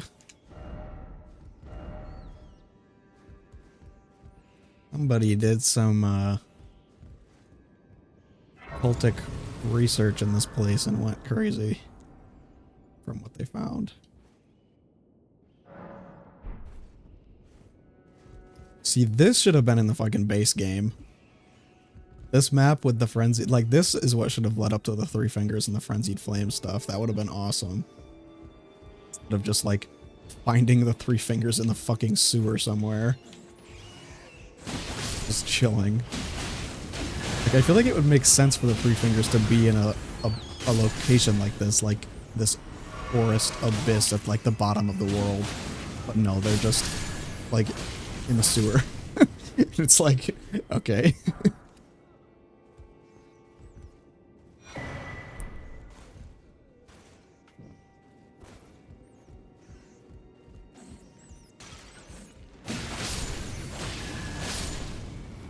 Like this place feels forbidden. There's something dangerous here. The Three Fingers on its own doesn't feel dangerous when you find it.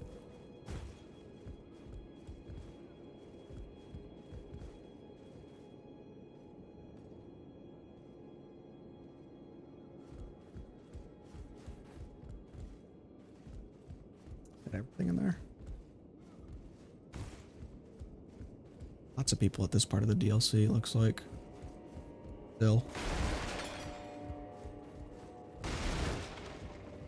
I would say I'm surprised people are still playing the DLC, but I'm not. Because, like, even though it's not, like, the #1 thing on, like, Twitch or YouTube anymore, like, it's not as talked about as much as it was on release. Like, it's still probably... People are gonna keep playing it for, like, at least another year. Just won't be talked about as much in, like, the zeitgeist of social media and stuff. I thought that was a shortcut.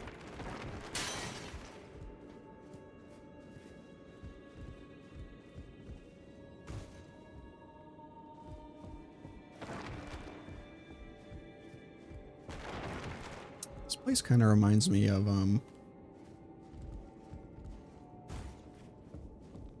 whatever it is, that, like, blood vampire mansion from Bloodborne. Kind of gives me that vibe. It's very,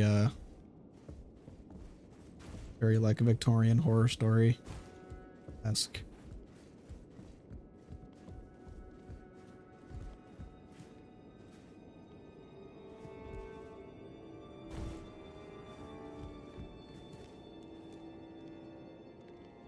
Got a lot of those visual motifs to it. Like cabin in the woods type shit.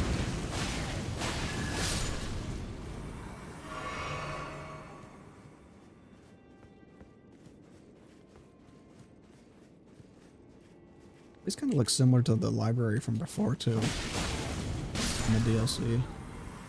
Shadowkeep. What is it with these guys and horns and libraries? and forbidden knowledge and forbidden experimentation. Like, what the fuck happened here? So, who burned all these books? Oh, I get it. He burned the books because the books gave him the knowledge. They gave him the madness.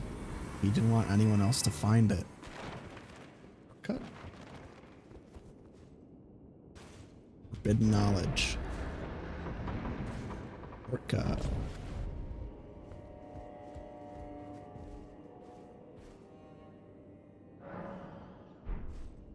That's the end of the dungeon. That was a little, short, but that's okay. Another hidden wall. And the painting, of course, just like in Minecraft. Everybody puts their hidden door behind the painting.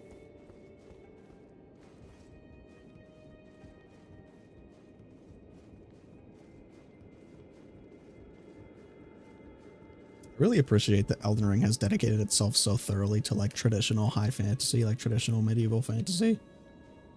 Whereas like Dark Souls is very like, I don't want to say like highbrow, but it's very cryptic and very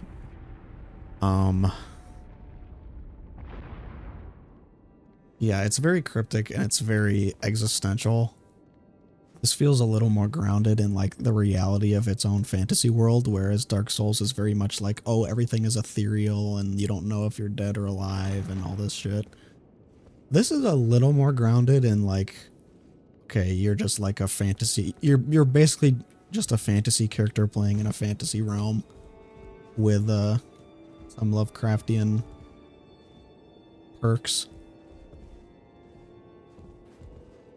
Which I feel like they executed extremely well. I definitely feel like it made the appeal of Souls-like it made it much more broadly appealing for people.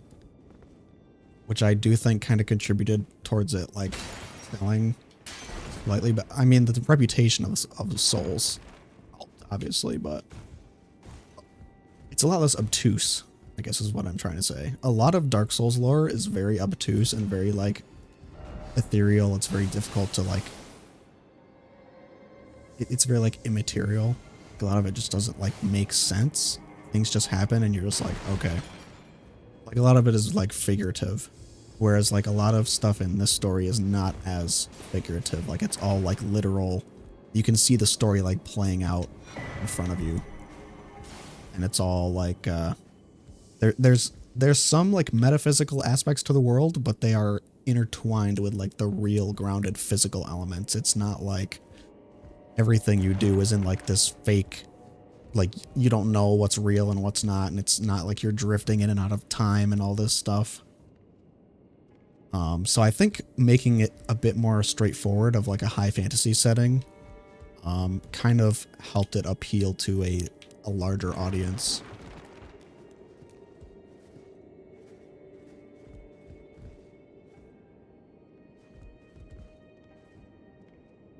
I mean, Dark Souls is also high fantasy, but it's a bit more grimdark, I would say.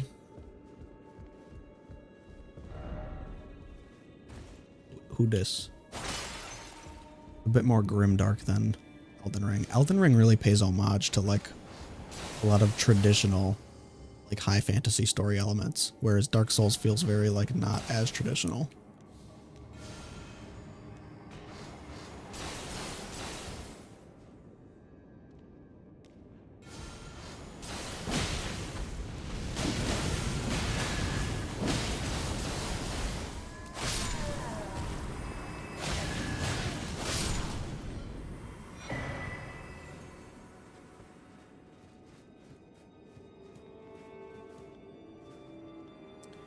Souls kind of puts its own like weird spin on things. Like it literally takes like a grimdark fantasy world and then like is like, what if everyone was a zombie? And you're like, huh?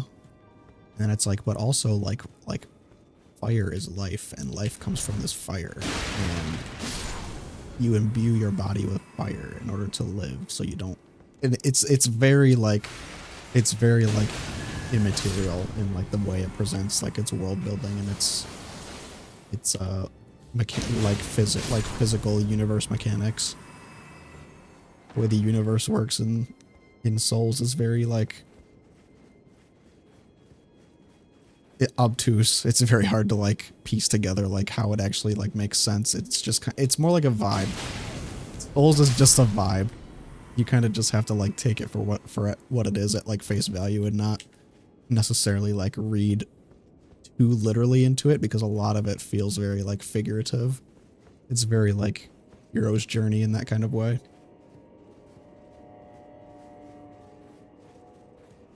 Dark Souls honestly, it kind of feels like a myth. It feels like an ancient Roman or Greek mythos where like you're living out this like story of legend that doesn't really seem like it makes sense. You're not really meant to necessarily take it all literally. You're meant to read it as a myth, as like there's lessons you can take from it. There are themes and things it's trying to say. But overall, a lot of the story itself is like figurative. I think is really cool. It's not for everybody.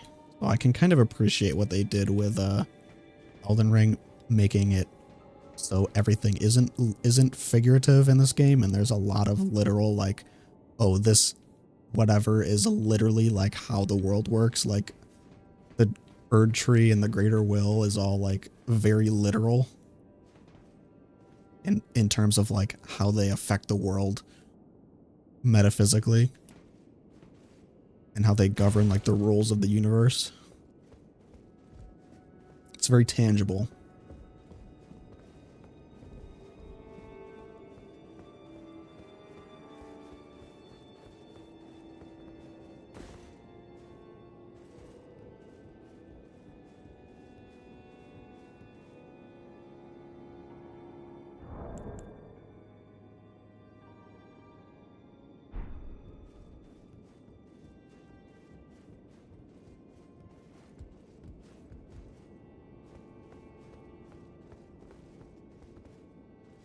Hold that.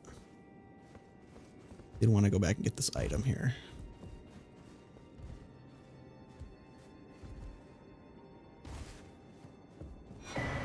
Nice. Okay. Up we go again.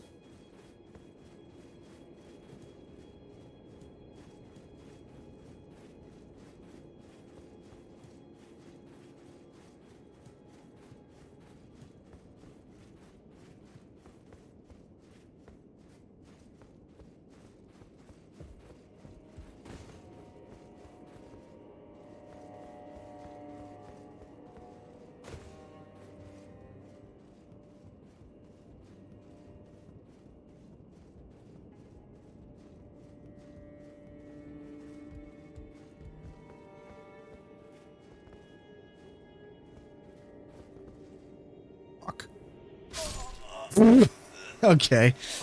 Well, that broke the tension a little bit there.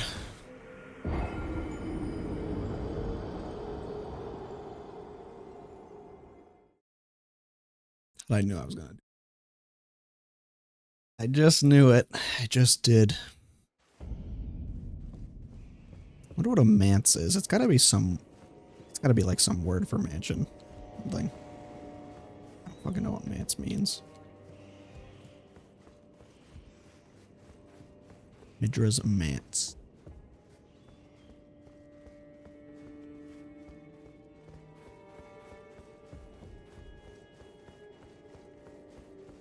I'm so glad there's another traditional style dungeon here.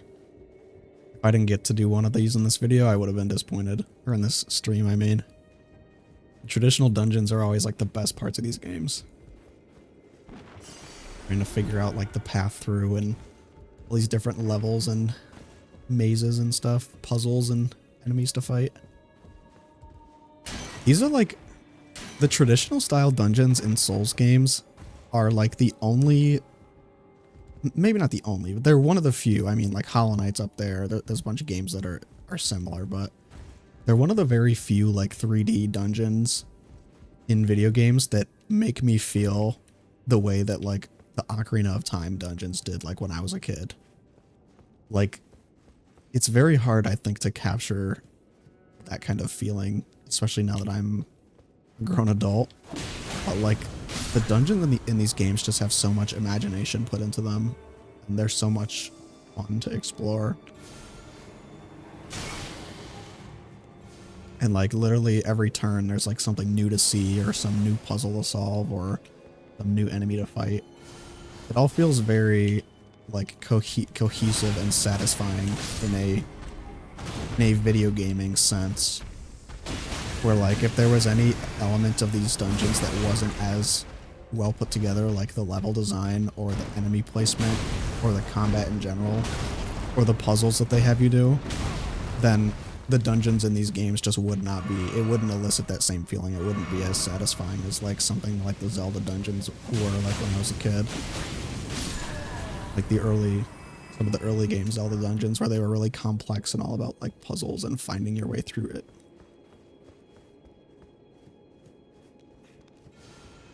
One game where I feel like that's really obvious is Dark Souls 2, because Dark Souls 2, the dungeon design, like the level design really suffers. Like you can tell that without Miyazaki at the helm, there was a lot of like kind of cut corners. And I mean, it was a rushed production as well, but without Miyazaki at the helm, I feel like you can really tell how the level design in DS2 suffers, where it's very linear and it kind of feels like a mess. It's just a mishmash of like running in and out of rooms and fighting shit and not really like solving like fun puzzles or or going like up and down and traversing different levels of like different elevations of the level and getting lost in that kind of maze structure. Like not a lot of the levels in Dark Souls 2 have that kind of complex layout where you feel like you're exploring. It's just kind of like either you go in a straight line or you just go through a couple rooms and then you're done. And then like you fight a boss and whatever. That's something that Elden Ring does exceptionally well. Like even better than some of the previous Souls games, because the level design in Elden Ring is just so consistently good.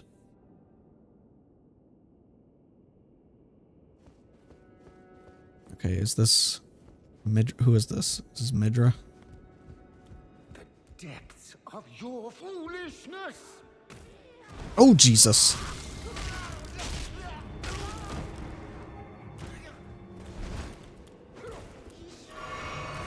Okay, is this the boss? I want to get a look at him before I kill him. It looks like he's got like... they're either sticking out of him or he's got like pikes stuck into him. But... I mean, that it kind of looks like his bones, like his rib cage, like layered out through outside of his body. Ugh. That's gross.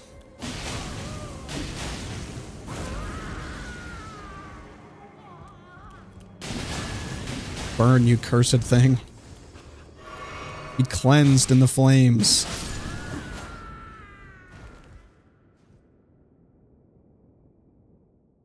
Okay, what did I just unleash?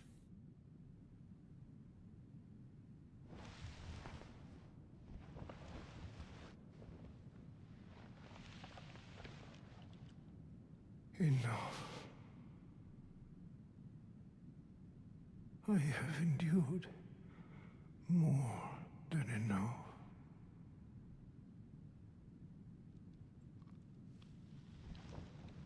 Oh, it is something he likes. Ew. It is something he likes stuck in himself. I ask you forgive me, dearest Nanaya.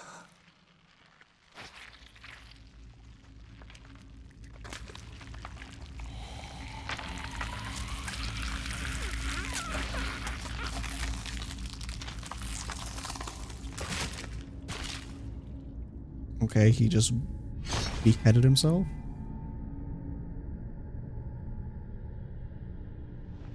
Oh, it is like a giant pike spear or something. Oh, God. He awoke to the frenzied flame.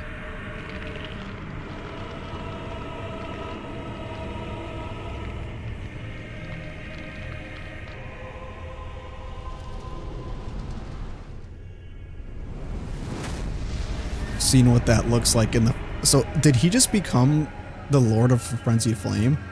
Or like an embodiment of the Frenzied Flame? Lord of Frenzied Flame. Okay.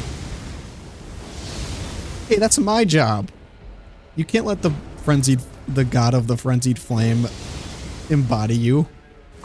That's I made a pact to do that.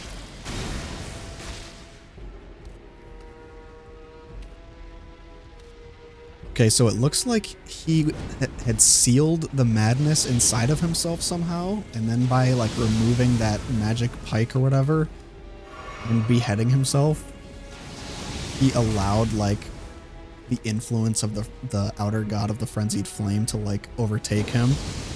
Like he gave into the madness, and it became like a floating ball of flame, the same way that like by beheading himself and letting the madness out of his body, he allowed the Frenzied Flame and that flame above his head to embody him and use him as like an avatar, the same way that we do in the Frenzied Flame ending, where like our head also gets replaced by that like floating ball of flame or madness or whatever you want to call it. Which I immediately knew as soon as he beheaded himself. I was like, I know like what's gonna pop up there. It's gonna be like the head of the Frenzied Flame, just like how our character looks when we become the Lord. That's pretty badass. Oh, I gotta do it again. Depths of your foolishness!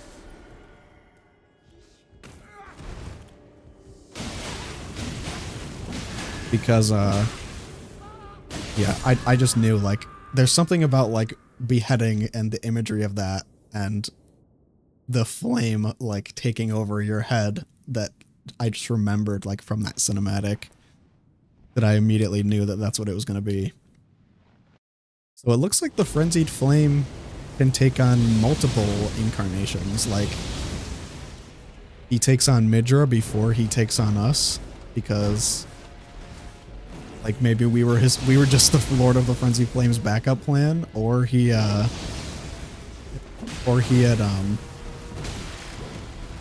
can, the Lord of Frenzied Flame can take on multiple incarnations. But this is crazy because theoretically, if we become the Lord of Frenzied Flame, we burn the entire earth. But I mean, we also have to sit on the Elden Throne and touch the Elden Ring in order to do that. So even though he has become an incarnation of the Frenzied Flame here, I'm curious to like see how that works, that he became an incarnation of the outer god of the Frenzied Flame without needing to touch the Elden Ring. It's like he became an avatar for it without using the Elden Ring's power to like let the outer god in and let the outer god like reshape the world and like take over the Elden Ring and all that. But hey, this is so I should okay, I'll probably focus now and actually like try, but yeah, so that's cool. We're just fighting the literal embodiment of the outer god of the Frenzied Flame. I need to dethrone this man so that so that I can take his place. That's my Frenzied Flame, damn it.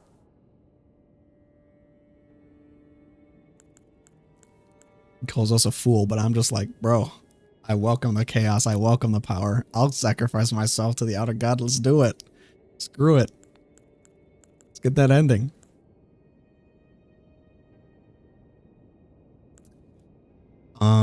Okay. I do want to see if my Ashes of War will do better.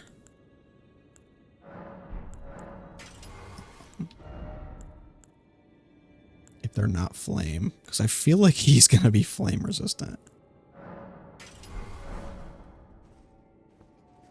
So let's try this.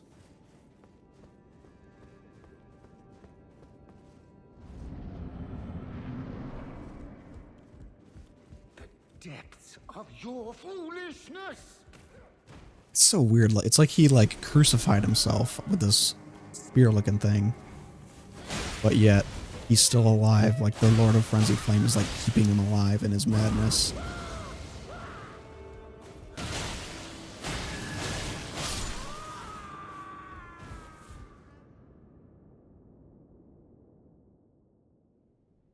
It's so weird how after we kill him, he's just like, screw it, and he gives up.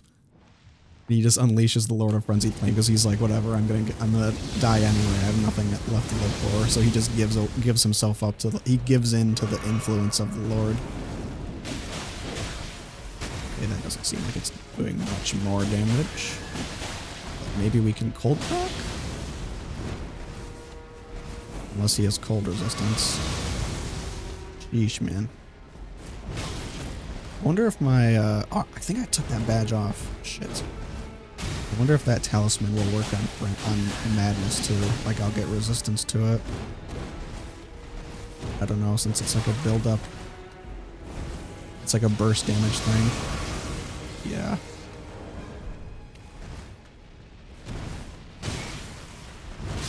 Yeesh.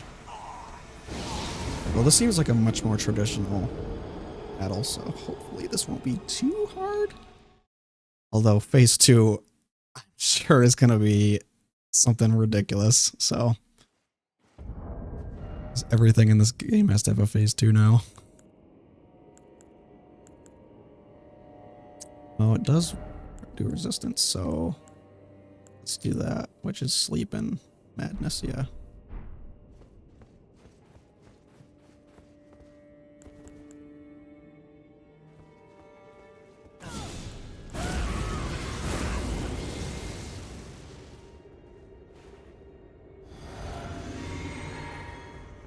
Okay. All right, buddy, you're going down. The depths of your Depths of your foolishness. Let him out. Let the flame out. I just want to fight him. I need to prove that I am the one and only Lord of Frenzied Flame. You will not take my title from me.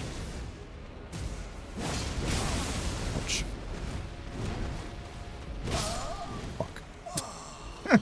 Well, so much for proving myself, am I right? Oh boy. He's very fast, so I might not even be able to get any spells off.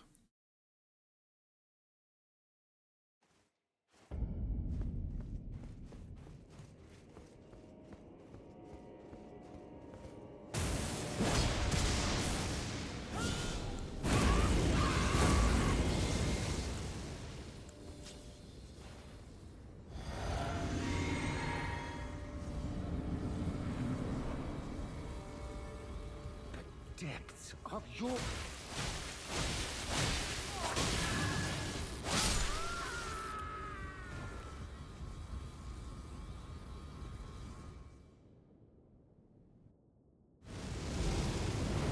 Man, that is a sick-ass boss design, though.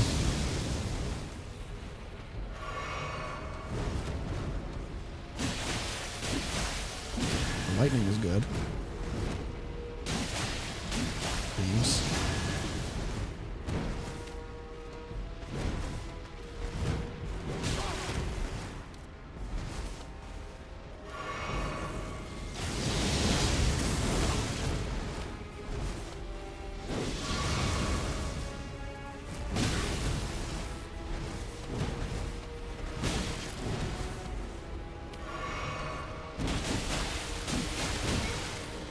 Can you not punch me with your little stubby arm, bro? That's cool. That was a cool attack. Very cool boss design so far. The Elden Ring boss design is not messed. I mean, the hippo was kind of stupid, if I'm being honest. I didn't really love that one, but... Man, remember when I said I was going to go back and fight that Chinese dragon again? Remember that? It's alright. Go back and do it next time.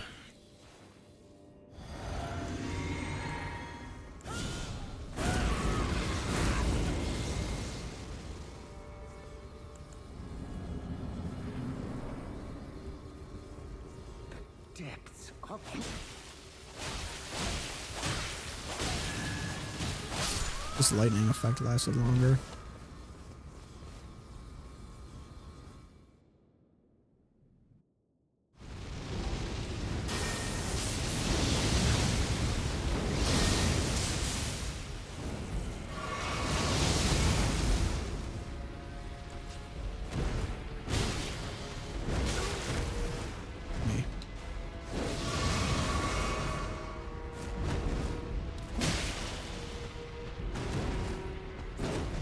Alright, I gotta focus on like dodging in and not just like spamming the attack button like I have been.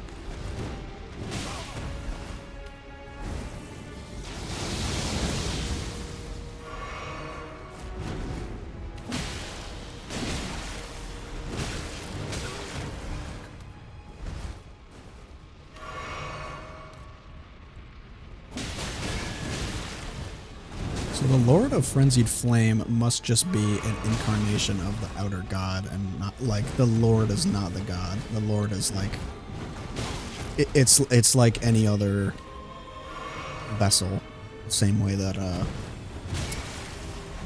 America is for the Greater Will. Like you basically just become a host for the Outer God to like affect their will on the physical world. How many spinny attacks in this DLC? Okay, phase 2. And he becomes... Okay, and he becomes a nuke. He becomes the sun. Okay. Jeez.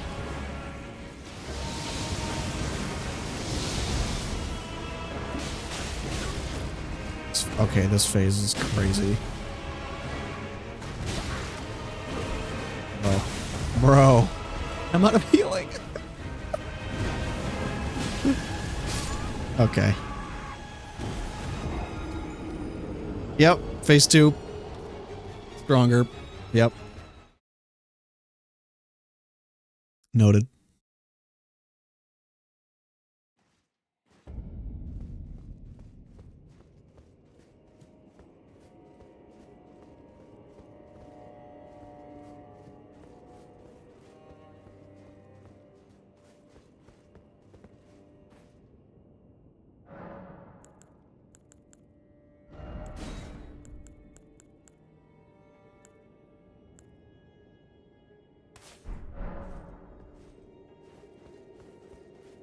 Feels very fitting I'm wearing Vike's armor when fighting this dude.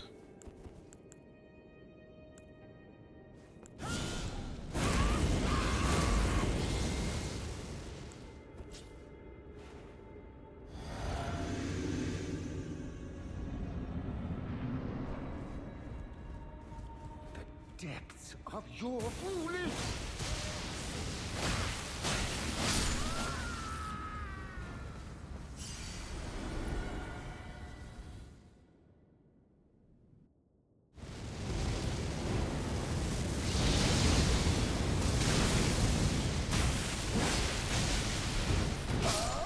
Fuck. That was a lot of damage, man. Probably should have quit my non-physical damage thing. He's gonna be doing all like magic shit.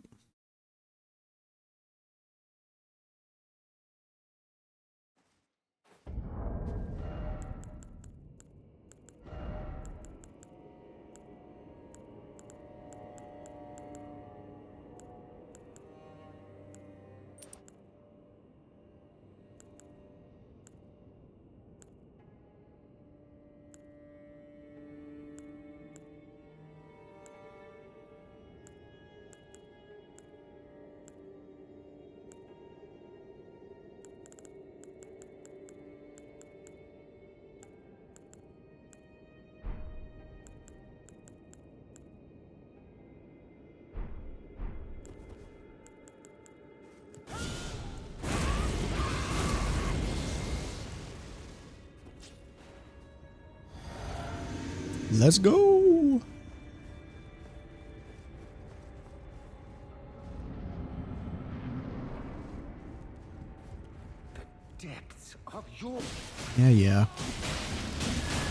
Doesn't seem like he's resistant to cold. Well, maybe he's coated differently than the Lord is, the actual boss.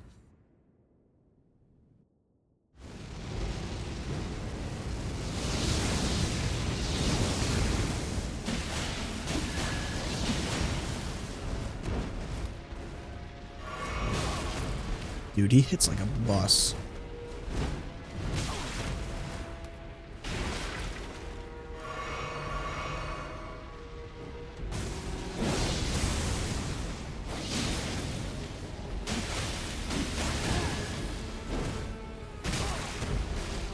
Me, man.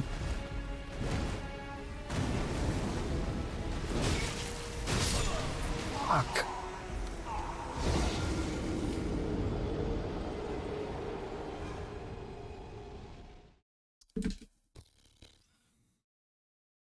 I gotta work on dodging these. His attacks, they're pretty... They got weird timing on them.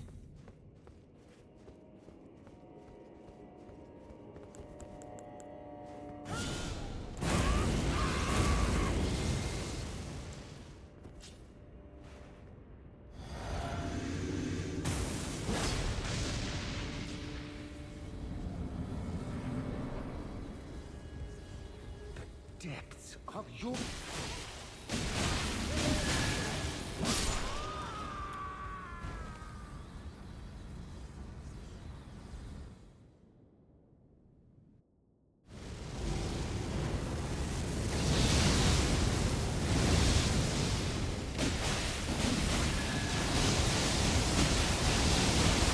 I just need to dodge into him. Like always, which I refuse to fucking do for some reason.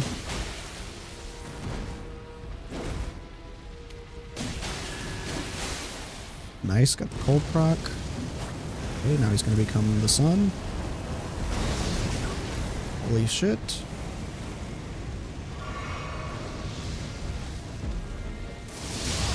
Jesus. Cool boss, man.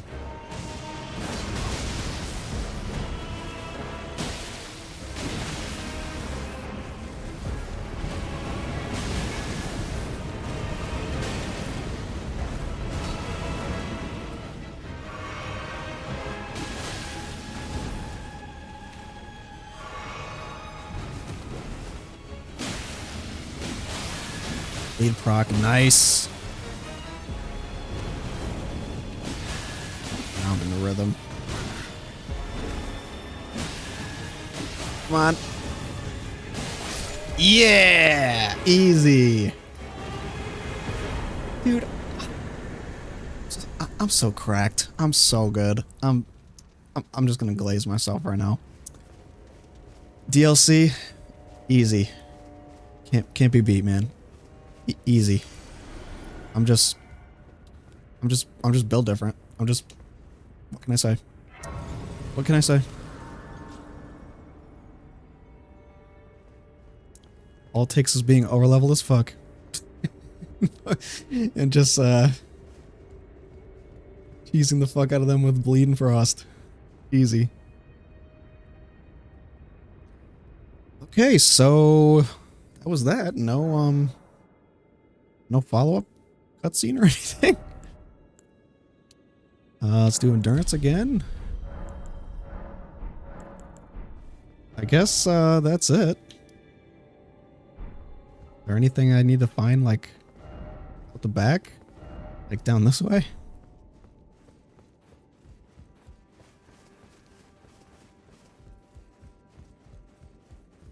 Lord of Frenzied Flame, more like Lord of Cheese. Am I right? Don't answer that. Okay, what does this guy have to say now? Nothing? Dang, I mean, that went quick. Cool boss. Tough timing at first, but that wasn't too bad. Wasn't too bad. I feel like the Centipede boss was a little tougher. But, that's alright. So next we're probably gonna go after that, whatchamacallit, um, whatever it is, the Emir or whatever it's called, for next stream. But I think I'm probably gonna wrap it up here. I'm getting pretty tired. I gotta work tomorrow, so I guess maybe we will wrap up the DLC next. We got our, I think we've pretty much done everything except for this area we just unlocked, and then this area up here. So next stream, I want to go see if we can figure out what's over here, unless this is going to be like locked behind a quest or something. Because I think we've beaten like pretty much all the extra bosses that I imagine are going to be anywhere, because we've explored most of the map. So next time we will potentially try to do this. We'll go get the map for Roa. We'll explore Anir Ilim. And potentially beat the DLC and face the final boss. So yeah, that's been this stream tonight. Pretty good progress. And yeah, we might be wrapping up the DLC next one. So with that said, I will see you guys next time. Bye.